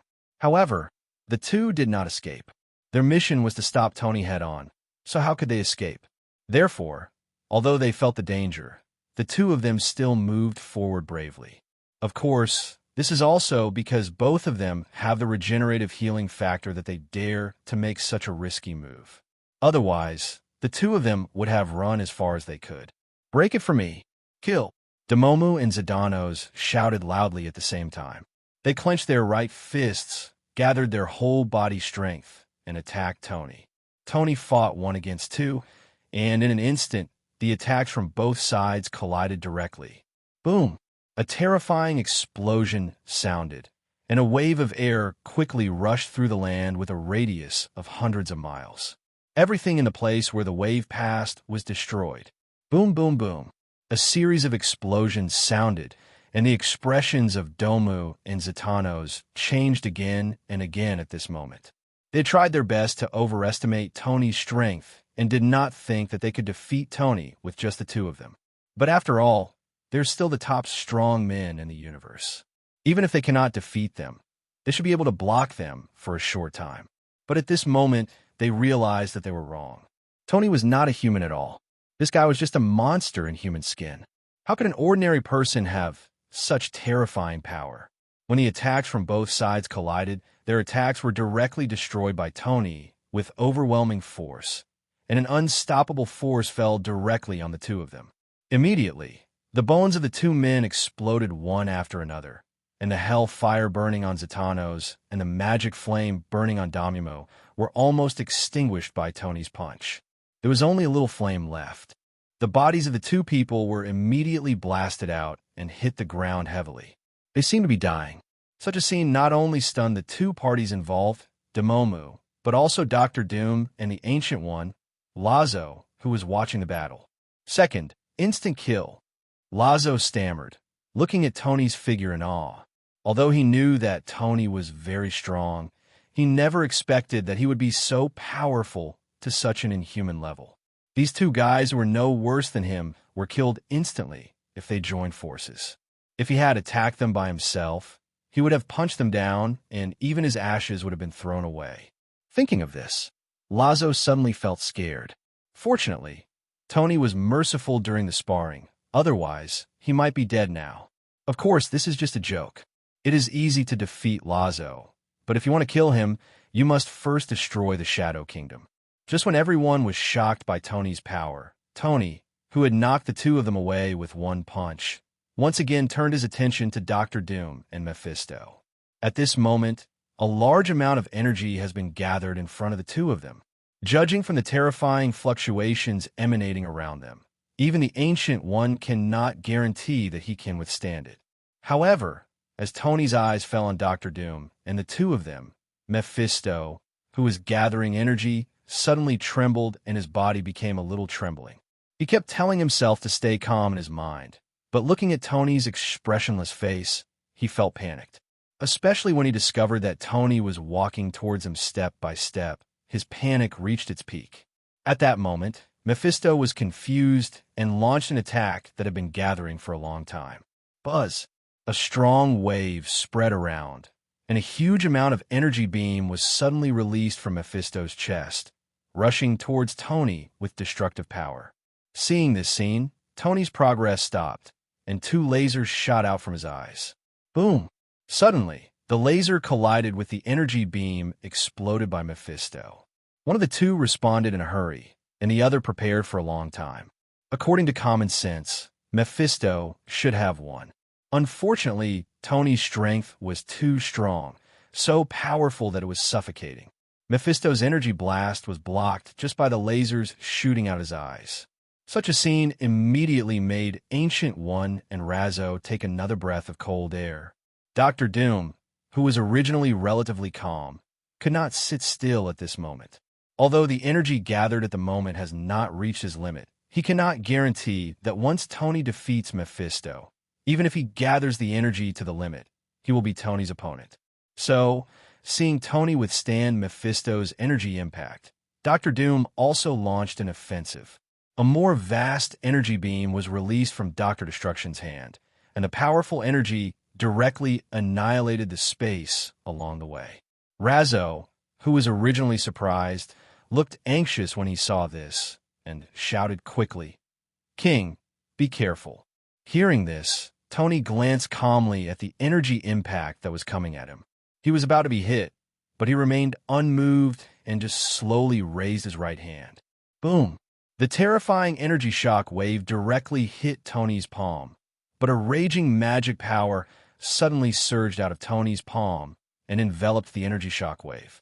Soon, the energy shock wave that Dr. Doom had concentrated with all his strength was directly rolled into a ball by Tony. How can it be? Dr. Doom said in horror. Tony glanced at him flatly, then smashed it with his backhand, and immediately the ball rushed towards Dr. Doom at high speed. Seeing this, Dr. Doom subconsciously wanted to dodge, but just when he was about to make a move, a terrifying gravity fell directly on him, firmly suppressing his figure. "Damn it! Open it!" Dr. Destruction roared. Veins appeared on his forehead, and his eyes turned blood red. Terrifying energy fluctuations continued to emanate from his body, but he just couldn't break free from Tony's suppression.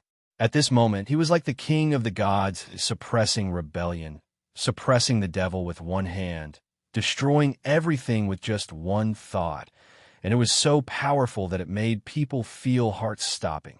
Boom! The belated explosion finally occurred to me, and Dr. Doom, who could not escape, was focused frontally and his body was instantly submerged in the energy impact of the sky. Mephisto stopped attacking at this moment and looked at this scene stupidly. His thoughts had completely stopped, and his face was full of fear. Looking at Dr. Doom, who was overwhelmed by the explosion, he kept mumbling to himself, "Failed. Defeated." At this moment, Tony flicked his fingers, bringing him back to his senses instantly. Seeing Tony's calm eyes falling on him, Mephisto trembled, his knees softened, and he knelt down and said, "I surrender." As soon as these words came out, a flash of surprise suddenly flashed in Tony's eyes. He thought these guys would be tough to the end, but he didn't expect that there would be an unexpected gain. In this scene, not only Tony was surprised, but also Domomu and Zatanos were shocked by his shameless behavior. Although the devil has no bottom line, he will not do such shameless things. After reacting, Dome immediately shouted angrily, "Mephisto, do you know what you are doing? You are simply embarrassing all of us. I order you to stand up now." Domomu kept shouting angrily. If he hadn't been seriously injured and couldn't move, he would have killed Mephisto first. As for Domomu's scolding, Mephisto completely ignored it and just looked at Tony with a flattering look on his face. Seeing this, a smile suddenly appeared on Tony's lips. "You surrendered so easily. How do I know if you will betray me?" Hearing this, Mephisto's heart skipped a beat. For fear of being rejected by Tony, he quickly said, "Master, don't worry, I will never betray you. No matter what you ask, I will do it." "Yeah, then go deal with that guy." Tony pointed at Zatanos casually. "Good." Without hesitation, Mephisto nodded directly, then stood up and walked towards Zatanos. Looking at this scene, Zatanos' face was full of anger. "Hole. You are a despicable and shameless D. After hearing this, Mephisto did not defend himself, but smiled and said, "When did the devil become a good person? Despicable and shameless. Isn't that the label of the devil clan? Why are you angry?" After finishing speaking, Zatanos looked stunned. He was asked by Mephisto, when did he start thinking about things with human thinking? Isn't he a devil? Thinking of this, Zatanos suddenly turned his head and looked at Tony.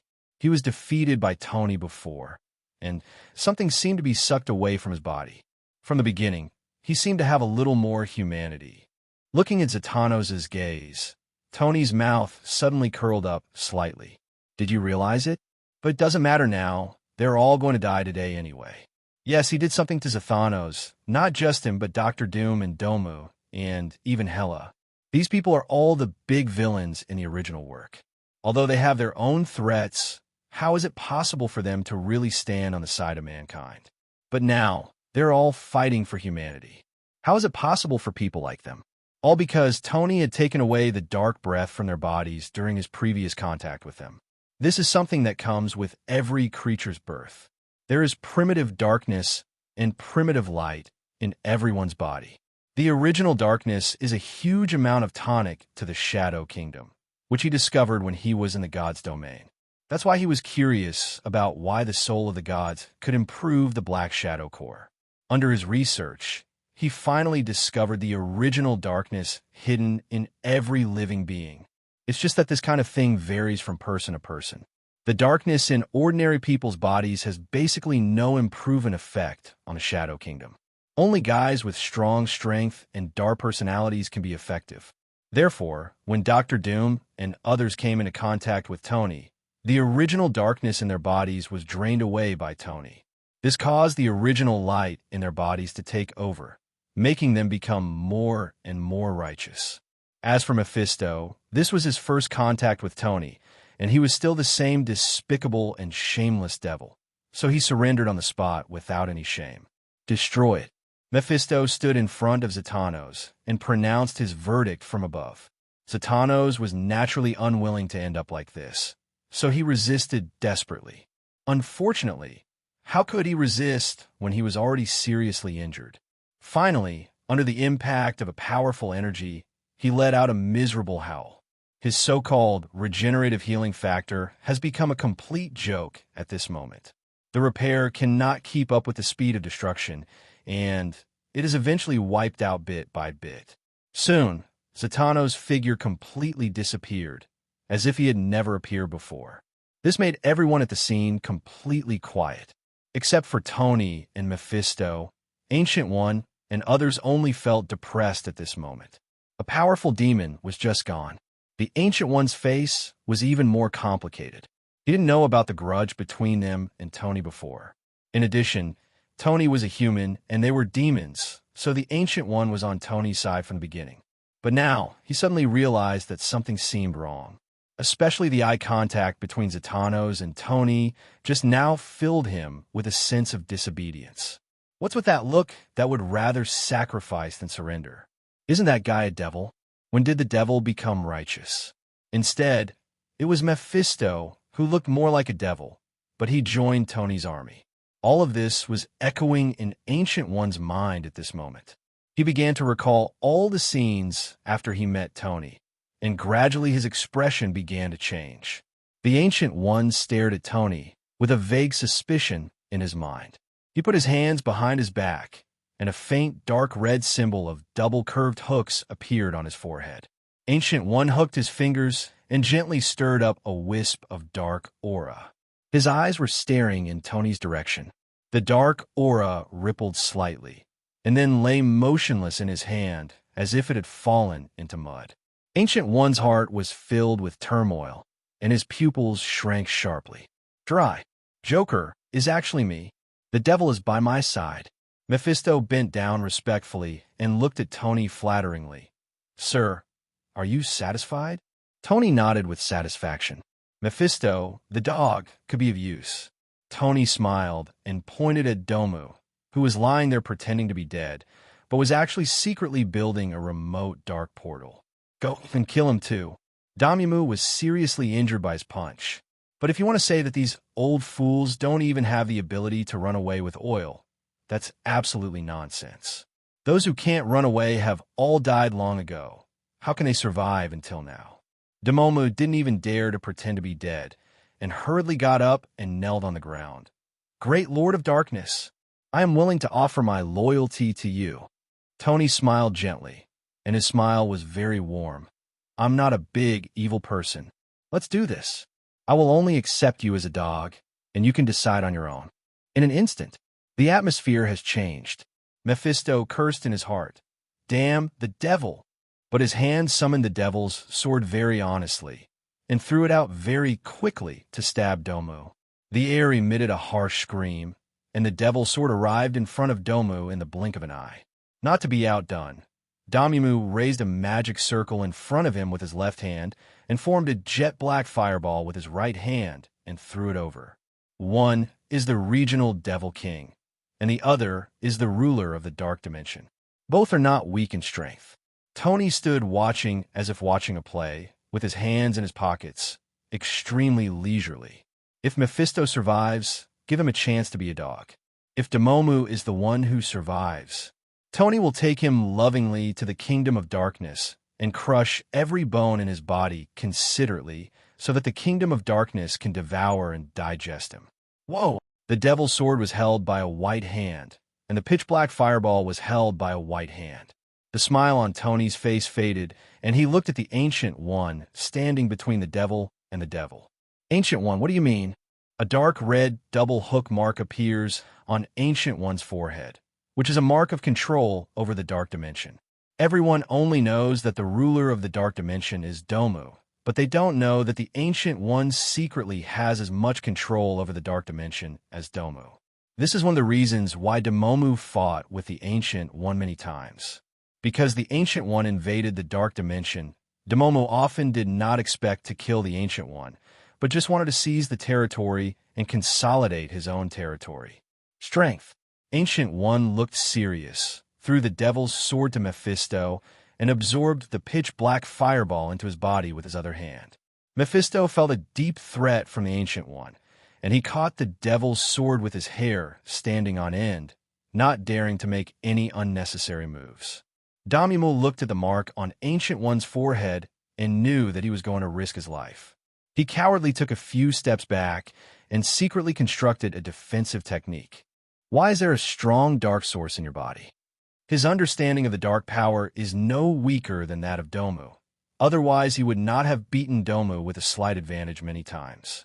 I didn't find it before because I didn't suspect it at all.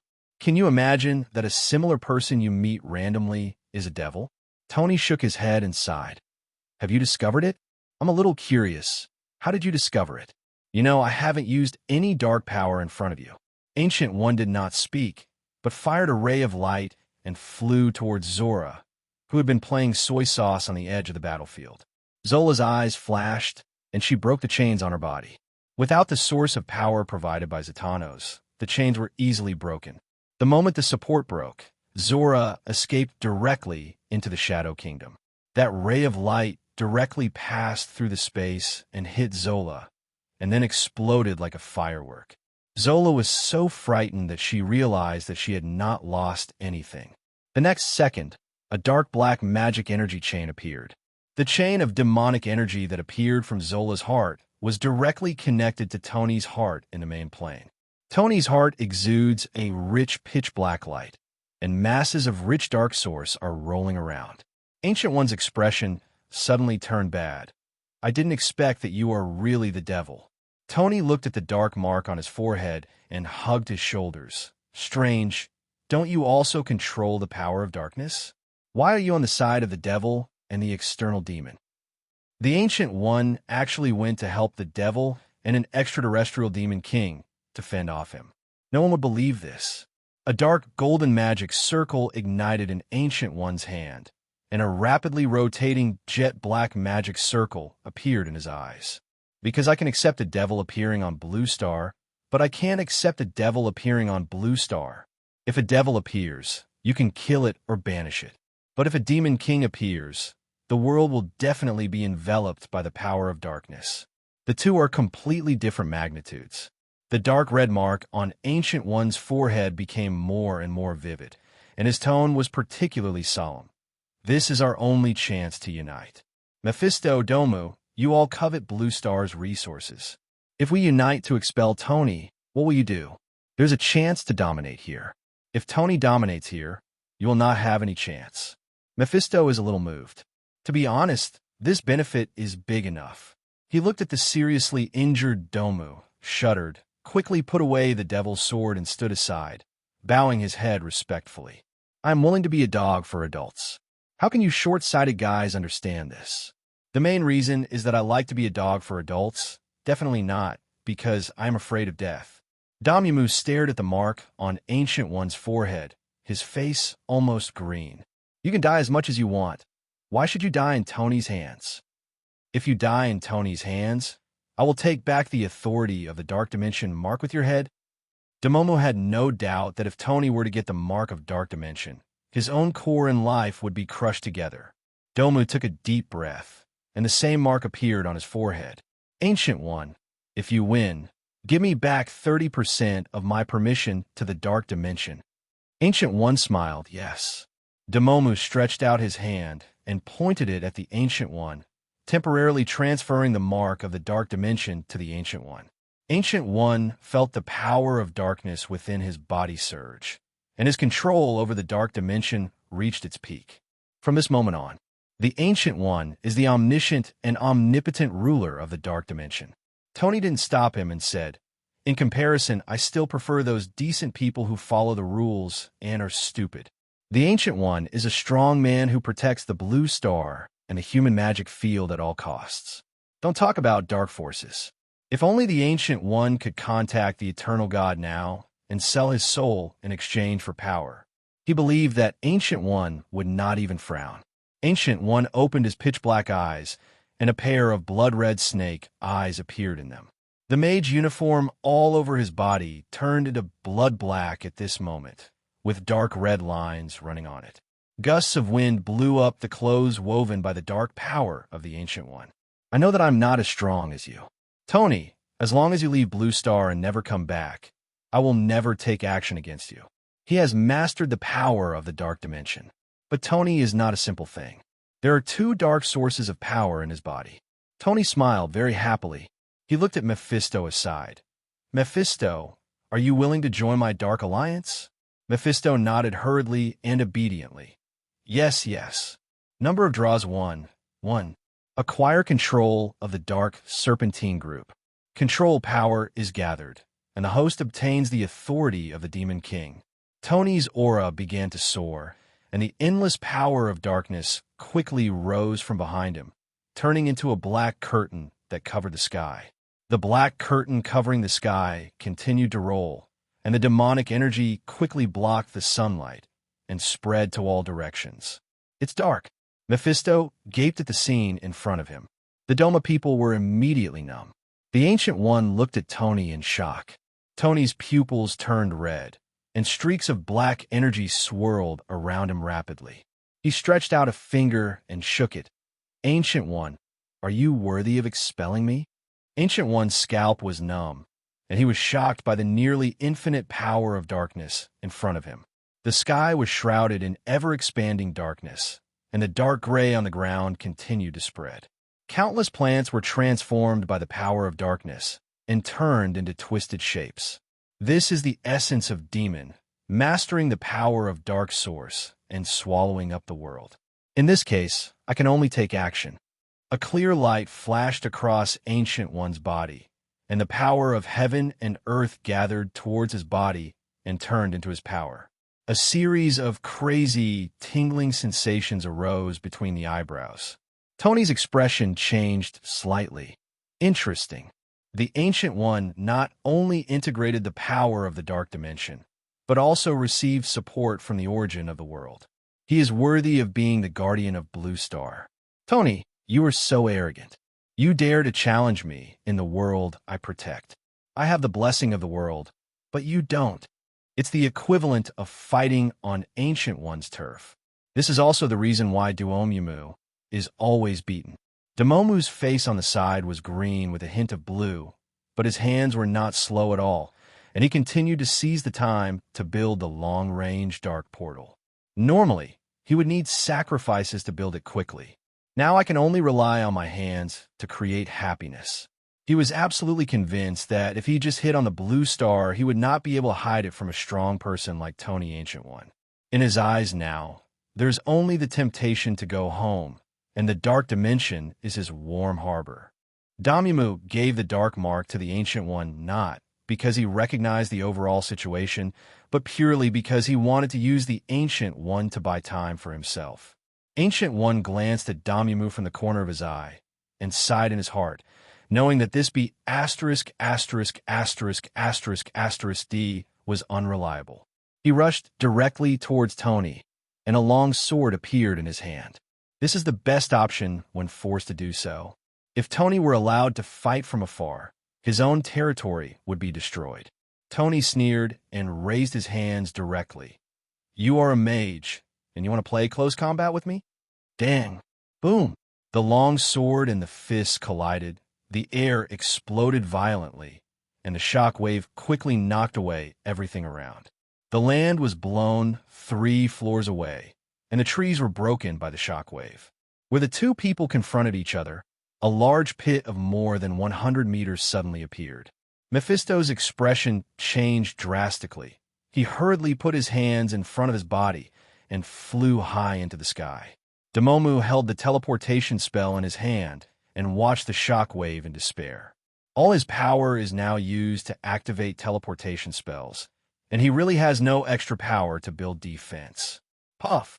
The defenseless Duomumu was blown away by the shock wave. A large mouthful of black blood spurted out.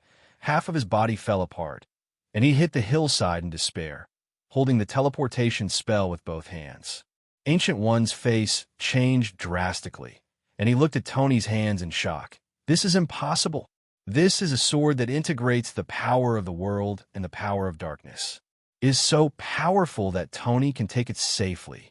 Tony grabbed the Ancient One sword with his bare hands and sneered. Ancient One, since you like to risk your life, come on, let's risk our lives together. He grabbed the Ancient One's long sword, solidified it, and used the long sword as a bridge to transmit the power of the Shadow Kingdom crazily into it.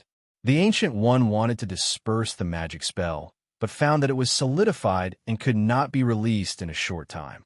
What's worse is that he can't even let go of the magic sword, and his hand and the sword technique are solidified together. Incompatible forces collided wildly, and the sword's body flashed with extremely dangerous light. Cracks quickly appeared, and clear and black lights flashed in the cracks. Ancient One's pupils trembled wildly. "You lunatic!" Boom! The magic sword exploded instantly, and the explosion at close range directly blew the Ancient One away.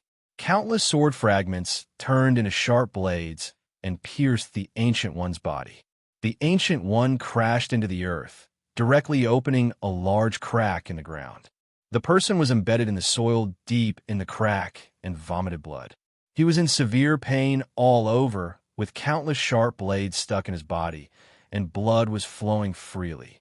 The Ancient One vomited blood, covered his veins, and used magic to quickly stop the bleeding, and looked at Tony in shock.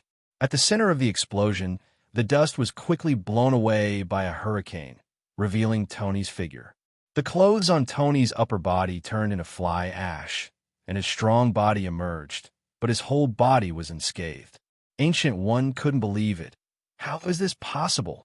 Tony felt the power in his body that exceeded the previous peak, and the corner of his mouth slightly raised. "You can't break through my defense before you exhaust all my power, but what I am more curious about is..." He opened his palm, held the sword fragment between his two fingers, and gradually increased his strength. The long sword fragments were blown into powder by the huge force and disappeared into ashes. "I have a strong body, so I can accommodate two dark sources. As for you, a mage, integrating the source power of two dimensions, how long can you last?" See the real chapter for details.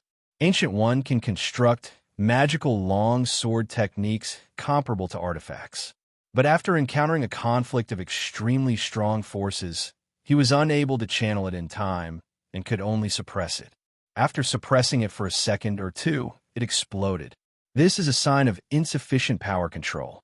Ancient One's expression remained unchanged. He stopped the bleeding and used magic to dissolve the long sword fragments on his body. Really? How long can you hold on? He was right. He could only sustain this kind of excessive strength for about 10 minutes. If it takes any longer, his body will be completely damaged, and he will turn into the Holy Spirit in the future. Before the critical moment, the Ancient One did not want to turn into a Holy Spirit and fight through astral projection. Because when the soul is exhausted, there really is nothing left. Tony smiled and spread his hands. "I'm sorry, I can hold you until you die." From the corner of his eye, Ancient One saw Damumu's face beaming with joy as he was almost completing the dark portal technique. He twitched the corner of his mouth and stood up. "Tony, I will fight for Blue Star and humanity. Evil will definitely die." The Ancient One completely triggered the power in his body and rushed towards Tony, his momentum rising and his coercion increasing sharply. Tony's face became serious, and he clenched his fists. As expected of the Supreme Mage, although he is not durable enough, his explosive power is indeed one of the best. Behind the imposing figure, an undetectable clear light quickly retreated. Damomu, who was on the side, felt something in his heart. He looked over, and his eyes were about to burst. "Ancient One, you be *************** D. My dark mark. UF ********** G. Throw away my dark mark. Are you seriously ill?" Damoma didn't care about anything else, and hurriedly dispersed half of his power to summon his dark mark. The blood-black figure crashed into Tony, and a dark mark quickly flew backwards towards Damomo. A dark crack appeared in the palm of Tony's hands, and he hugged him directly, holding on tightly. "Ancient One, you are dead." The infinite source of darkness was swallowed by Tony, and the dark power in his body skyrocketed. The next moment, the blood-black figure exploded. Tony sneered, a child's trick. He transferred the power of the explosion directly to the Shadow Kingdom. Boom! Countless cracks exploded in the space next to Tony, and jet black light flashed fiercely from the cracks. He felt the power of the Shadow Kingdom surge, but his expression changed. "Only half the dark mark. Is this duplication?" Tony hurriedly looked up and looked ahead. A clear figure was flying away, and there was a portal further away. Tony, what the old fool? If you can't fight, just run away. Is this the tradition of your mage department? The one that just bumped into was duplication carrying the mark of darkness. The Ancient One knew that ordinary duplication could not fool Tony, so he simply used the dark mark as the basic structure to build duplication, and he took the opportunity to escape. Keep the main body alive, and don't be afraid of being counterattacked. Damimu held half of the dark mark in his hand, his eyes were red, and he started teleportation in despair. Ancient One, I want to kill you. Tony has the dark mark, and he will naturally have the coordinates of the dark dimension. Tony will not miss a good opportunity to increase his strength. This is a conspiracy. The Ancient One won, and Tony was expelled. If the Ancient One can't defeat him, he will give the dark mark to Tony, and Damomu will definitely die. Even if Damimu returns to the dark dimension now, he will only die later. Unless you give up control of the dark dimension, then he will go back to before he became a demon. He will never be able to regain his peak strength. How much I hate you. I hate you so much. Damn Ancient One. Sell him without hesitation. The dark portal emerged. Damomu cursed the Ancient One and disappeared in the dark light. Tony glanced at it and didn't care. Now that he holds the mark of darkness, it is only a matter of time before he goes to the dark dimension. As for Domo, is Damumo still Damumo without the dark dimension? The focus of the problem has always been control of the dark dimension. Mephisto flew over obediently with a flattering look on his face. Congratulations, sir, on getting the dark mark. When the Ancient One loses the dark mark, he loses the power of immortality. He won't live long. The Ancient One relied on the power of the dark dimension to gain the ability to live forever. Without the dark mark, his lifespan will return to normal. How long can he live? Mephisto lowered his head and made an estimate, then replied with a surprised look on his face. If you think about it, he only has 3,000 years to live. Tony's head was filled with questions. How many years? 3,000 years? As a human being, he used the power of darkness to build the source of power. Now that he loses the mark of darkness, he will lose most of his lifespan. He won't live long. I don't care for you, sir. There will be threats again. Tony was speechless for a while. Is 3,000 years a short time? Mephisto looked confused, then suddenly realized, Sir, unless the Supreme One dies unexpectedly, he basically has the ability to live forever. As a demon king, you should also have the ability to live forever. Whether it is Mephisto or Ancient One, they all regard Tony as a demon king. Tony didn't bother to explain. Suddenly, he felt a spatial fluctuation coming from Nyo Yu's direction. He felt something in his heart and immediately punched her. A jet-black thunder turned into a dragon and rushed over Nyo Yu, hitting the hidden subspace dimension. A large space dimension was exploded, revealing temples and mountains. A clear figure blocked the magic dragon and then waved his hand. The next second, the entire subspace dimension was taken away. Tony clicked his tongue. The mage is so outrageous. He only takes his family with him when he travels. Mephisto didn't dare to say anything and just stood aside obediently. There was one more thing he didn't say. If the Ancient One goes to knock down the origin of another dimension and obtains the dimension mark again, he can still live forever. In the supreme level, there is no simple thing. SHILD, in a small, dark room. The orange cat looked at Nyo Yu's direction, lowered his head lonely, and looked at the pager on the table. It raised its paw and pressed it on the pager. Tony placed the dark mark on his heart and used the source of darkness to transform it. When this half of the dark mark is transformed, it will be the time when the new master of the dark dimension is born. As for Dome, Tony was very interested in the choice he had to make. He is a coward for the rest of his life, trying to survive, or act like a tough guy for a second, and then explode into slag. He turned his head, looked at the newly acquired devil, and showed a friendly smile. Xiao Mo, I have a task for you. Mephisto trembled all over and lowered his head hurriedly. Sir, if you tell me, I will definitely do it. Tony punched the control mark of the Black Shadow core. Mephisto didn't dare to move and accepted the mark. A burst of rich dark power was born in his body and communicated to an extremely dark world. A steady stream of dark power was transmitted through the mark. Mephisto's eyes widened, his heart beat faster, and the corners of his mouth raised crazily, grinning widely. "Thank you, His Highness the Demon King. Long live His Highness the Demon King." Who said being a dog is not fun? Who said that? In just one sentence, such a powerful dark mark was given. I, Mephisto, am His Highness Tony's most loyal dog. Find a place and transform it into a dark place, and you will be rewarded with a dark mask. If you complete it well, I will allow you to retain your consciousness. If the completion speed is too slow, Tony smiled. My ancient men are attached to those masks. I believe you don't want to anger my ancient dark generals. Mephisto's face changed drastically, and he suddenly felt that being a dog was so unhappy. You must try your best to complete the task. Mephisto doesn't want to know how powerful those ancient dark generals are.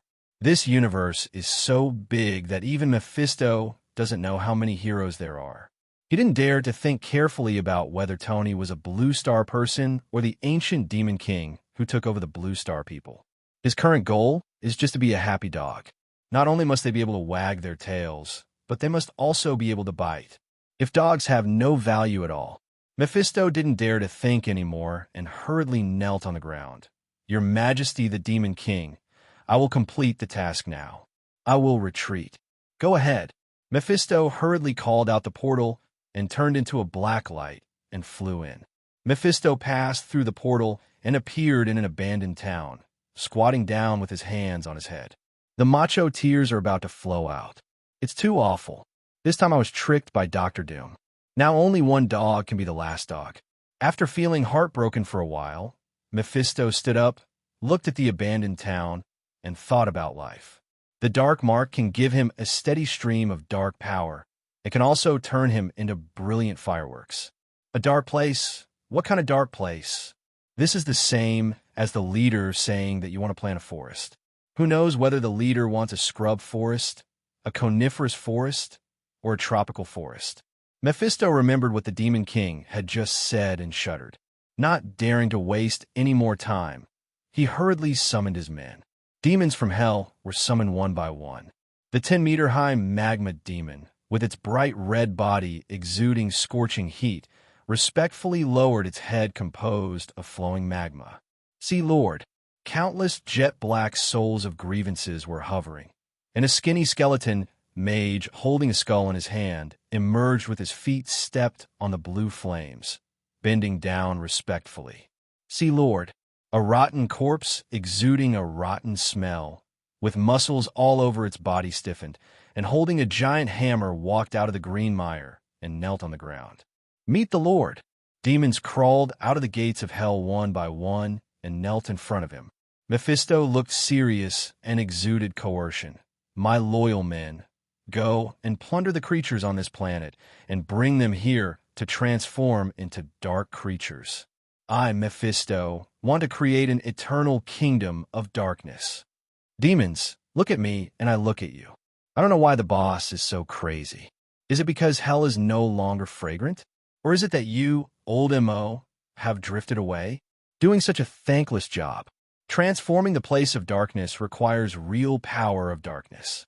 This is a bottomless pit, the kind that won't be filled for thousands of years. Especially there's a supreme mage on Blue Star. The last one wanted to transform the demon from the Dark Land on Blue Star. Now the grass on the graves is connected into a grassland. Lord, the supreme mage. The magma demon carefully sprayed sparks and asked. Mephisto spread his hands and showed a loyal smile. My new master, the great Tony Demon King, seriously injured the supreme mage. This is now the territory of our dark creatures. None of the demons present were stupid, and they immediately understood the current situation. Mephisto's head was blown off. Mephisto surrendered. Lord Mephisto became a dog. Now their new master is a demon king named Tony. What Why do you think everyone can guess that Mephisto was killed and turned into a dog? To reach the realm of Mephisto, even if the ashes of the Ancient One were buried here in Blue Star, he would have to test it for 100 years and send out 70 or 80 demons to take turns to test it before he dared to try to expand. The Ancient One is immortal, Mephisto's true form, and he doesn't even dare to step on it with a toe. Ancient One's reputation was built on the brains of powerful demons and creatures from different dimensions. Now, they have becoming cannon fodder for exploring Blue Star. No matter how seriously injured the Ancient One is, he is still the Supreme One.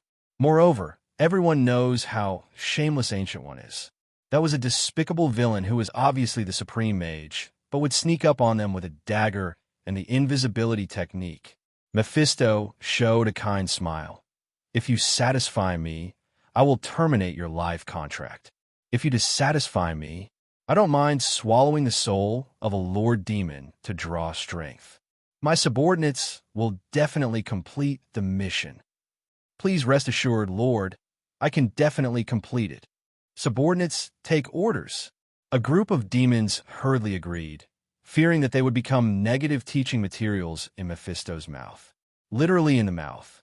A group of demons took the order and hurriedly ran around to plunder the creatures. Several powerful demons ran around and gathered together, their heads buzzing. What do you mean, Lauamo? The properties of the Dark Land are not clearly explained. There are many types of dark attribute subdivisions.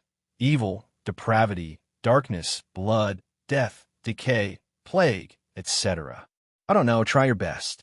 Hey, it's fatal. What are you going to do? The skeleton mage touched the skull in his hand and said calmly, I have a way to gather a large number of humans in a short period of time. Say it quickly. Have you ever heard of idols? Demons, you look at me, I look at you, I don't know why. The skeleton mage showed a smile that crushed his IQ. At first glance, you are all otakus who don't pay attention to Blue Star. As long as you each catch a few stars, then use black magic to create some miracles in the eyes of humans, and then hold a star concert or meet and greet, humans will come to your door. The skeleton mage smiled. When we have enough people, we can teleport directly to the dark place in one wave. The mission is completed. The demons look confused. What is an idol? Skeleton mage, shepherd who eats mutton. Dr. Octopus stared at the reagent in front of him, lost in thought. What is darkness? Entropy increases, breaks order, and creates chaos? The mechanical arm behind Dr. Octopus shook proudly, urging him to start his next plan. Dr. Octopus put the reagent into the transmitter and locked the target in a small town outside the city. So, is it considered dark to start the path of human evolution and increase entropy? The transmitter quietly launched the palm-sized missile toward the clouds in the distance. 10 minutes later, the reagent exploded in the clouds. A steady drizzle fell from the sky, covering the small town under the clouds. A farmer was driving an excavator to loosen the soil. When he saw the rain outside, he grinned and stretched out his hand. The ground can be loosened. Rainwater seeped into his palms, and microscopic molecules invaded his DNA and were rapidly transformed. The blockade of DNA in the body is broken. The farmer suddenly felt very hungry, and his eyes began to turn red. He jumped out of the car and made 2 holes in the ground. In the pasture not far away, the eyes of the cows turned scarlet and exposed their big mouths that mutated into sharp fangs to their companions. Blood splattered everywhere. The cow that killed its companion became stronger and began to drink the blood of its companion crazily. The farmer fell into madness. The nails on his hands became sharp, and the muscles all over his body piled up. He quickly rushed towards the cow, biting the cow's meat and swallowing the cow's blood. As the devouring intensified, his body became extra strong. I don't know how much time passed, but the pasture was a pool of blood, and there was no life around. The farmer raised his head blankly and saw his family members biting cow meat. At this moment, their bodies became extraordinarily strong, and all their clothes were blown away, leaving no trace on their bodies.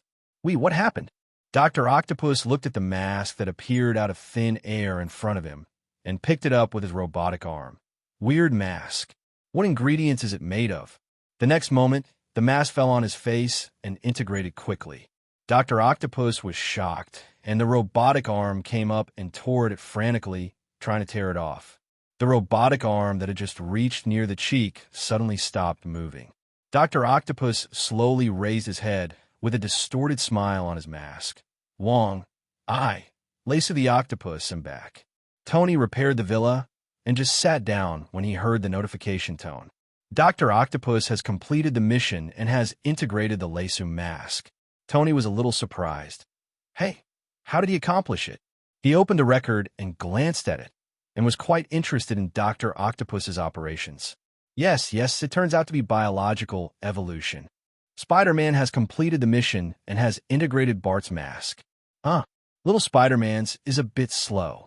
Spider-Man raised his arm, split the mature venom into pieces, and sprinkled it into the reservoir. The symbionts climbed out of the water pipe and quickly climbed onto the nearest creature.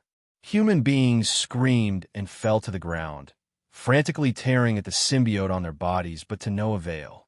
Soon, the integration of the symbiotes and humans was completed, and sets of similar but different jet black combat uniforms appeared. The humans who had integrated the symbiote walked onto the street, their eyes flashing with scarlet light. Human beings, you look at me, and I look at you, all showing ferocious smiles. The next moment, the humans looked at the dark figure at the top of the reservoir and raised their hands. King, King, King. The sky was covered with dark clouds, streaks of thunder flashed, and heavy rain fell. Spider-Man stood on the water tower, staring coldly at the beings at his feet. Kill, expand, make this world our world. Kill, kill, kill. Each human being laughed wildly and raised his hands, and the symbiotes transformed them into different types of cold weapons. The dark symbiotic humans laughed wildly, leaped up, and ran towards the distant town. A mask falls into Spider-Man's hands. Spider-Man felt the familiar dark power on it, grinned, held it with both hands, and put it on. From the shadows, countless black Shadow Knight bats came out, knelt on the ground respectfully, and bowed their heads to Spider-Man. I, Spider-Bart, have arrived. Tony touched his chin. So the definition of the dark place is sin, chaos, killing, betrayal. Loki's place of sin, Dr. Octopus's place of chaos, Spider-Man's place of killing, and Bucky's place of betrayal. The essence of darkness breaks the order, and all creatures are extremely equal. Either become stronger and survive, or die and no one will be left. Tony blinked, his eyes seeming to see through the void. A symbiote killed a wild wolf, absorbed the wolf's power, and became stronger. This symbiote was killed by Dr. Octopus's dark evolution, which turned on its superpower and could shatter objects. Before the dark evolutionary body could feel proud, a sharp claw pierced him, and poison flowed from it, quickly corroding and weakening him. The black shadow hunting pincers lifted the evolved body in front of Bucky. Bucky raised his hand and completely drained the dark power from his body.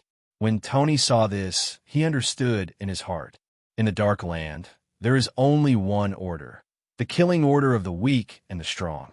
All the remaining order was torn to pieces. Tony looked up at the sky. Layers of darkness enveloped the sky as the people of darkness expanded. The deep darkness absorbed all the light, and it became extremely hot under the darkness, and the temperature continued to rise. The flowers, plants, and trees on the ground mutate rapidly, transforming into dark plants that rely on heat energy to grow. Tony's mouth twitched slightly. I didn't expect this dark expansion to be so scientific. The darkness of the sky absorbs all the energy and spreads it on the ground. The plants on the ground absorb this energy and support the mutated animals in the darkness. Mutated animals are hunted by the people of darkness. The people of darkness were hunted by the strong again. The strong men were devoured by the generals. The origin of the generals is connected to Tony, the king of the Shadow Kingdom. The energy of the dark place quickly gathered towards Tony. His strength is continuously increasing. Destroy all order, and maximize energy utilization. A dark place based on endless chaos and devouring. Tony stretched out his hand and used the power of shadow to communicate with the Alliance members. After expanding to the level of a small country, it stops growing and accumulates strength. The members of the Dark Alliance need time to digest these powers. As you command, King. As you command, King. As you command, King. Tony sat in his chair, watching the darkness bring him the picture. An inexplicable heartbeat was born. Tony raised his head in surprise and looked at the sky. A star power, no less powerful than the Ancient One, descended on Blue Star. The power of the starry sky penetrated the dark cloud, stayed in the sky for a while, and then quickly flew away into the distance. Tony looked towards the direction where the star power was flying and raised the corners of his mouth slightly. Shield. Is it Captain Marvel? Funny, it's Nick Fury's backup. Unfortunately, Captain Marvel, you're too late. Captain Marvel followed the signal and flew directly to S.H.I.E.L.D.'s sky carrier, his face as gloomy as roasted corn. She landed directly on the deck of the Sky aircraft carrier, ignoring the turbulence in the air around her. The Sky aircraft carrier in stealth mode fell towards the sea. When the Sky carrier landed on the sea, groups of armed agents ran out of the carrier and aimed their weapons at her. Coulson trotted out in a hurry. Put it down. This is not an enemy. Captain Marvel opened his perception and frowned. Where's Fury? Nick Fury. Coulson looked sad. Dead. Death in battle? Well, die in battle. It is also the destination of glory for warriors. Captain Marvel turned his head and looked at the dark clouds covering a large area of the sky in the distance. It was his hand, right? Right. Captain Marvel looked solemn and said seriously, "It seems I can't beat him." When Coulson received this expected answer, he wanted a laugh to lighten the atmosphere, but he couldn't. Many strong men have died in Tony's hands.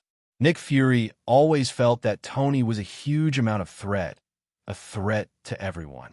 Facts have proved that Nick Fury's judgment was not wrong. Tony completely broke his skin and revealed his true face, releasing a kind of dark cloud that could change the environment, completely transforming large areas of the sky and the earth. That's a dark place. In that world shrouded in darkness, all creatures embrace the most essential killing and evolution, completely crushing the order. This is a national war-level threat.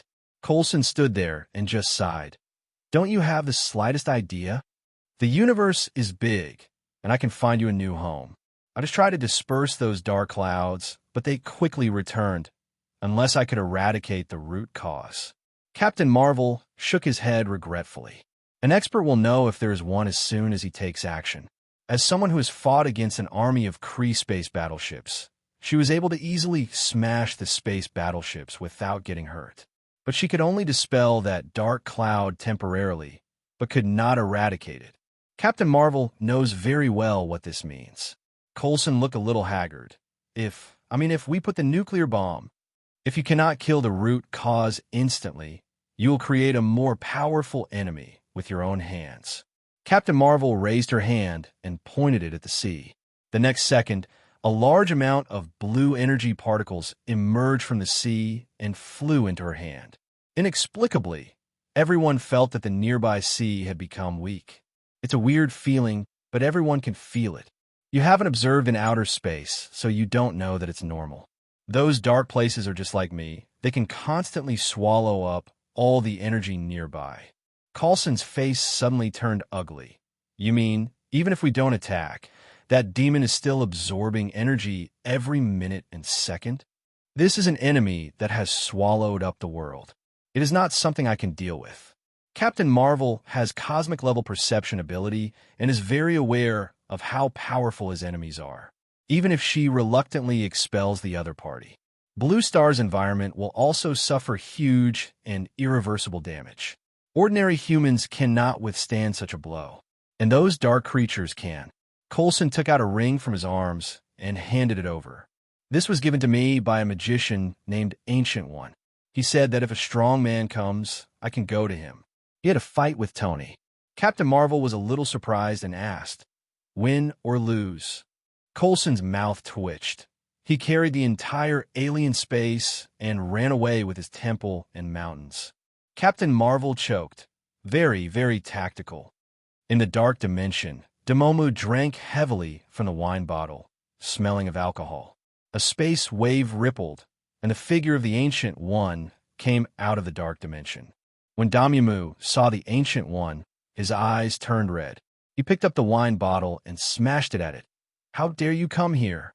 The wine bottle passed through the Ancient One's figure and hit the constantly twisting pitch-black ground. Ancient One spread his hands. "I was once half the master of the dark dimension. I just went home to see my dear neighbors." Domu raged. His hair stood on end, and his anger almost burst out his chest. "Tony got half of the mark of the dark dimension. Now I can only wait to die." The Ancient One smiled very brightly. "Then give up the other half of the mark of the dark dimension to me, and I will bear the anger for you." Domomu picked up a stone spear and thrust it angrily. The stone spear passed through the duplication and was stuck on the ground, the spear body trembling continuously. The Ancient One was originally a supreme mage who could run away at any time. That's not him. He lives off the dark dimension. I have offended the lords of countless dimensions. Without the origin of the dark dimension, they would kill me. Domomu is not a kind person, and his journey to make a fortune can be condensed into one sentence. Stab your neighbor in the waist all the time. He not only likes to poke the waist of the Ancient One, but also likes to poke the waist of the lords of other dimensions. Unfortunately, part of the way survived, and they were more than willing to spend half their lives stabbing Dome through the waist. Some people with more lives are even willing to take one or more lives. The Ancient One's smile grew brighter. "I really appreciate the heart-to-heart friendship between you dark creatures more and more. Literally dig out the heart and lungs." Domomu's heart was bleeding, and he held his head in his hands. "I will die, I will die, I will die." Give up the dark mark. This part of the dark mark will definitely fall into Tony's hands. Having lost his dark origin, he will be stabbed in the waist by his neighbors. The neighbors will also sing and celebrate the fact that the grass on Doma's grave is 3 feet high. Don't give up the dark mark. Domomu has already felt that the other half of the dark dimension is rapidly transforming into another dark attribute. It won't take long. Tony would come and take his loot himself. This feeling is like watching the death knell ringing in front of you, and you are helpless in despair. Actually, I have a good way to keep you alive and help you eliminate your old enemy. Domomu instinctively wanted to refuse. The last time he believed in this grandson, his life was almost destroyed, but there was nothing he could do now. Domomu's expression was as exciting as falling into a die poke, constantly changing. Ancient One was not in a hurry and looked at him with a smile. After a long time, Domomu asked through gritted teeth, "What can I do?" "Give lambs to the lion, more lambs. The lion won't care about the flesh of your half-dead sheep." Domomu's expression suddenly became extremely exciting. "You are not a human being, but you, the Ancient One, are not even a thing." Ancient One chuckled. "When the origin of an entire dimension is placed in front of you, will you still care about a semi-crippled origin?" Doma took a deep breath and almost roared. "Do you really want me to offend all the other dimension lords to death?" In the past, for offenses as high as stabbing each other in the waist, everyone could stab each other a few more times to get it over with, and the worst would be to raise the ashes. Because this is a civil war in the dark world. If you become this kind of devil, the nature will be different. In the entire dark multidimensional dimension, there will no longer be a place for his Domumo. Do you have any other ideas? Ancient One did not answer, but took out a spell book and placed it on the ground. This is a spell that temporarily transfers the teleportation coordinates. After saying that, Ancient One's duplication escaped into the void and returned to Blue Star. Domomo looked at the spell book on the ground with an extremely excited expression. Does he have a choice? Or his head will be blown off? Or the enemy's dog head will be blown off? "I'm sorry, my neighbors. I will remember your great contribution." Hot tears welled up in Domomu's eyes, and he sucked the spell book into his hand. The Ancient One returned to Blue Star and saw a portal rising in front of him, and a woman wearing a blue and white battle uniform walked out of it. Captain Marvel's face was solemn. "You are very strong. I didn't expect there to be someone as strong as you on Blue Star. This is a strong man on the same level as Tony. In terms of strength, he is second only to Tony with half an arm." Ancient One pointed to the chair. "Please sit down. I believe we have a common enemy, the big devil Tony." Captain Marvel sat on the chair and was very curious. "I can feel the traces of energy blessing beyond the planet level on your body. Even you can't beat Tony." Ancient One shook his head. "At the same level, my body is very powerful, but Tony's body is even more powerful. I can compete with him in a short period of time with spells, but I can only last 10 minutes. His body is immortal, but I can't. Ancient One can easily contain the origin of a world. But if you talk about two, it can be done for a short time, but it will easily burst your belly over time. It's not that the Ancient One is incompetent. As a supreme level, it has a long history of improving any shortcomings to a transcendent level. But Tony is too perverted." The Ancient One knew very well that Tony had definitely devoured a world with a strong energy level, not to mention that he still had two major sources of darkness in him. "It's not that we don't have enough strength, but the enemy has Gundam."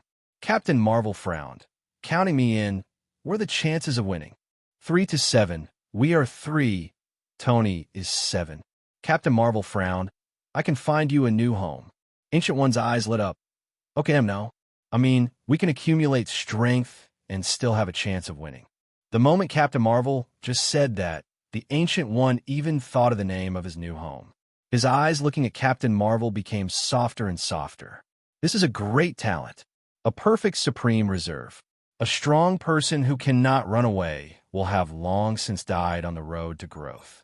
Being able to run away is the basic operation of the peak powerhouse." Captain Marvel twitched his mouth, feeling a little uncomfortable with Ancient One's reaction. She had never seen someone so strong yet so cowardly, so she asked, "How do you accumulate strength? I have seen countless futures through the Time Stone. We need to wait for the moment when the heroes arrive. Then how do you hold Tony back?" Captain Marvel didn't believe that the big devil would give up searching for his enemies. The corners of Ancient One's mouth rose crazily. "Don't worry, someone will hold Tony back for us. In order to survive, he will risk his life to do this well. Literally risk your life to do it. If you don't do it well, your life will be lost." Captain Marvel was confused. "Huh? I can only say that everyone who understands understands, and I can't explain what I don't understand. After all, as a person in the game, I can't say much." Ancient One still wants to be proud. This kind of thing is not suitable to talk to his comrades. Otherwise, it will be difficult to cheat teammates. Captain Marvel instinctively felt that this was a trap operation and raised his eyebrows. "Okay, what can I do?" "Ahem, you can help us find a new home first. The sooner the better. I'm afraid Tony will come and blow my head off tomorrow." Captain Marvel was almost moved to the waist by this arrogant turn and said speechlessly, "You are a peak powerhouse after all. Why are you so cautious? To be so cowardly is absolutely incredible." "Ahem. Well, as a human being, you need to be more cowardly to live longer." Captain Marvel swallowed back the word coward that was about to come to his lips. In the villa, Tony looked in the direction of Shield and stopped paying attention. The biggest game by far is Darklands. Ancient One had lost half of his strength and could no longer stop him. Domomu is waiting to die now, not to mention that he now holds half of the Dark Dimension mark. Even if Captain Marvel turns on the dual star mode, Tony, is confident of suppressing her and blowing her brains out. The rest are just snacks. Eating a snack occasionally can adjust your life. If you keep eating snacks, you'll be hungry. After taking control of the dark place, Tony became obsessed with this feeling of getting stronger just by lying down. It's such a joy to be the devil. Bucky, wearing Cabo's mask, walked out of the shadows and knelt on one knee in front of him. Dr. Octopus, Spider-Man, and General Razzo came out of the shadows and knelt on one knee in front of him. Tony leaned on his chair and admired his generals. "My people, wait for the army to gather. The day the army gathers will be when we attack again." Dr. Octopus raised his head and said respectfully, "King, I want to offer you some advice. Tell me, please ask the king to establish a dark order and start a dictatorial order. By doing this, the king can become stronger faster, and the Shadow Kingdom will be stronger." Tony raised the corner of his mouth slightly. "Yes. The hypocritical bright order will be completely torn to pieces. Let all living beings understand that only the weak and the strong can bring about the most extreme fairness. As long as you play hard, you can always become stronger. Cruel and cold killing is the essence of this world. As you command, you guys will take care of the remaining members for me. I'm going to the Dark Dimension to collect some interest." Tony paused and then said, "They can die, but they can only die in my hands. If an outsider wants to kill them, you can stop them for me. If you can't stop them, I will take action. At any rate, these seedlings are expected to become strong enough to fight for themselves in all directions. It would be a shame to die. Yes, asterisk everyone." Tony said no more, looked forward, and waved to open the portal to the Dark Dimension. Demomu nervously carved the magic circle on the fallen planet. The magic circle suddenly began to buzz, emitting a dark purple light, reflecting Demush's purple face. "Buzz, buzz, drip." A clear cry. Domu felt that the space force that was about to approach the Dark Dimension was refracted to other dimensions. He breathed a long sigh of relief and slumped down on the throne. This is the gift Demomu carefully selected for Tony. It belongs to the dark origin that Tony can just fight and like. If he didn't do this well, Demomu believed that Tony would be more than happy to roughly crush space and tear apart the Dark Dimension in the wildest way to meet him.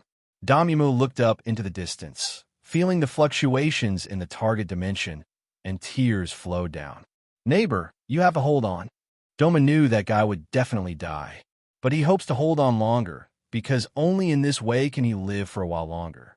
As for resisting Tony, Demomu couldn't bear the thought at all. The Ancient One, a coward with 2 thighs so thick, was forced to give up the mark of darkness. What can a weak, pitiful, and helpless Dark Lord like myself do? I can only survive by cheating a few neighbors. Tony was in the boundless space, looking at the dead planets floating around, a little surprised. In the Dark Dimension, do you like floating bones and slag? He calibrated the coordinates with the Dark Dimension mark, and his expression became a little exciting. Is this another dimension?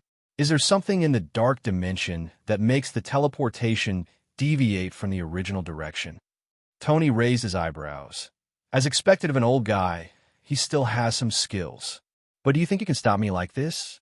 Immediately, a space will bend and drift. With full strength, you'll crash into it. Use your head to reflect my transmission. Mark of the Dark Dimension. Domu, how dare you, an animal, come to my territory? A roar came from behind many dead planets. A 10-meter-tall, white-bone giant wearing white bone armor and holding a giant bone sword rushed out of space, the fire of the soul in his eye sockets exploding. Tony stopped the transmission. His nose moved slightly, and he smelled the seductive dark breath. Compared to the leftovers of Demomu, he was more interested in the Dark Lord of Death before him. The Lord of Bones was stared at by Tony, and Soulfire felt a strong threat inexplicably. He braked suddenly and stopped, holding the giant sword in front of him. "It's not Demomu, who are you?" "Ancient One." He had somewhat heard of what happened to his neighbor next door. Since the conflict between Demomu and Ancient One, the frequency of Demomu coming to harm them has dropped significantly. Damumo was either beaten hard by the Ancient One or on his way to being beaten hard. He can be called an indomitable leader in the dark world. At one time, everyone was afraid of Demomu by 300,000. It's so weird. I've never seen anything like this before. At first, everyone didn't understand how many tons of water went into this duo Yumu's brain, and he insisted on fighting with the Supreme Being. Later I found out that it was the Supreme Mage who shamelessly attacked Domu and stole half of the Dark Mark. It was extremely tragic, and the lords who heard this incident celebrated with great sympathy for several years. Lord Bones quietly took 2 steps back and sent a message to the surrounding dimensions. "Ancient One, I have no enmity with you. What are you doing here? Damimu has 2 brushes anyway, and they were both bullied by the Ancient One and often went home to visit. He doesn't want to fight with a B****ch like Ancient One. Now, he has contacted the lords of the surrounding dimensions. I believe everyone is very interested in the group fight Ancient One, who would let go of half the origin of a dimension. Left the place of origin. Which onion are you? After hearing this guy's words, Tony immediately laughed. That's right, I'm doing the right thing, and I am none other than the famous Supreme Mage, Ancient One. Dark Lord, surrender, I will spare your life. The soul fire in the Bone Lord's eyes exploded, almost burning the entire Bone Lord's skull. Ancient One, don't be arrogant. If you can, wait for me for 2 minutes and let me adjust my condition. See if I don't beat you to death. Anger returns to anger. Anger returns to anger. I would never dare to challenge him one-on-one. If it is said that Duomu is a strong man, then Ancient One is the leader in the multi-dimensional wizard world. The name of a person, the shadow of a tree. You should be cowardly, or you should be cowardly. Tony was not in a hurry. He used the mark of the dark dimension to cover up the power of the Shadow Kingdom on his body, and watched the Bone Lord perform the show with his arms crossed. Fighting one person is a fight, and fighting a group is also a fight. The Bone Lord slowly mobilized the power of the Source of Death to build a temporary channel for his neighbors to teleport over. In less than 3 minutes, 3 or 4 portals lit up around the space. Domo, you're gonna die, huh? Not Domo. F***K? Bones, you tricked us? This can't be the Ancient One, right? White Bones, if you don't give me a satisfactory explanation, I and the Ancient One will kill you together. Everyone is very confident about playing Demomu. Fight Ancient One? Demomu, who often comes home to visit next door, is enough for everyone to understand what kind of role Ancient One is. Lord Bones straightened his back when he saw everyone coming, and his soul fire was floating wildly with excitement. Dark Seal. As long as we get the Dark Seal, Damumo will definitely die. We just need to let the Ancient One hand over the Dark Seal. As soon as the words fell, the eyes of all the lords lit up. When everyone thought of the days when they were tricked by Demomu to the point where they couldn't even lift their pants, the goal of this fight was immediately clear. The Ancient One can run, but the Dark Mark must remain. One by one, the lords sharpened their swords, took out their weapons, held spells in their hands, and laughed sinisterly. Come here, forbidden in the upper space. Don't let our dear Archmage Ancient One escape. Ancient One, we don't have any requirements. As long as you hand over the Dark Mark, everyone will be in peace. If not, I believe even you, Ancient One, would not dare to provoke 4-dimensional lords at the same time. Tony smiled brightly as he watched their hands and feet move tightly to fill up the surrounding space. This restriction is for everyone. I, the Ancient One, have never been afraid of you dirty dark creatures. Today, I will represent the light and kill all of you guys. He shouted a righteous slogan and rushed directly towards the Lord of Bones. Lord Bones was startled, and he hurriedly raised his sword to block and released his shield technique to increase his defense. Everyone, come together! All around him, various dark magic and energy pillars bombarded Tony directly. Tony didn't bother with the innocuous attacks and directly grabbed the Bone Lord and beat him severely.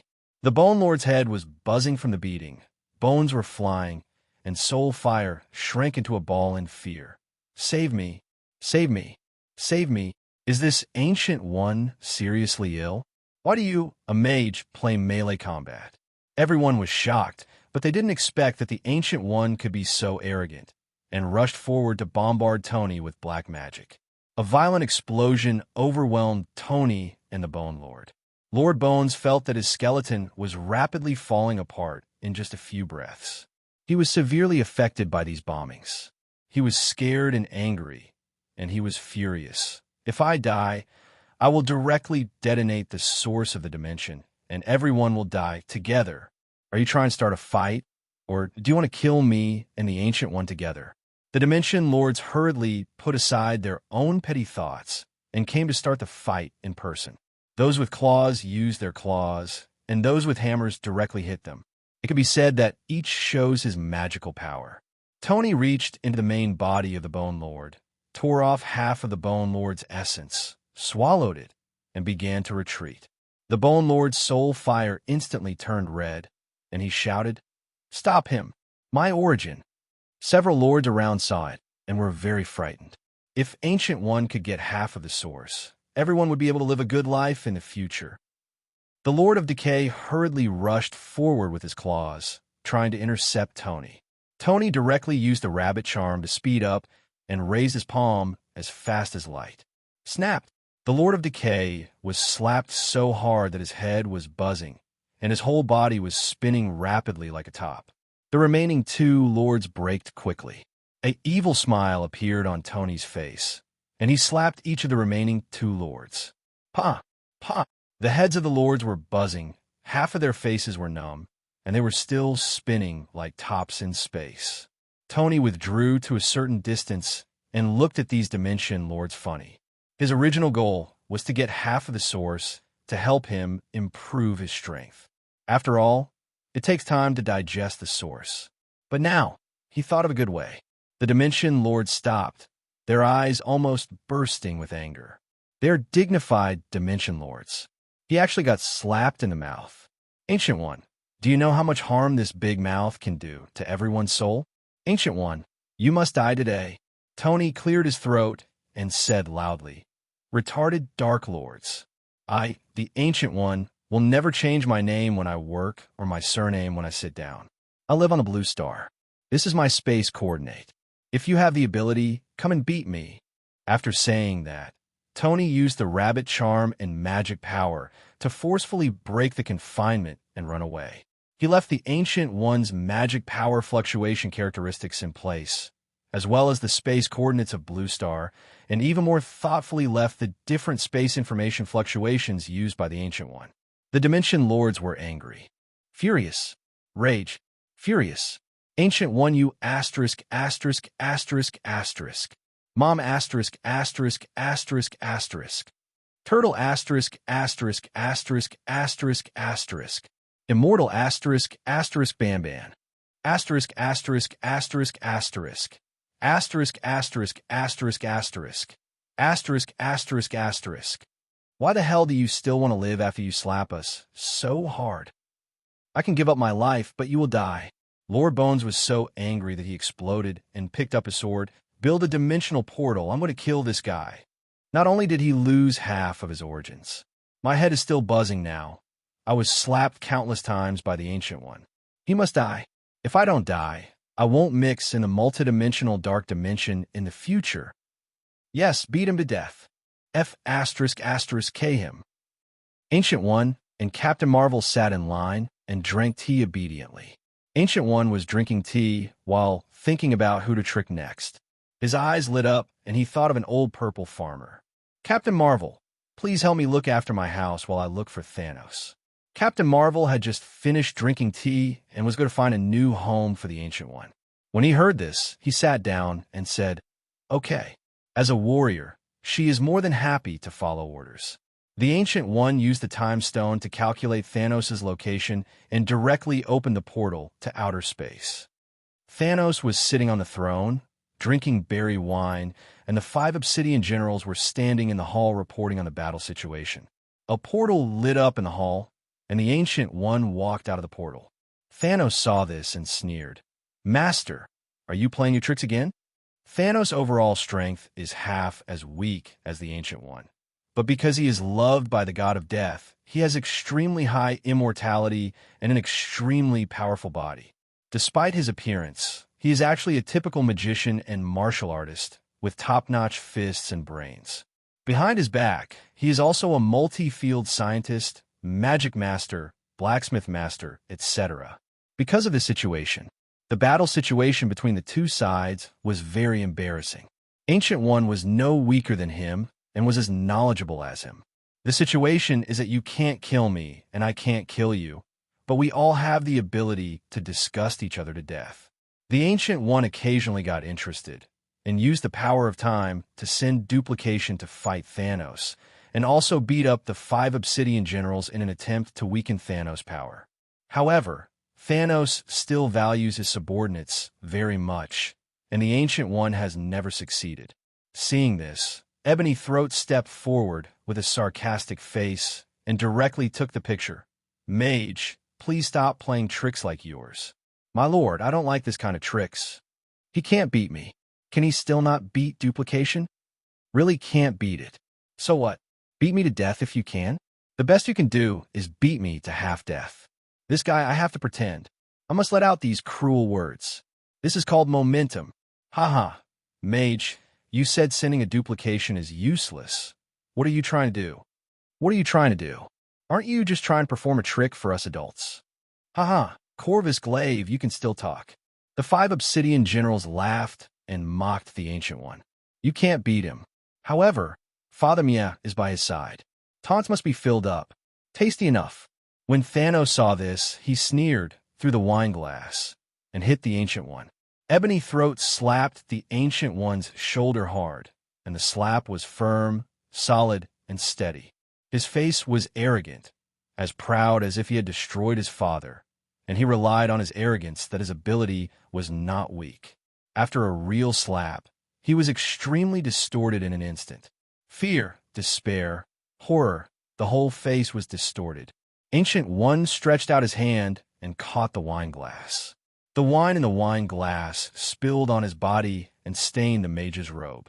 The atmosphere in the hall became extremely solemn for a moment. "Depend on. This is not duplication. It's me." Corvus Glaive jumped up, rolled and crawled towards Thanos' throne, and accidentally knocked down Black Dwarf. Black Dwarf souls emerged, using their hands and feet, running towards the throne like a dog. Proxima Midnight and the super giant rolled into a ball, rolling directly towards the throne, and stopped only after hitting the throne. The Dark Knights hid behind Thanos almost in a breath, only daring to stick their heads out behind the throne. Thanos was so frightened that he hurriedly summoned his armor and double-edged machete, tensed up and stood up on guard. Life is shortened. The Ancient One is here. This grandson is serious. When duplication comes, everyone laughs and then gets a beating. It's no big deal. Not dead anyway. But now that I am here, this is another concept. Joke. The Ancient One stays on Blue Star. Do you think he dares to go there by himself? He doesn't dare. It's not because I can't beat him. Even if it is half a hand strong, it is still strong. Ebony Throat was about to cry, and his face turned green with regret. Big, sir. If I go back now, is it still too late?" Ebony Throat felt the explosive magic power under the strong muscles, and his legs were trembling. He slapped me in the face. Deadly. If ranking based on strength and seniority, Ancient One is his ancestor. Ebony Throat is a grandson. Ancient One smiled and patted Ebony Throat on the shoulder. "You're thinner. Eat more meat." Tears fell from Ebony's throat, and he wanted to step back. "Hey, thank you, Master, for caring." The Ancient One squeezed his shoulder. He stepped back twice. His shoulders were so painful from being pinched that he didn't dare to move anymore. Even though Ancient One is a mage, his original strength is not weak. He can do push-ups while carrying a space battleship. After all, a tank mage is also called a mage. Ancient One pressed his ebony throat with his left hand, took out the time gem in his right hand, and held it with a bright smile. "Have you ever heard of a time bomb?" Thanos wanted to take 2 steps back, but found that he was on the throne and could no longer retreat. His expression remained calm. "Ancient One, what do you want to do?" "There are 2 types of time spells. One is fatal immediately. One kind will kill you, but not immediately. It is very powerful." A demon king appeared on Blue Star, named Tony. He has several infinity stones in his hand. I suggest you hurry up. He wants to transform the universe into a dark universe. If he succeeds, your mission will never be realized again. Thanos' face changed. "How many pieces? Are you trying to trick me?" Ancient One smiled kindly. "I'm telling the truth. Using the truth to deceive people is called realm." "Oh, I don't believe it. Everyone else's words are credible, but Ancient One cannot trust even a single punctuation mark. He is such a sexy B****ch. If you don't believe it, I will use the ebony throat as a sacrifice to make a time bomb." Ebony Throat was about to cry, and his voice was trembling. My lord, save me." Thanos' mouth twitched wildly. "Okay, I believe it." Upon seeing this, Ancient One was very satisfied, took away the time stone, and patted Ebony Throat on the shoulder. "Remember to eat stronger, so I won't feel burped next time when I hit you." After saying that, he directly released the portal and ran away smoothly without any sloppiness. When Ancient One ran away and disappeared, Ebony Throat sat slumped on the floor, covered in cold sweat. The four Obsidian generals breathed a sigh of relief and climbed out from behind the throne. Thanos put away the double-edged machete and breathed a sigh of relief. "I forgot to remind you that the Demon King is very strong. After you come to Blue Star, you can join forces with me."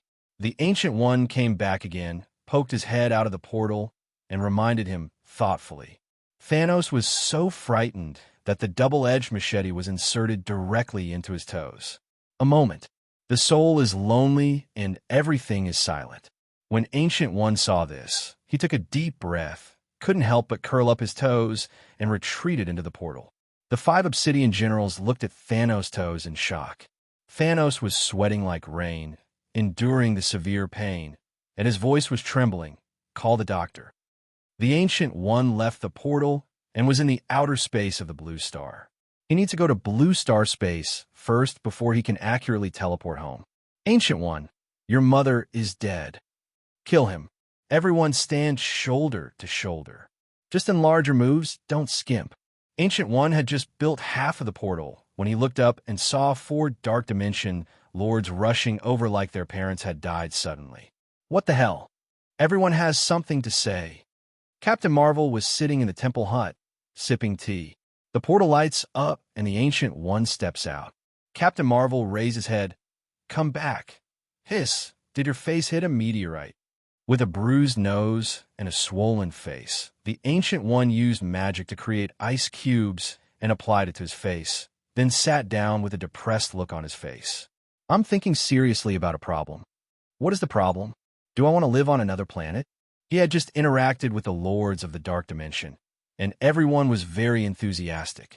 After being slapped a few times by Ancient One, the Lords of the Dark Dimension suddenly realized the truth of loving each other and being a family, and expressed their desire to build a harmonious universe and make great contributions to the love of the universe. "We are all from the same universe. It is necessary to force the Ancient One to blow their heads off." The Ancient One placed a magic sword on the necks of the Dark Lords, and the two sides had friendly talks and in-depth exchanges. The Lord of Decay was struck with swords several times. In the end, the misunderstanding was resolved amicably, and both sides, bruised and bruised, went back to their homes to find their respective mothers. Captain Marvel was confused. "Living on another planet? What's wrong?" "It's nothing. I just suddenly discovered that there's another mountain higher than the other." Ancient One looked melancholy and continued to sigh. "In terms of not being a human being, I'm still a bit young. I can only cheat one at a time. This grandson is nothing more than a thing." Laughing at the crowd, steal the source of the dimension, Lord, and run away. And everyone got a big slap in the face. What's more, I left him the Ancient One's name and magic power fluctuation characteristics. There's also the blue constellation mark and space fluctuation characteristics. It's so delicate. I'm afraid that others won't be able to kill him.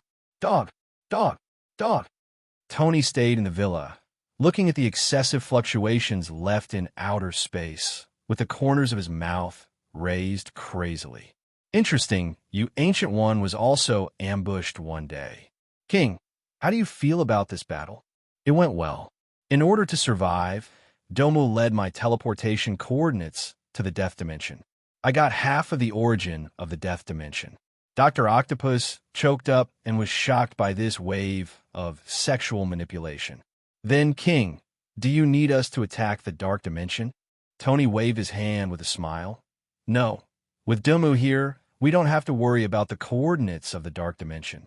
He can bring greater value if he is alive.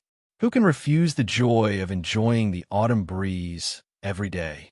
The moment the value is squeezed out, Demomu will die. King, the results from Loki's side are about to come out. Yeah.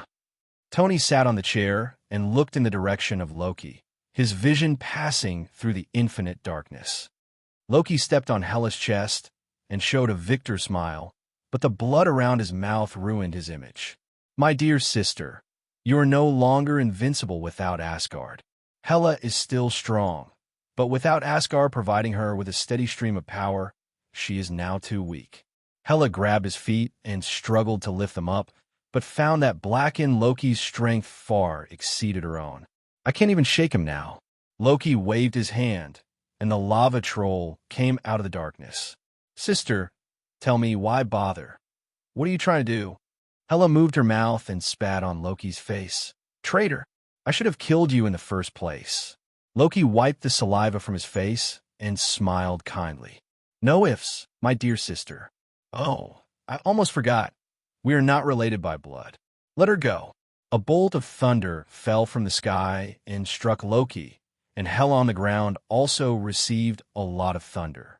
Thor holds Thor's hammer and strives to release thunder. Half of Loki's body was numb, and electricity flashed across his body. He used the power of darkness to dissipate it and felt much better. He turned his head and looked at his brother with a cold smile. My dear brother, what on earth are you doing? Thor's eyes were complicated and his mouth opened, but he didn't know what to say. He could only tighten the weapon in his hand. Loki, none of us among the gods would succumb to evil. If you don't like it, call it evil. You have everything in your life, so you naturally don't understand how I feel. Do you think I like my past life? His name is Prince, but he is actually a hostage.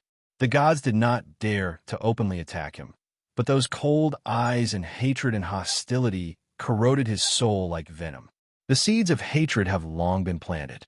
Loki stepped on Hela, raised the scepter in his hand, and stabbed it in Thor's disbelieving eyes. Poof! Blood spurted all over the floor. Hela covered her neck with both hands and looked at him in pain, making a loud sound of leaking wind in her throat. Loki lowered his head, with Hela's blood dripping on his face, and said softly, My dear sister, you shouldn't come back. Hela's eyes gradually lost their light, and pain remained on her face. Warm blood fell from his face, but Loki felt a little cold in his body and even colder in his heart. He just wants to live freely. However, there are always people who want him to die. Thor roared angrily and rushed forward, brandishing Thor's hammer. Loki, you be *************. Loki sneered. Thor, even if you want to. Bang! Loki was hit hard on the face, and a few white teeth mixed with blood flew out, and he smashed directly into the wall. Loki was lying on the ground. The teeth in half of his mouth were loosening, and he was holding himself up with his hands in confusion. What's the situation? Threads of thunder surrounded Thor, and the Thor hammer in his hand was on the verge of breaking. But the power of thunder in the hammer was increasing rapidly. Loki instinctively felt a death crisis. What's going on? Blacken, are you cheating? It doesn't make sense. Thor's eyes were already occupied by white thunder, and his anger level was full.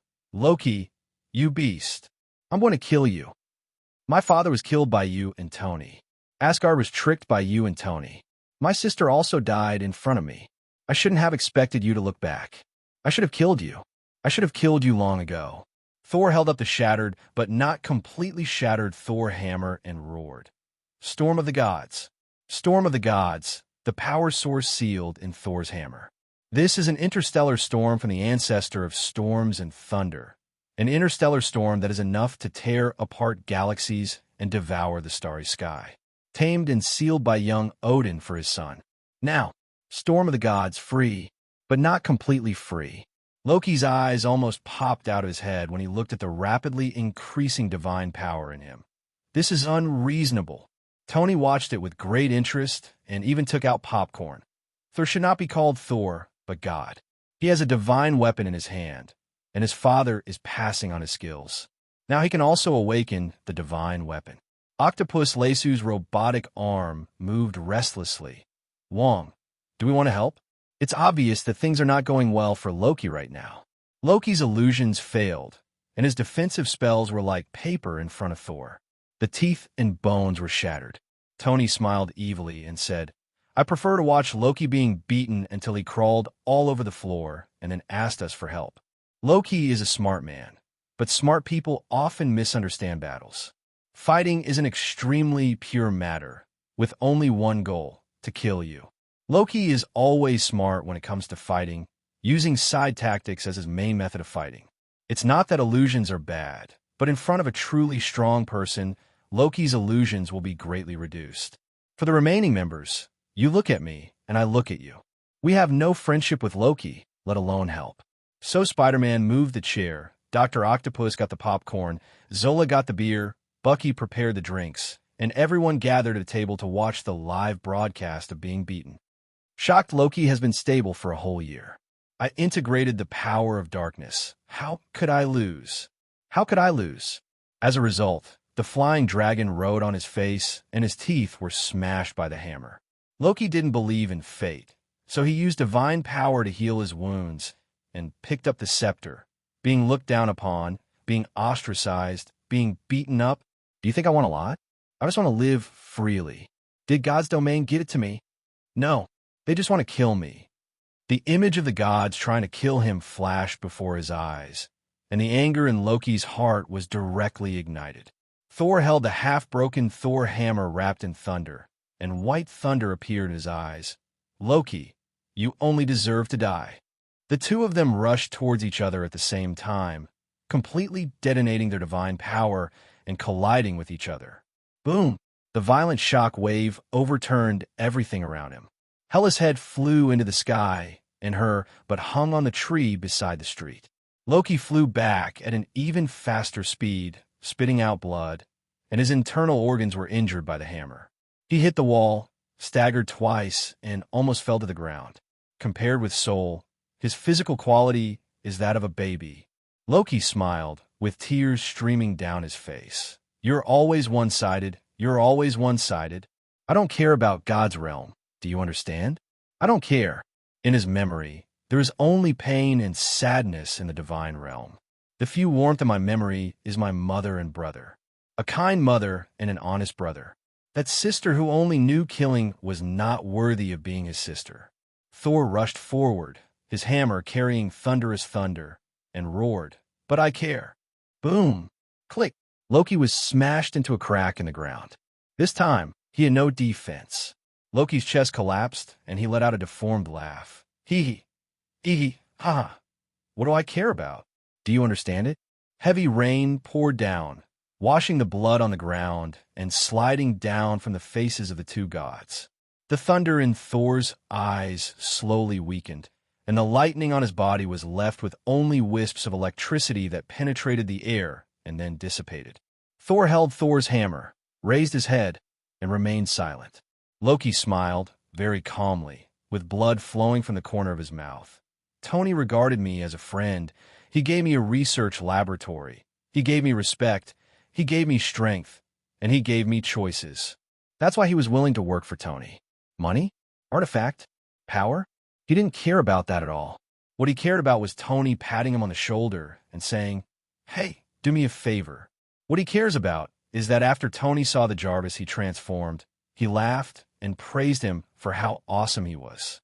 What he cares about is that Tony will watch him get beaten, but he will not watch him die. In God's domain, except for Father, Mother, and Thor. The rest. Who wants him to live? Rain was streaming from Thor's face, dripping onto Loki's chest. I don't know if it's because the environment here comes with Loki's law of fire. Rain, a little warm. The storm of gods in Thor's hand curled up and was no longer violent. Thor took a long breath and raised his head without lowering his head. You ruined Asgard. I have to settle this debt with you. Forget it. There was a smile in Loki's voice, and his tone was calm. Thor picked up the no longer violent Thor hammer and lowered his head to look at his brother in the pit. Beside the white thunder eyes, there seemed to be water vapor evaporating through the air nearby.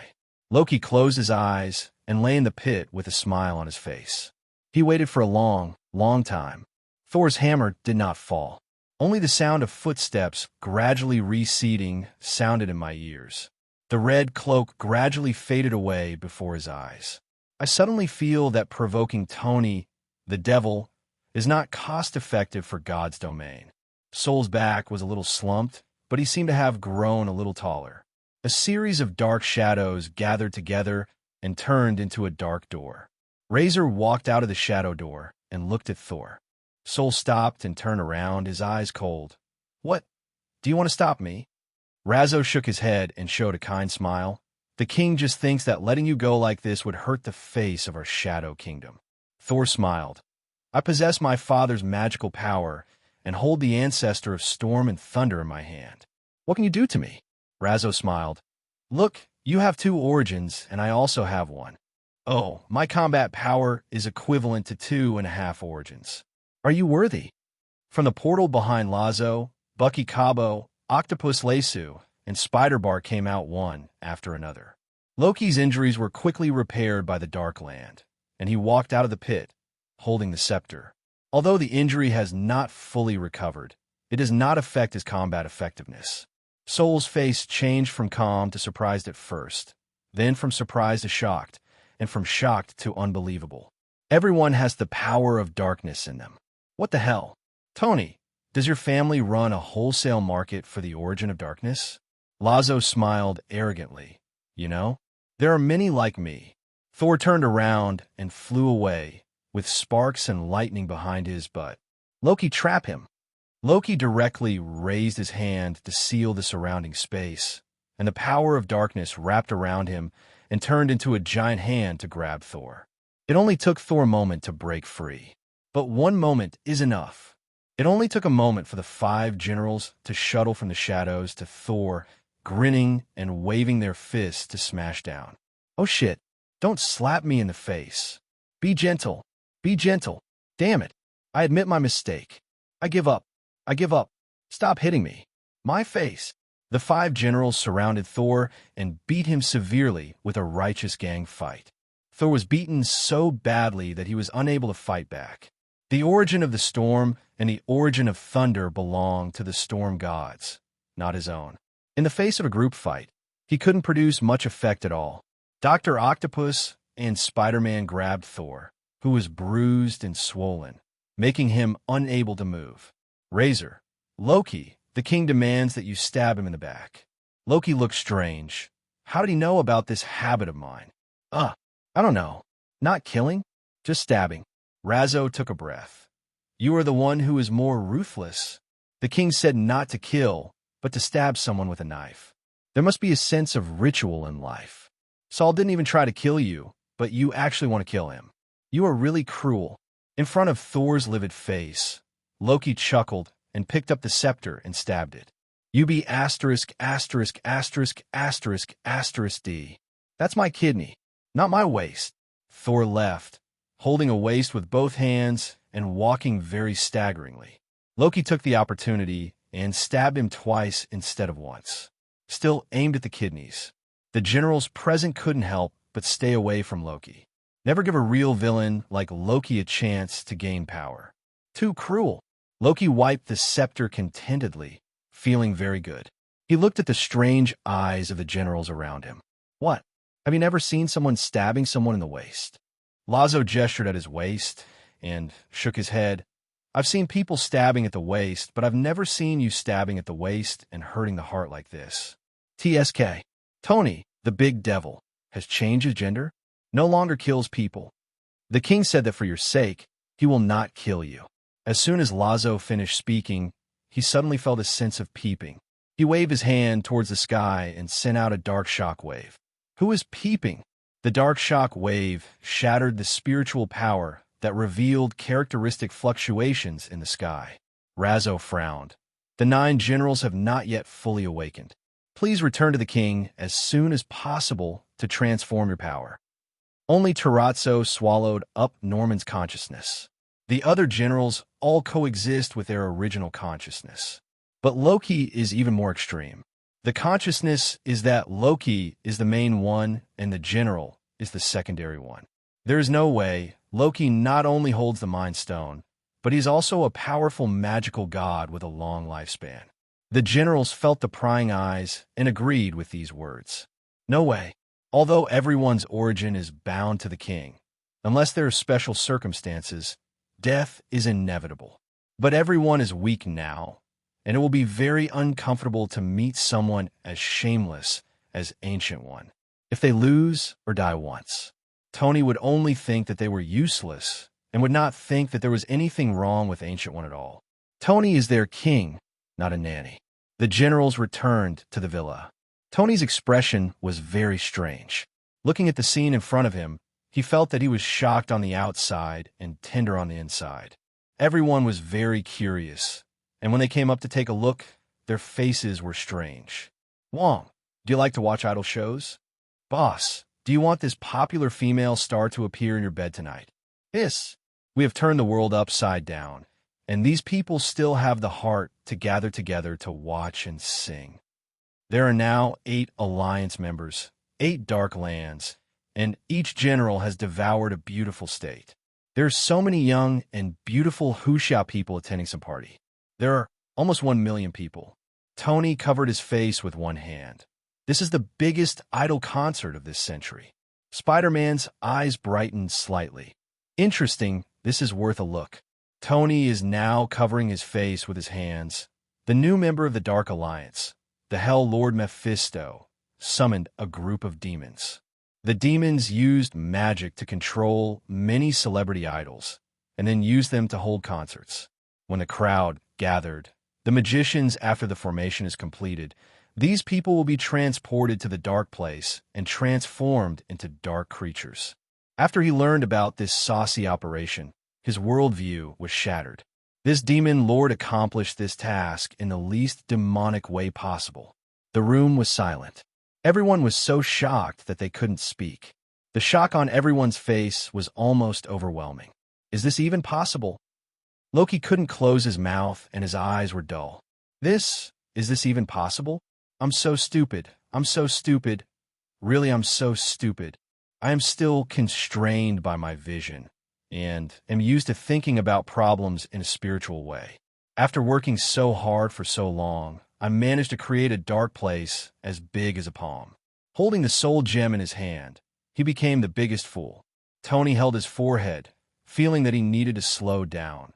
Because there are too many people gathered, they're adding points to increase the range and stability of the teleportation circle. These demons are too closely following current events. A bunch of generals looked into their own dark place. I looked up at the nearly 1 million people on the screen and felt the frustration of having my IQ crushed. Very frustrated. Real. Who would have thought of such a naughty operation? Can only say, does he really deserve to be Mephisto? Not to mention the generals. Everyone in Tony was stunned. It was like a shock for the whole year. Skeleton Mage is shocking, really. He lit a wraith and smoked it. He smoked half of it, and Foam smoked the other half. He still didn't understand that this operation could have such a miraculous effect. The Skeleton Mage felt that either he was crazy or the world was crazy. He also felt that the wind was not worthy of beating his resentful soul. Then, he started having convulsions. The demons squatted in the background and were shocked to see so many people gathered. Shocked. I never thought humans could be so tempting. It was very shocking and opened up a whole new worldview. Mephisto squatted on a chair, holding a cigarette in his mouth, and worried. There are too many people, and the magic circle is not enough. There was a feeling of emotion permeating his body, a feeling that there are too many fools and not enough liars. The demon lords are also worried. Yes, the lemur under my hand has not slept for several days. His hands are numb and his eyes are dazzled by the magic circle. The evil demon suffered a lot, and the Lord swallowed his soul with tears. Yes, it's the same here. I can't help it. Originally, I was a PR *SD*** UDA for free, understand? They gave me 4,005 souls a month, and I gave them 1,005 soul crystals. Now I have to give 1,000 more. I've lost a lot of soul crystals. The Lord earned 200,000 souls with tears in his eyes. I'll give you away. If you make a performance report for them and give them some commission, everyone's income can be doubled several times, and they will be grateful. The Skeleton Mage showed a kind smile and added, and I have ways to solve these problems. Everyone's eyes lit up. Say it quickly. I'll tell you later. Yep. Skeleton, tell me. Mephisto saw it and snorted coldly. The backstage suddenly became cold, and no one dared to say a word. The mission in the dark place has not been completed yet. They discussed that these are easy to get beaten. The skeleton mage laughed. The souls requested by Lord Mephisto will be returned in full, and the rest of the demon souls that are different from ours will be divided in half. Everyone, look at me and I look at you, confused. The corner of the skeleton mage's mouth twitched, feeling that the minds of these lords were full of lava. There is news that as long as you help us shape the teleportation circle, we can give them 30% of the soul. These demons from other factions summoned from hell can let them by controlling more idol stars. They can seduce more people and bring us more souls. The soul fire of the skeleton mage wavered. If we do this, Lord Mephisto's soul will be returned in full. We will share the souls they took away, and everyone will have a soul to earn. Isn't it wonderful? The world where only humans were injured is completed. Everyone's eyes lit up. Wonderful. The magma lord sprayed sparks. However, this method is not confidential. Those demon lords will learn it soon, and everyone's efficiency will soon decrease. If the method is not kept secret, the demon lords will become involution and become crazy. The skeleton mage laughed triumphantly, turned around, and bowed his head to Mephisto. Sir, we need your action. As long as you are here, even if they dare to do it, they will not do it on a large scale, and they will not have any impact on your plan in a short time. Influence. There is the golden signboard of Mephisto, the demon king of hell. Who dares to get involved? Even if I dare to get involved, I can only do it secretly on a small scale without affecting the overall situation. Mephisto, I want 30%, and you can divide the rest among yourselves. If you want a horse to run, you have to give it grass. At this point, Mephisto is still happy to do it, without affecting the overall situation. The demon lords immediately understood the effect of this move and smiled one after another. A fierce look flashed in Mephisto's eyes. Convert those idols and stars into demons. This time we will teleport away part of them to test whether the mission in the Dark Land can be completed. If it cannot be completed, we will expand the scale. As you command, my lord. The world where idol stars turned into demons is complete. On the whole, everything is going smoothly, but there are some small disturbances secretly. For example, the demon hunter appeared and was beaten to death by the demon lords. For example, the Holy Sea Army and the Judgment Army appeared, and then their heads were blown off by the demon lords. For example, werewolves, vampires, dark wizards, etc. have united. Then the demon lords beat the dog's head off. The demon lords stared at the venue nervously, for fear of another accident. What a joke. This time, Lao Mo was personally supervising and would not let these churches run wild unless they were in danger of dying. Soon, new demon lords rushed over and transformed into a new type of wage earner to help everyone take the blame and tide over the difficulties. Moreover, the 5 generals also came over to help, which solved the teleportation problem to a great extent, mainly relying on the help of Loki holding the space gem. The other 4 wastes were drinking drinks and singing songs for vacation. Soon, the large-scale space teleportation array was completed. It is engraved just below the idol meeting venue. Buzz! In the venue, everyone drank drinks and sang songs. Suddenly, everything was turned upside down. The surrounding environment changed instantly. Dark clouds covered the sky, and twisted flowers, plants, and trees watched ferociously in all directions. A group of demons came out of the darkness, holding giant cold weapons. Robbery! The men stand on the left, the women on the right, and the lady boys stand in the middle. Human beings were terrified, and some people screamed. Crack! A bolt of thunder fell from the sky, chopping a screaming woman into charcoal and falling to the ground. The skeleton mage dispersed the thunder in his hand. The soul fire burned in the skull, and the cold and ruthless voice resounded throughout the town. Quiet. The crowd immediately fell silent. Everyone squatted on the ground with their heads in their hands. No one dared to make sound. Some people even knelt on the ground, trembling and lowering their heads. The 5 generals on the side watched vigorously, cracking melon seeds. Mephisto also walked out of the darkness and stood beside the generals, watching the transformation. The Holy See will not sit idly by and do nothing. You dirty dark creatures will definitely be expelled by the Pope. Holy light emerged from a girl's body, and she stood up from the crowd, holding a sacred crystal in her hand. She is righteous and unafraid of Mephisto. She is proud and brilliant, clothed in holy light. She is determined, brave, and has a sunny temperament. Some people in the crowd became excited and wanted to stand up. Humanity never surrender. An inexplicable belief began to spread among the crowd. The demon lords were stunned. Mephisto was stunned.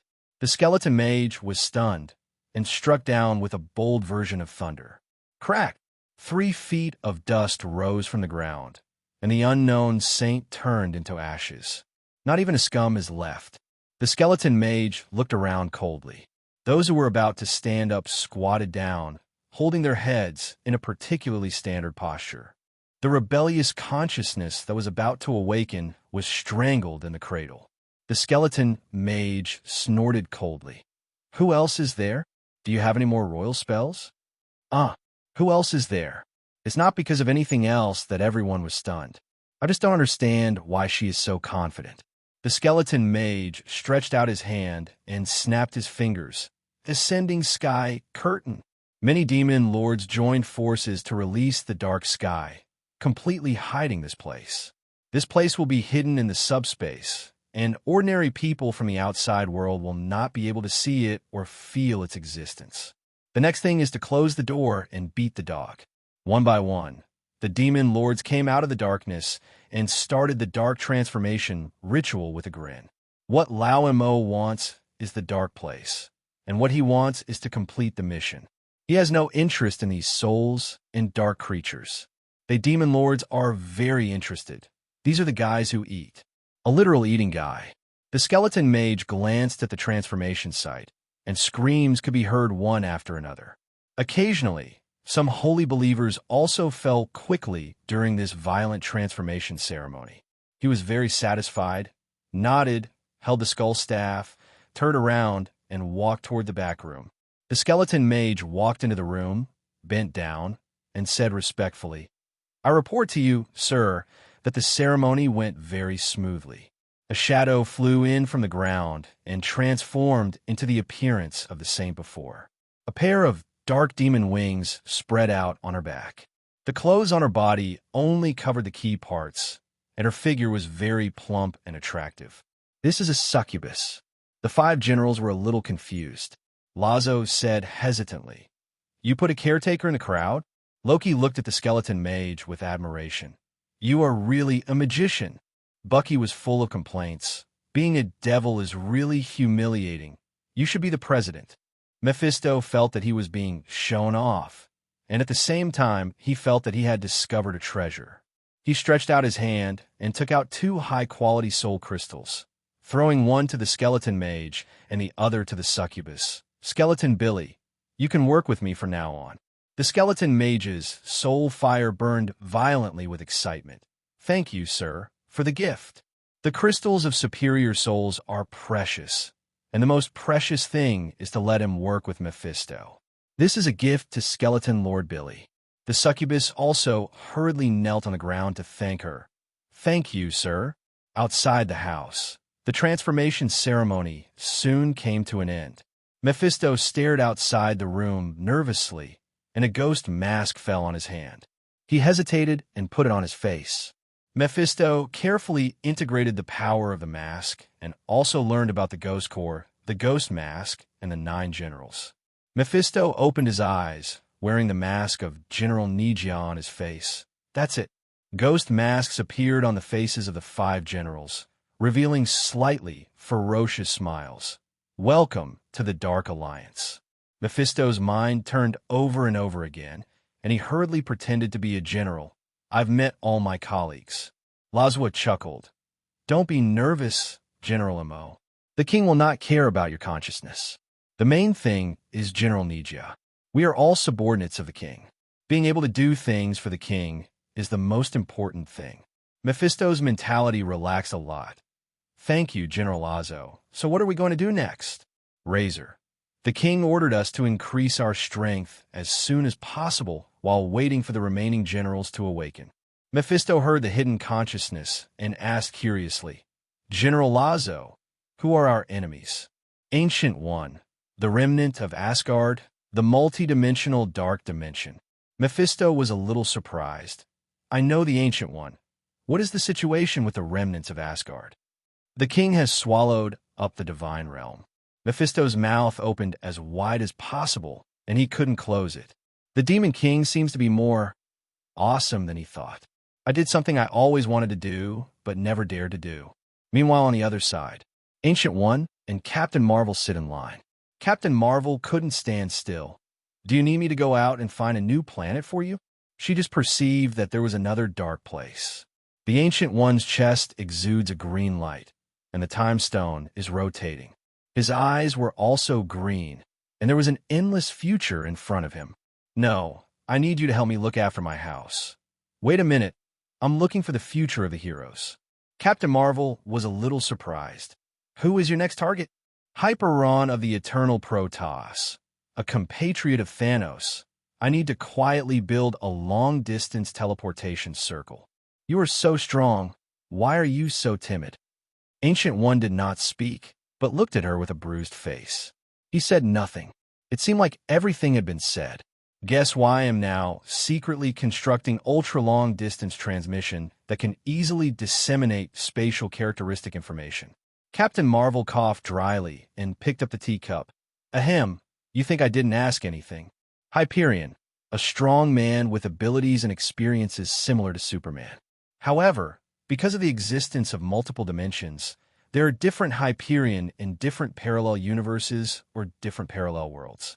The Ancient One who possesses the Time Stone is looking for the Hyperion player who exists in this universe. He was not looking for Hyperion for anything else, but to make Thanos willing to fight Tony. The Eternal Protoss have a secret ability. Maintaining a spiritual link between members of the same race can lead to rebirth after death. Thanos rejected him because his own planet rejected him and regarded him with purple skin as an alien.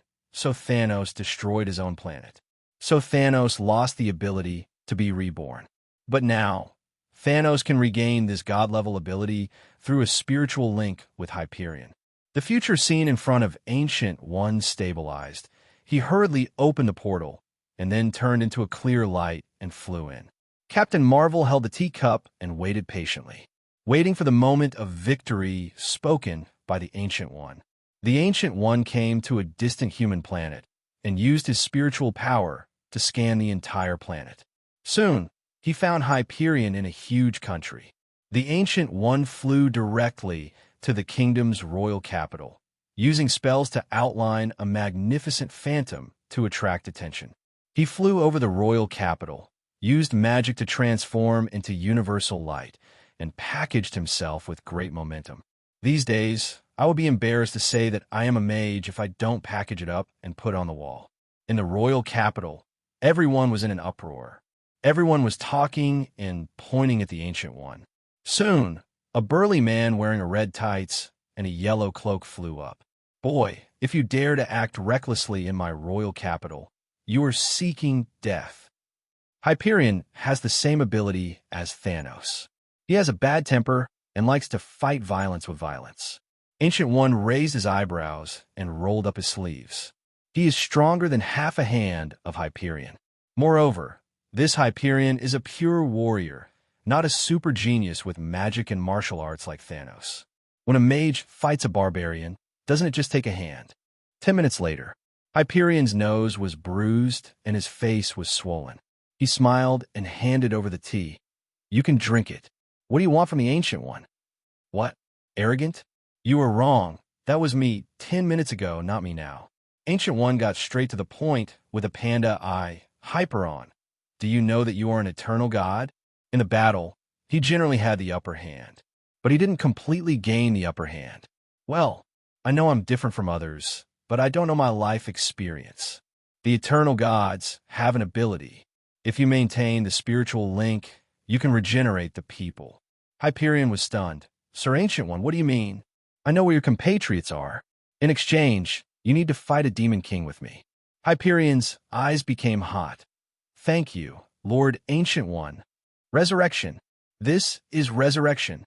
Who can resist the ability of resurrection? Hyperion knew he couldn't. As for those who are gullible or not, Hyperion's thinking is very simple. If you can beat it, you can choose not to believe it. If you can't beat him, you must choose letter. The Ancient One was very satisfied and opened the portal. Please record the coordinates so that you can return to your own planet. Hyperion looked at him blankly. What? Ancient One asked doubtfully. Recording space coordinates. Do you have any questions? Hyperion looked at him silently. I'm a warrior. You asked me if I knew magic. Do you think I will? Guess it. If you guess it right, I will give you a slap in the face. The atmosphere slowly fell into silence.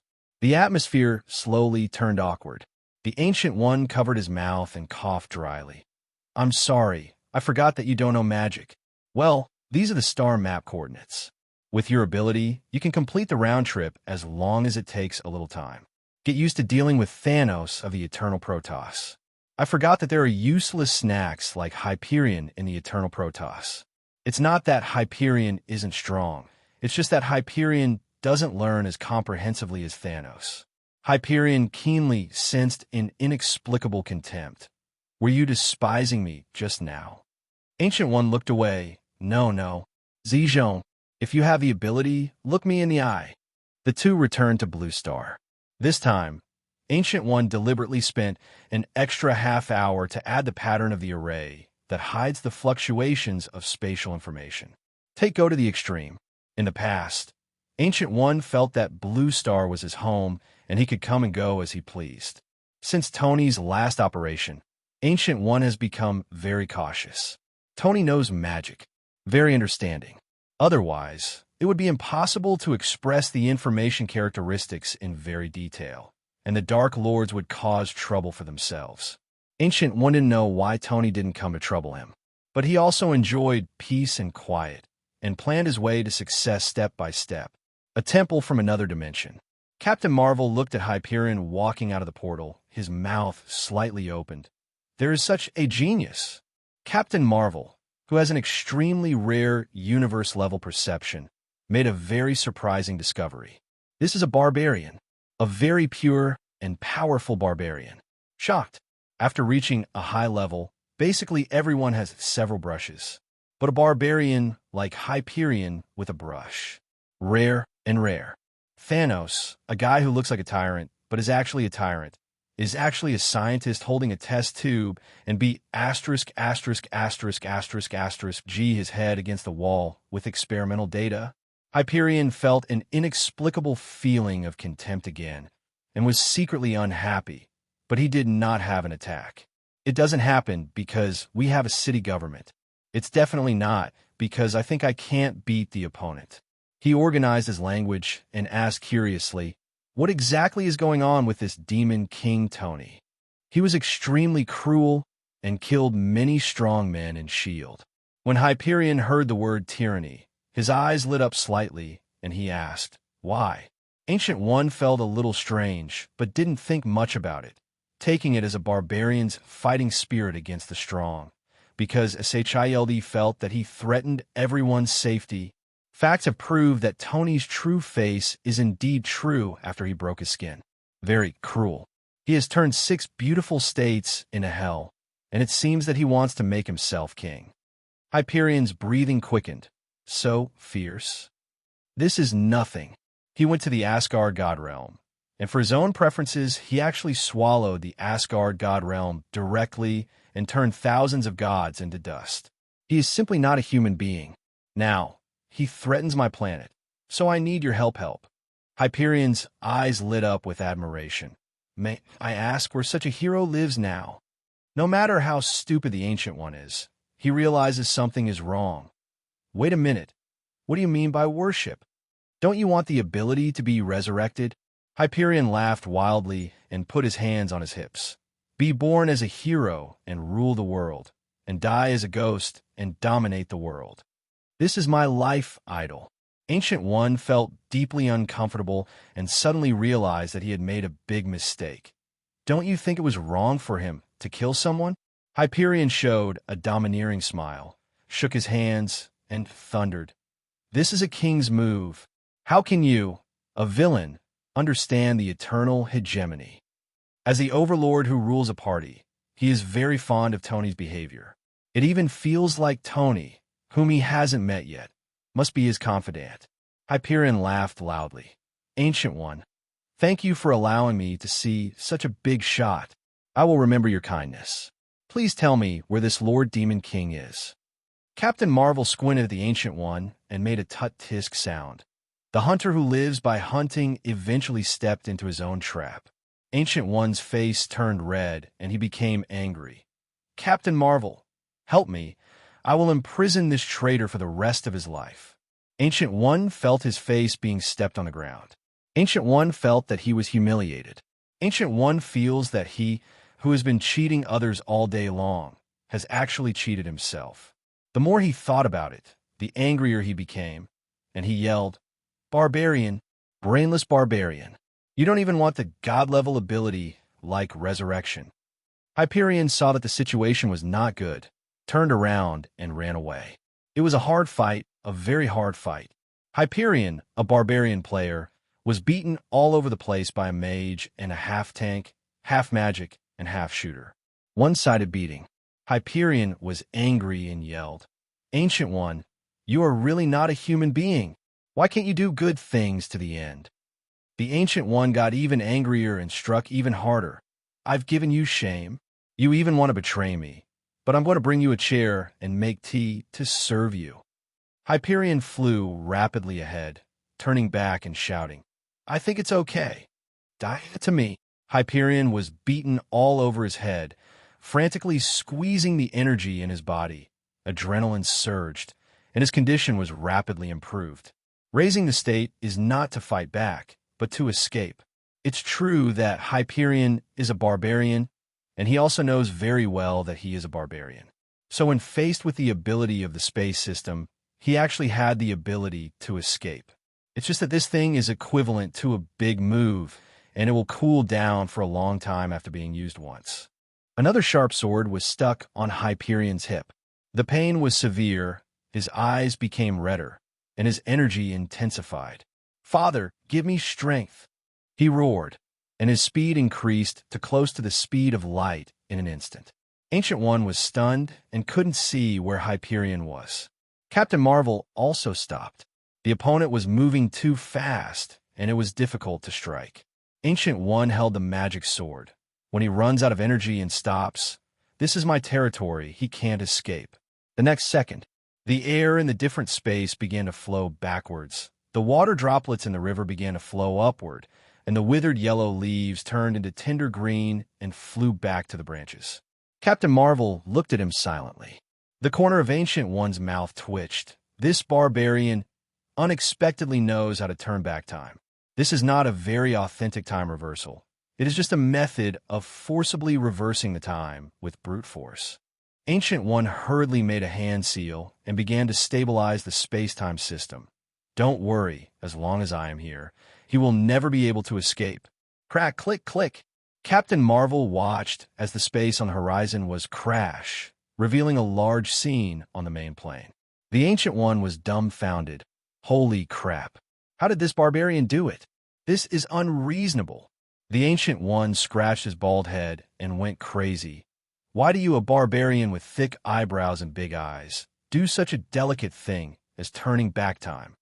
Captain Marvel shook his head. We still underestimate him. Facts have proved that Hyperion still has two brushes. Should we give chase? Chasing him out and getting beaten up by Tony? I'll go ahead and have tea. After Hyperion flew out, he turned around and watched the space debris flow backwards and begin to repair it. He shouted angrily, "Oh, Toei, what a piece of shit." After using this move, he couldn't reach his peak state for a long time, commonly known as soft. He was not relieved and yelled angrily, "Come out if you can. What kind of man are you hiding in there?" A stream of light flew out of the space tunnel. Hyperion was so frightened that he turned around and flew away, turning into a ray of light and quickly disappearing. The streamer circled around the space tunnel, erasing the spatial information characteristics and hiding itself again. Hyperion flew for a while, and was completely relieved when he saw that no one was catching up behind him. Oh, bad luck, so bad luck. What's this? I got beaten twice in one day. Hyperion was flying aimlessly, trying to find a passerby to ask where Tony lived. He saw a luxurious villa on the beach, decorated very tastefully, just like himself. Hyperion found it very pleasing to the eye, so he flew down directly, locked the position of the owner in the house, and crashed through the roof. Boom! Beep! The clods of soil hit the finished wooden floor, making a loud sound. Hyperion raised his nostrils proudly. Mortal, tell me the location of Tony, and I will reward you with immortality. Tony took a sip of juice, looked at the big fool in front of him, then looked up at the big hole in the roof, and said in a cold tone, You broke my house. Huh? It's a collision. What can you do to me? Hyperion, a cosmic powerhouse. The number of people who can knock me, Hyperion, down can be counted on one hand. There are billions of creatures in this universe. How can I still hit 3 people in a row who push me to the ground and rub me? Tony put the juice on the table aside and said in a more serious tone, My roof was broken by you. Hyperion put his hands on his hips and was very proud. What? You can still beat me? Snapped. Tony slapped him into a tornado and flew directly into the bottom of the sea. A tsunami more than 10 meters high was shaken up and rushed into the distance. Hyperion was lying on the bottom of the sea, his eyes blurred, his hands on his abdomen, feeling that life was particularly confusing. Why do I always get beaten when I go out? My life, what happened? No, I'm Hyperion. How could I give in? Hyperion flew up from the bottom of the sea, his eyes lit up red. I didn't pay attention just now. It was you who attacked me, an 80-year-old comrade. Now, take advantage of me. Thick heat rays shot out from his eyes. The next moment, 2 thicker flame rays came up. A face-to-face meeting. Hyperion lay back on the ocean floor. It's that position again. There's that pose again. Same problem again. Hyperion's tears were about to well up. It was too difficult. While crying, he flew up in grief and anger, forcibly improving his condition. I don't believe it. I have to win once today. Why is life so difficult?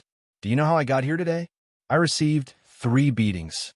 I have never received so many beatings in my entire life. Tony glanced at it and raised his hand. The sky darkened instantly, and a huge black hand clenched into a fist and smashed down. Take advantage of me. Black hand. Boom. The waves are rolling and the tide is rushing into the distance.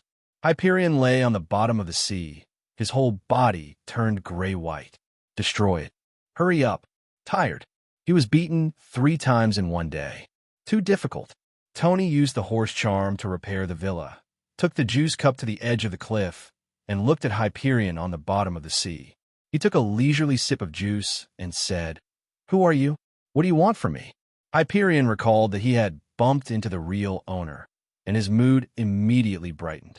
Gulu, Gulu, Gulu, Gulu, Gulu. Tony looked at the water bubbles floating on the sea, listened to a series of gurgling sounds, and felt inexplicably, this seems like a fool. Hyperion flew out from the bottom of the sea with a red face, realizing how stupid he had just been. Hyperion opened his mouth. See, water flew out from between his teeth, and several dark green kelp hung on his face. The stupidity is so full that it overflows and flows everywhere. Uft. Big brother, I've admired you for a long time. Why don't you accept someone else? Tony looked at the dark green kelp hanging on his face and the sea water coming out of his mouth. I feel that for the first time. I want to refuse to accept people. Nothing. I just suddenly realized that I wanted to lose face. Take this guy out. Easily embarrassed. Tony was silent for a while, struggling in his heart, but he asked uncontrollably, Who are you? Although I didn't take it too seriously just now, I was able to attack without taking it seriously. A person whose face and attitude towards life have been beaten to a pulp is more or less a strong person. Hyperion laughed heartily and put his hands on his hips. I am Hyperion, a cosmic powerhouse. Brother, we are born to create great things together. Tony gradually remembered Hyperion's information. Put it this way, accepting Hyperion yourself is equivalent to accepting a super powerful and enhanced version of Thanos. Tony was a little curious. You want to make a difference? Why are you looking for me? For a strong man like Hyperion, it would not be a problem for him to set up a cosmic-level organization on his own. So why did he find him? Hyperion scratched his head in embarrassment. I am strong, but my subordinates are not strong. So I'm looking for someone to start a great business together. Tony understood. This is a lazy wall power type, Hyperion. He longs for power, but doesn't want to take on the responsibility of power. He just wants to be a hands-off shopkeeper like himself. I want to create a hegemony, but I don't want to guard it by myself. I want to enjoy the pleasure of conquering all directions. He just wants to be a general, not a king. Tony threw out a dark mark, which communicated with the strengthened Shadow Kingdom and could provide the user with a steady stream of power. Hyperion caught it, feeling the dark mark, and his eyes were as bright as light bulbs. Oh shit, it feels so good. Brother, you are my dear brother. As an eternal Protoss, he is willing to accept energy from all sources and has excellent digestion ability. No matter what kind of energy it is, when it enters his stomach, it can turn into a force that can hit people. Hyperon joins the Dark Alliance and gets a lottery chance. Members who have not completed the assessment: Amar, Fantastic Reed, Black Panther Chala, Eternal Protoss Hyperion. Congratulations on gaining control of the Mantis. Tony smiled. Extract the demonic energy. Congratulations on obtaining the magic energy of the Mountain Demon Bogang. The abilities of Bogon, the Mountain Demon, are simply swallowing and enlarging. A red light flashed in Tony's eyes. Interesting, double the devouring. When attacking the world in the future, he can first devour the world's power, and then, after the world becomes weak, he can directly devour the entire world with the Reality Stone in his hand. This thing is not 1 + 1, but the terrifying effect of 1 + 1 = 10. Hyperion's mouth almost broke out in laughter. Brother, dear brother, besides me, do we have any partners? When I meet someone whose ability is better than mine, the baby is particularly easy to use, and I am willing to take mine. He feels so good. Hyperion likes to fight, enjoys fighting, and has no interest in things other than fighting. This big brother is really to my liking. There are 8 generals left. 6 have been awakened so far. By the way, if you build a place of darkness, you can get a mask that enhances the origin of darkness and communicates with the kingdom of shadows. Hyperion's eyes lit up. It's so cool. Engage in construction? I like this the most. Tony thought for a while and threw a smart bracelet over. Voice-activated smart bracelet connected to the internet. Okay, I'll do it. Hyperion suddenly took off, bringing up a gust of wind, and disappeared into the distance in the blink of an eye. And the strong wind he left behind blew up the juice in the cup in one breath. Tony closed his eyes subconsciously, and the strong wind kissed his face with juice mercilessly. He opened his eyes, looked at the empty cup, and raised a hand to wipe the juice from his face. Tony regretted it now. I regret accepting this fool. He sighed slightly and issued orders to the generals. From now on, a dictatorial order will be established in the land of darkness. All living beings can absorb the power of darkness and cultivate the power of darkness. Clarify the abilities of living beings. Respect the abilities of all living beings. Arrange them appropriately and give full play to their strengths. From now on, only the Dark Order will be allowed to exist, and our development direction is to maximize the use of energy. When the 9 generals awaken, they gather the power of all dark creatures to create the soul world, and all decedents enter the soul world to reorganize their lives. Our Darkland advocates competition and dares to face death, but we will not give up on every citizen. Even if you die, I will let you be reborn in the Darkland. All generals must strictly implement orders without making mistakes.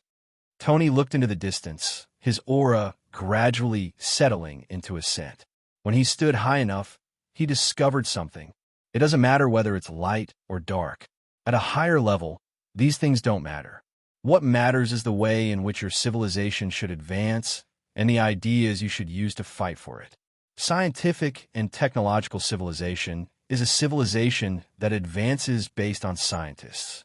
His dark civilization is a civilization that advances based on dark energy. The former is a collectivized civilization that pursues the collective way. The latter, the concept of dark civilization, is to squeeze out every ounce of dark energy and exert it to the extreme. The dark cloud absorbs all nearby energy and then transfers it into the interior of the planet, greatly improving energy efficiency. With more advanced energy utilization models and more advanced production relations, everyone has the opportunity to become stronger. Everyone enjoys subsistence allowance. Even if they die, they will go to the soul world to reshuffle the cards before going to the card table. Tony raised the corner of his mouth slightly, enjoying the sea breeze. No matter what civilization, it is ultimately the pursuit of transcendence. Different civilizations mean different scenery. That's all. And they're the people watching the scenery on the top of the dark civilization mountain. The world is at your fingertips. Hyperion found a beautiful state as a target, and then decisively moved several high mountains to surround the state. Everyone looked at the mountains hundreds of meters high that were smashed down all around and were stunned. After Hyperion finished moving the mountain, he flew into the sky and laughed loudly. "I, Hyperion, your new king. All of you listen up. From now on, as long as you are still breathing, get out into the streets." Some people took up arms to resist. Hyperion's eyes lit up with heat rays. Boom! Those who resisted were reduced to ashes. The remaining people were trembling. Hyperion enjoyed their fear. This is the first time today that he has hit someone. Everyone gets in formation. Let me start doing breast enlargement exercises. Hyperion took out a whistle and started to whistle. Doo-doo. Listen up. From now on, all of you must continue to exercise and become brave and strong warriors. Doo-doo. Hyperion, is not a devil. He just wants to build a great, powerful, and brave dark kingdom. Hyperion used his smart bracelet to search for exercise methods. The second set of national radio gymnastics for middle school students. The times are calling. Let's begin. 1, 2, 3, 4, 2, 2, 3, 4. Everyone was confused and followed Hyperion in the sky to perform gymnastics exercises. Hyperion concentrated on the demonstration and pulled everyone together to exercise with great energy. After he finished one set, his arms were fully muscled, showing off his very strong figure, and his white teeth dazzled the eyes of everyone below. After warming up, let's start push-ups, sit-ups, and a 10-kilometer run. Everyone, we must fight for our great ideals. We must fight for the rise of the Dark Empire. People felt a mouthful of blood stuck in their throats. What the hell kind of lunatic is this? Everyone was exhausted from the torture, covered in hot sweat and dizzy. A force of torture invisible to ordinary people merged into the earth. Waves of light black aura blended into all the creatures present, slowly strengthening their physiques. The other side, Hyperon has initially completed the construction of the place of torture. Tony was lying on the edge of the cliff enjoying the sunshine and took off his sunglasses with a confused look on his face. What the hell? Is this kid so fast? Is this Hyperion so motivated to build great things? What the hell is a place of torture? Tony opened the eyes of darkness and took a look at the dark place of Hyperion. The old man in the subway tortured his face with question marks on his head. JPG. What the hell is this? What the hell is the time calling? Tony was a little confused by this strong, grounding atmosphere. What kind of weird thing did I receive? The generals felt the birth of a new companion, and Pityampion came back to find Tony. As soon as they emerged from the shadows, they saw Tony's old man's question mark face. Boss, what's wrong?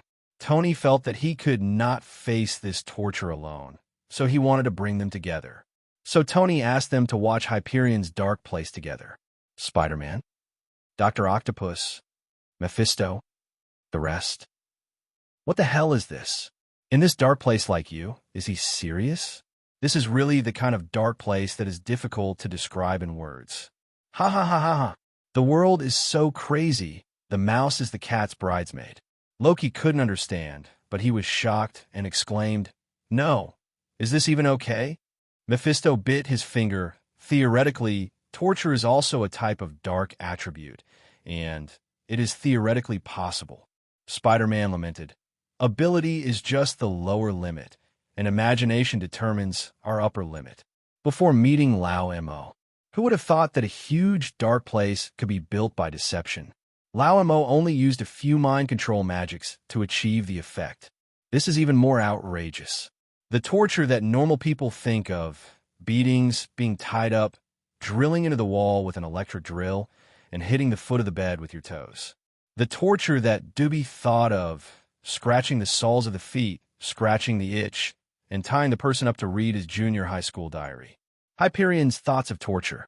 The times are calling. Tony shook his head and dismissed the scene. In the future, when they awaken, we will create the soul world. Yes, boss. Tony, old Mo, you and Loki helped isolate everyone's dark place. You devoted yourself to cultivation and at the same time made the people of the territory elite. In this universe, only the strong have the right to speak. In this universe, Thanos wearing the Infinity Gauntlet can kill half of all living things in the universe in seconds. Tony's eyes became critical. Swallowing Blue Star, the benefits gained are too small. It's better to use Blue Star as bait, just like he let Doma go. Domoma now only dares to use the dimensional coordinates of his neighbors in exchange for his right to live. If he were asked to look for it, a lot of time would be wasted. The crippled dome is the bait. The gains and losses of one city and one pool are not important. What matters is the whole big picture. Mephisto nodded. Yes, sir. Loki. Okay, no problem. Ding, ding, ding, ding, ding, ding. The phone rang. Everyone immediately shut up and stopped talking. Tony answered the phone. What's wrong, honey? Pot's panicked voice rang from the other end of the phone. Boss, there's a war in our beautiful country. I heard from the military that the enemy in the east used weather weapons to cover the skies in several states, and also used biological and chemical weapons to attack us. Be careful. Tony, I said I did it. Do you believe it or not? Boss, don't be joking. Should we go to a foreign country to escape for a while? Tony shook his head. That was indeed what I did. Just keep going to work. Did you really do that? What were you doing that for? Testing a new large weapon. It will be over in a while. Okay, I'll keep going to work. Tony hung up the phone and was speechless at the operation of beautiful country. Blue Star can be used as our talent selection base. In addition, old Mo, you go make an announcement and tell everyone that our Black Shadow Empire has been established. Why do these grandsons throw dirty water on Dong Fengwo whenever something goes wrong? Mephisto accepted the order. Yes, my lord. Tony thought for a while. If you have time, go and help Reed and Black Panther with ideas. They're slowing down the progress. Yes, boss. Tony closed his eyes and began to absorb and digest the power of darkness. In the early stages, the improvement effect is always particularly obvious.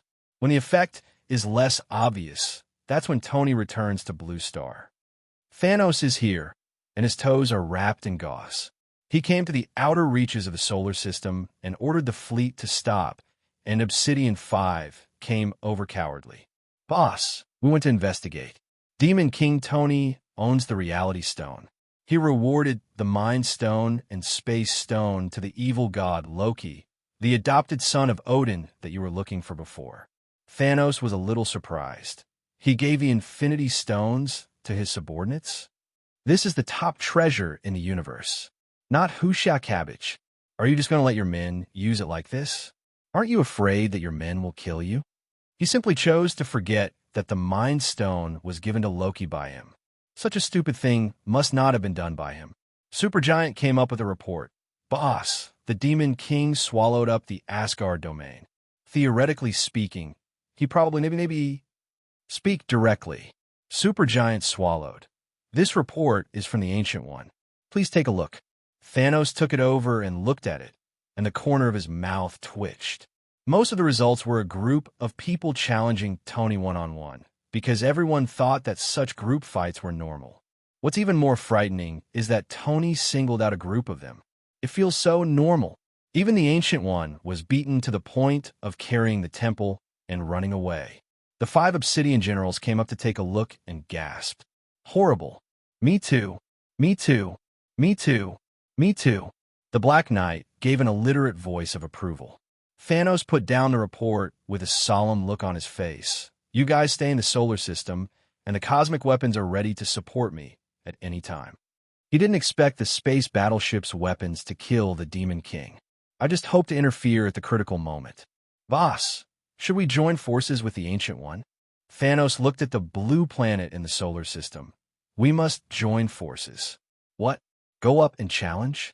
To fight even though you know you can't beat him is called stupidity. Thanos very steadily used the space characteristic information left by the Ancient One to build a portal and then directly reach the outer space of the blue star.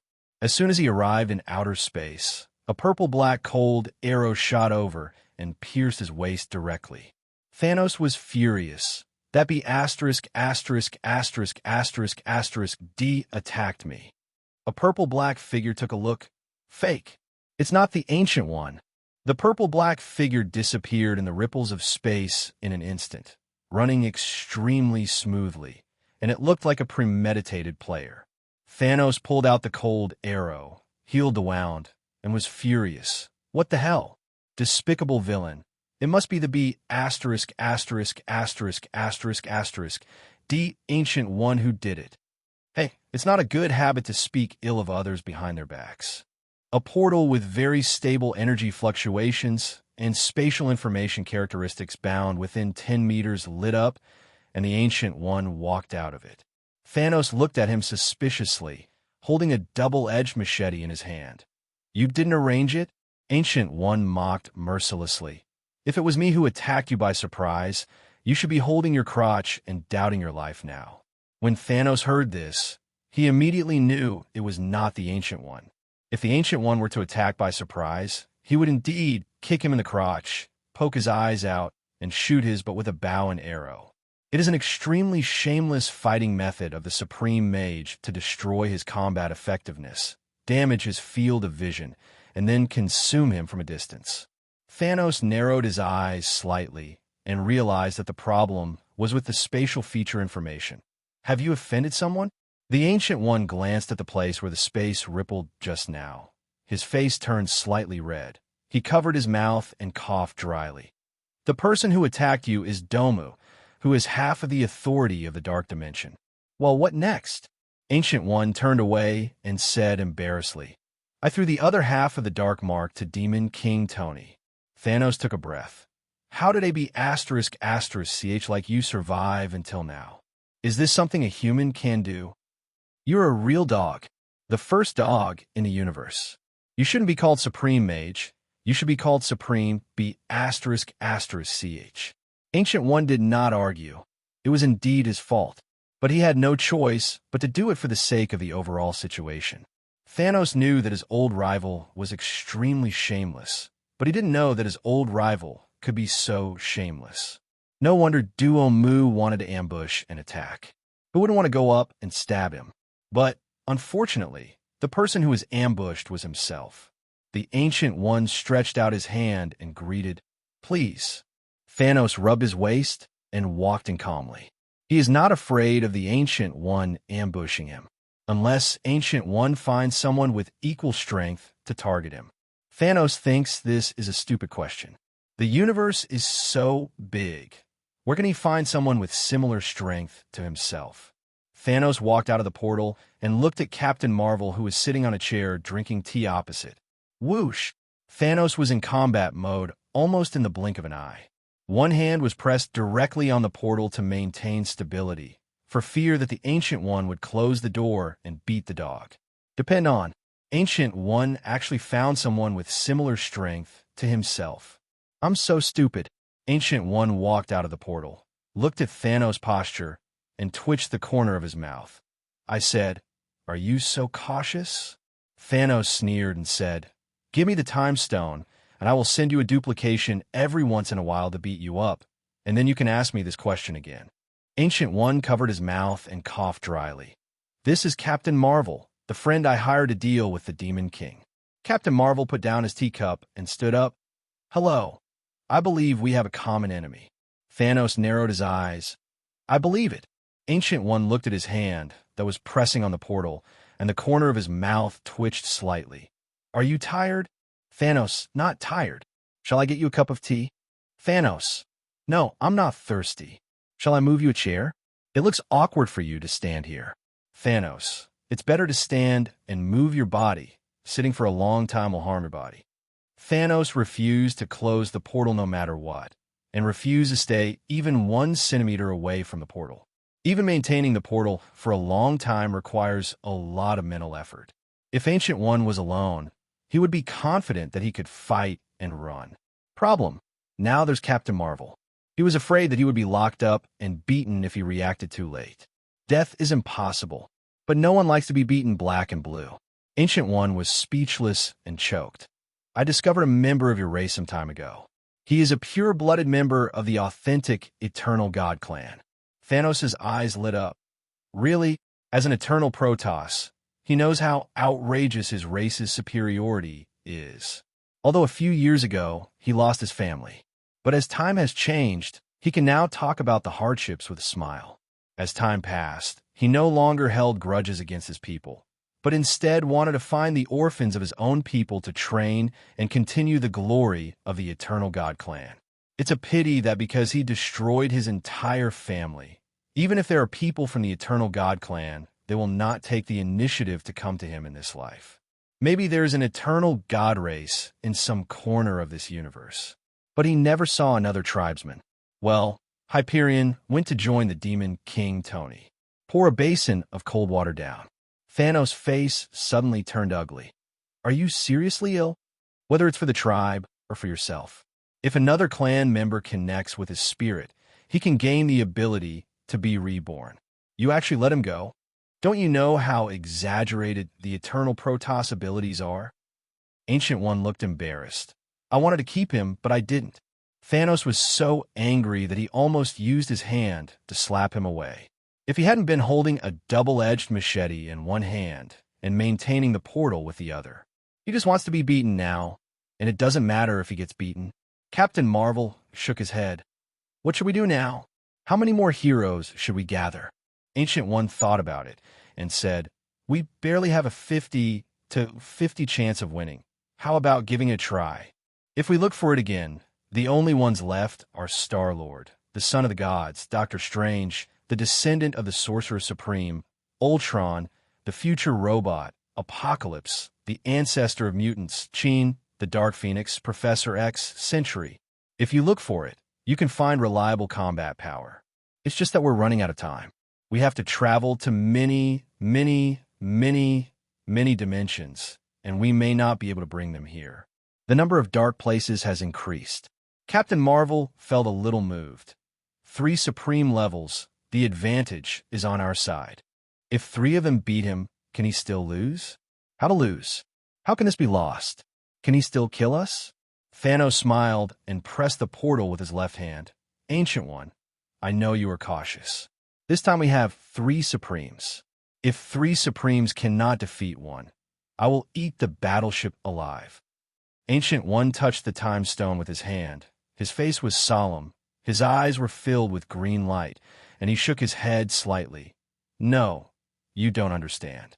You can't be more cautious about this matter. In the infinite future, the winning rate is only 1 in 10 million. Even Ancient One himself didn't understand why this was the case. He is only half a hand weaker than Tony, but he is not a helpless puppet. Captain Marvel looked into the distance and frowned. No need to think about it. The Demon King is raising the Dark Land to a higher dimension. Ancient One was startled and looked into the distance. Thanos also followed their gaze and looked into the distance, his face changing slightly.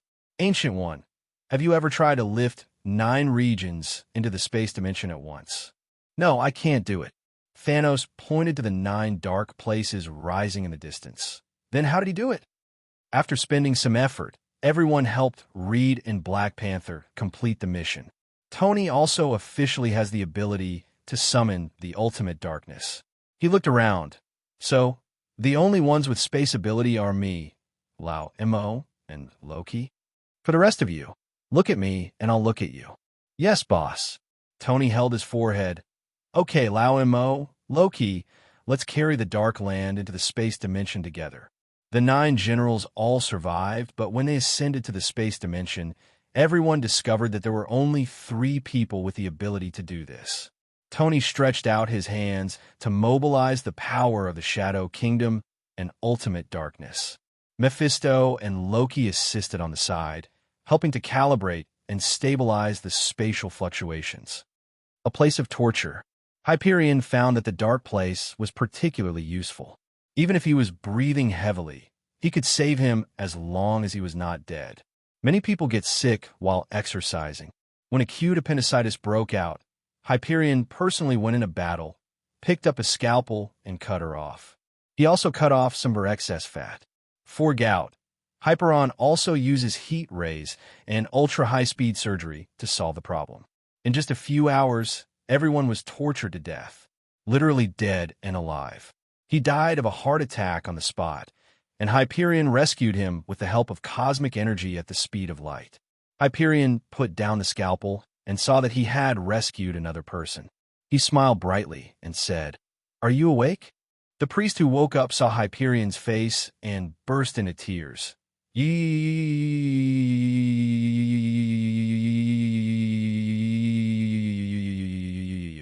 Seeing this, Hyperion pressed his shoulders, showed a bright smile, and encouraged. In life, you must create value for yourself, create value for your family, create value for society, and create value for the country. Don't be discouraged. Stand up bravely and let us fight together. Then, the priest cried harder. If he hadn't been hit by a heat ray before, he would have been forced to run for 8 hours under the bright sun. He believed this nonsense. It's so torturous. I'd rather go see God. At this time, Hyperion noticed a large number of spatial fluctuations. The entire dark place was trembling, and everything around it flickered, becoming a little unreal. Hyperion hurriedly used cosmic energy to stabilize his own time and space coordinates, not daring to act rashly. Although he had a way to break through the time and space blockade, he didn't want to enjoy the sequelae of softening again for no reason. The priest who was rescued felt the fluctuations around him and burst into tears. The rich, dark atmosphere is the rhythm of ascending to the evil dimension. As an Orthodox priest who has taught the Bible for 5 years and passed the Bible exam for 3 years, he is an Orthodox priest under the papal faction. He knew exactly what that meant. Everyone, we are going to hell. The priest burst into tears with joy. Don't know why, though, but what could be worse? The priest can't believe it. When everyone heard this, tears of joy burst out from their eyes, spewing out like a fountain. Some people cried so excitedly that they hugged the people next to them to celebrate. Whoa, great, we're going to hell. Someone raised their middle fingers and cursed Hyperion at the side. Fake. B asterisk asterisk asterisk asterisk asterisk D. Mother asterisk asterisk K can defeat Hyperion. Someone looked up to the sky and laughed. We finally went to hell. Hyperion, we will never meet again in this life. Hyperion frowned subconsciously, trying to catch the person who scolded him, but his hands passed through his body like phantoms. When everyone saw this scene, they were even more convinced that they and others were going to hell. Madman, you madman, go to hell. It will be better to go to hell than meet this lunatic. The torture I suffered today is more than what I endured in the rest of my life. Freedom. I want freedom. I want free air, even if it's hell. The people in the place of torment suffered terribly today. Even when Hyperion was rescuing people, they were forced to keep fit. Every organ in the body was in severe pain, as if it were incinerated, and every drop of blood in the blood vessels was screaming. The brain went blank many times,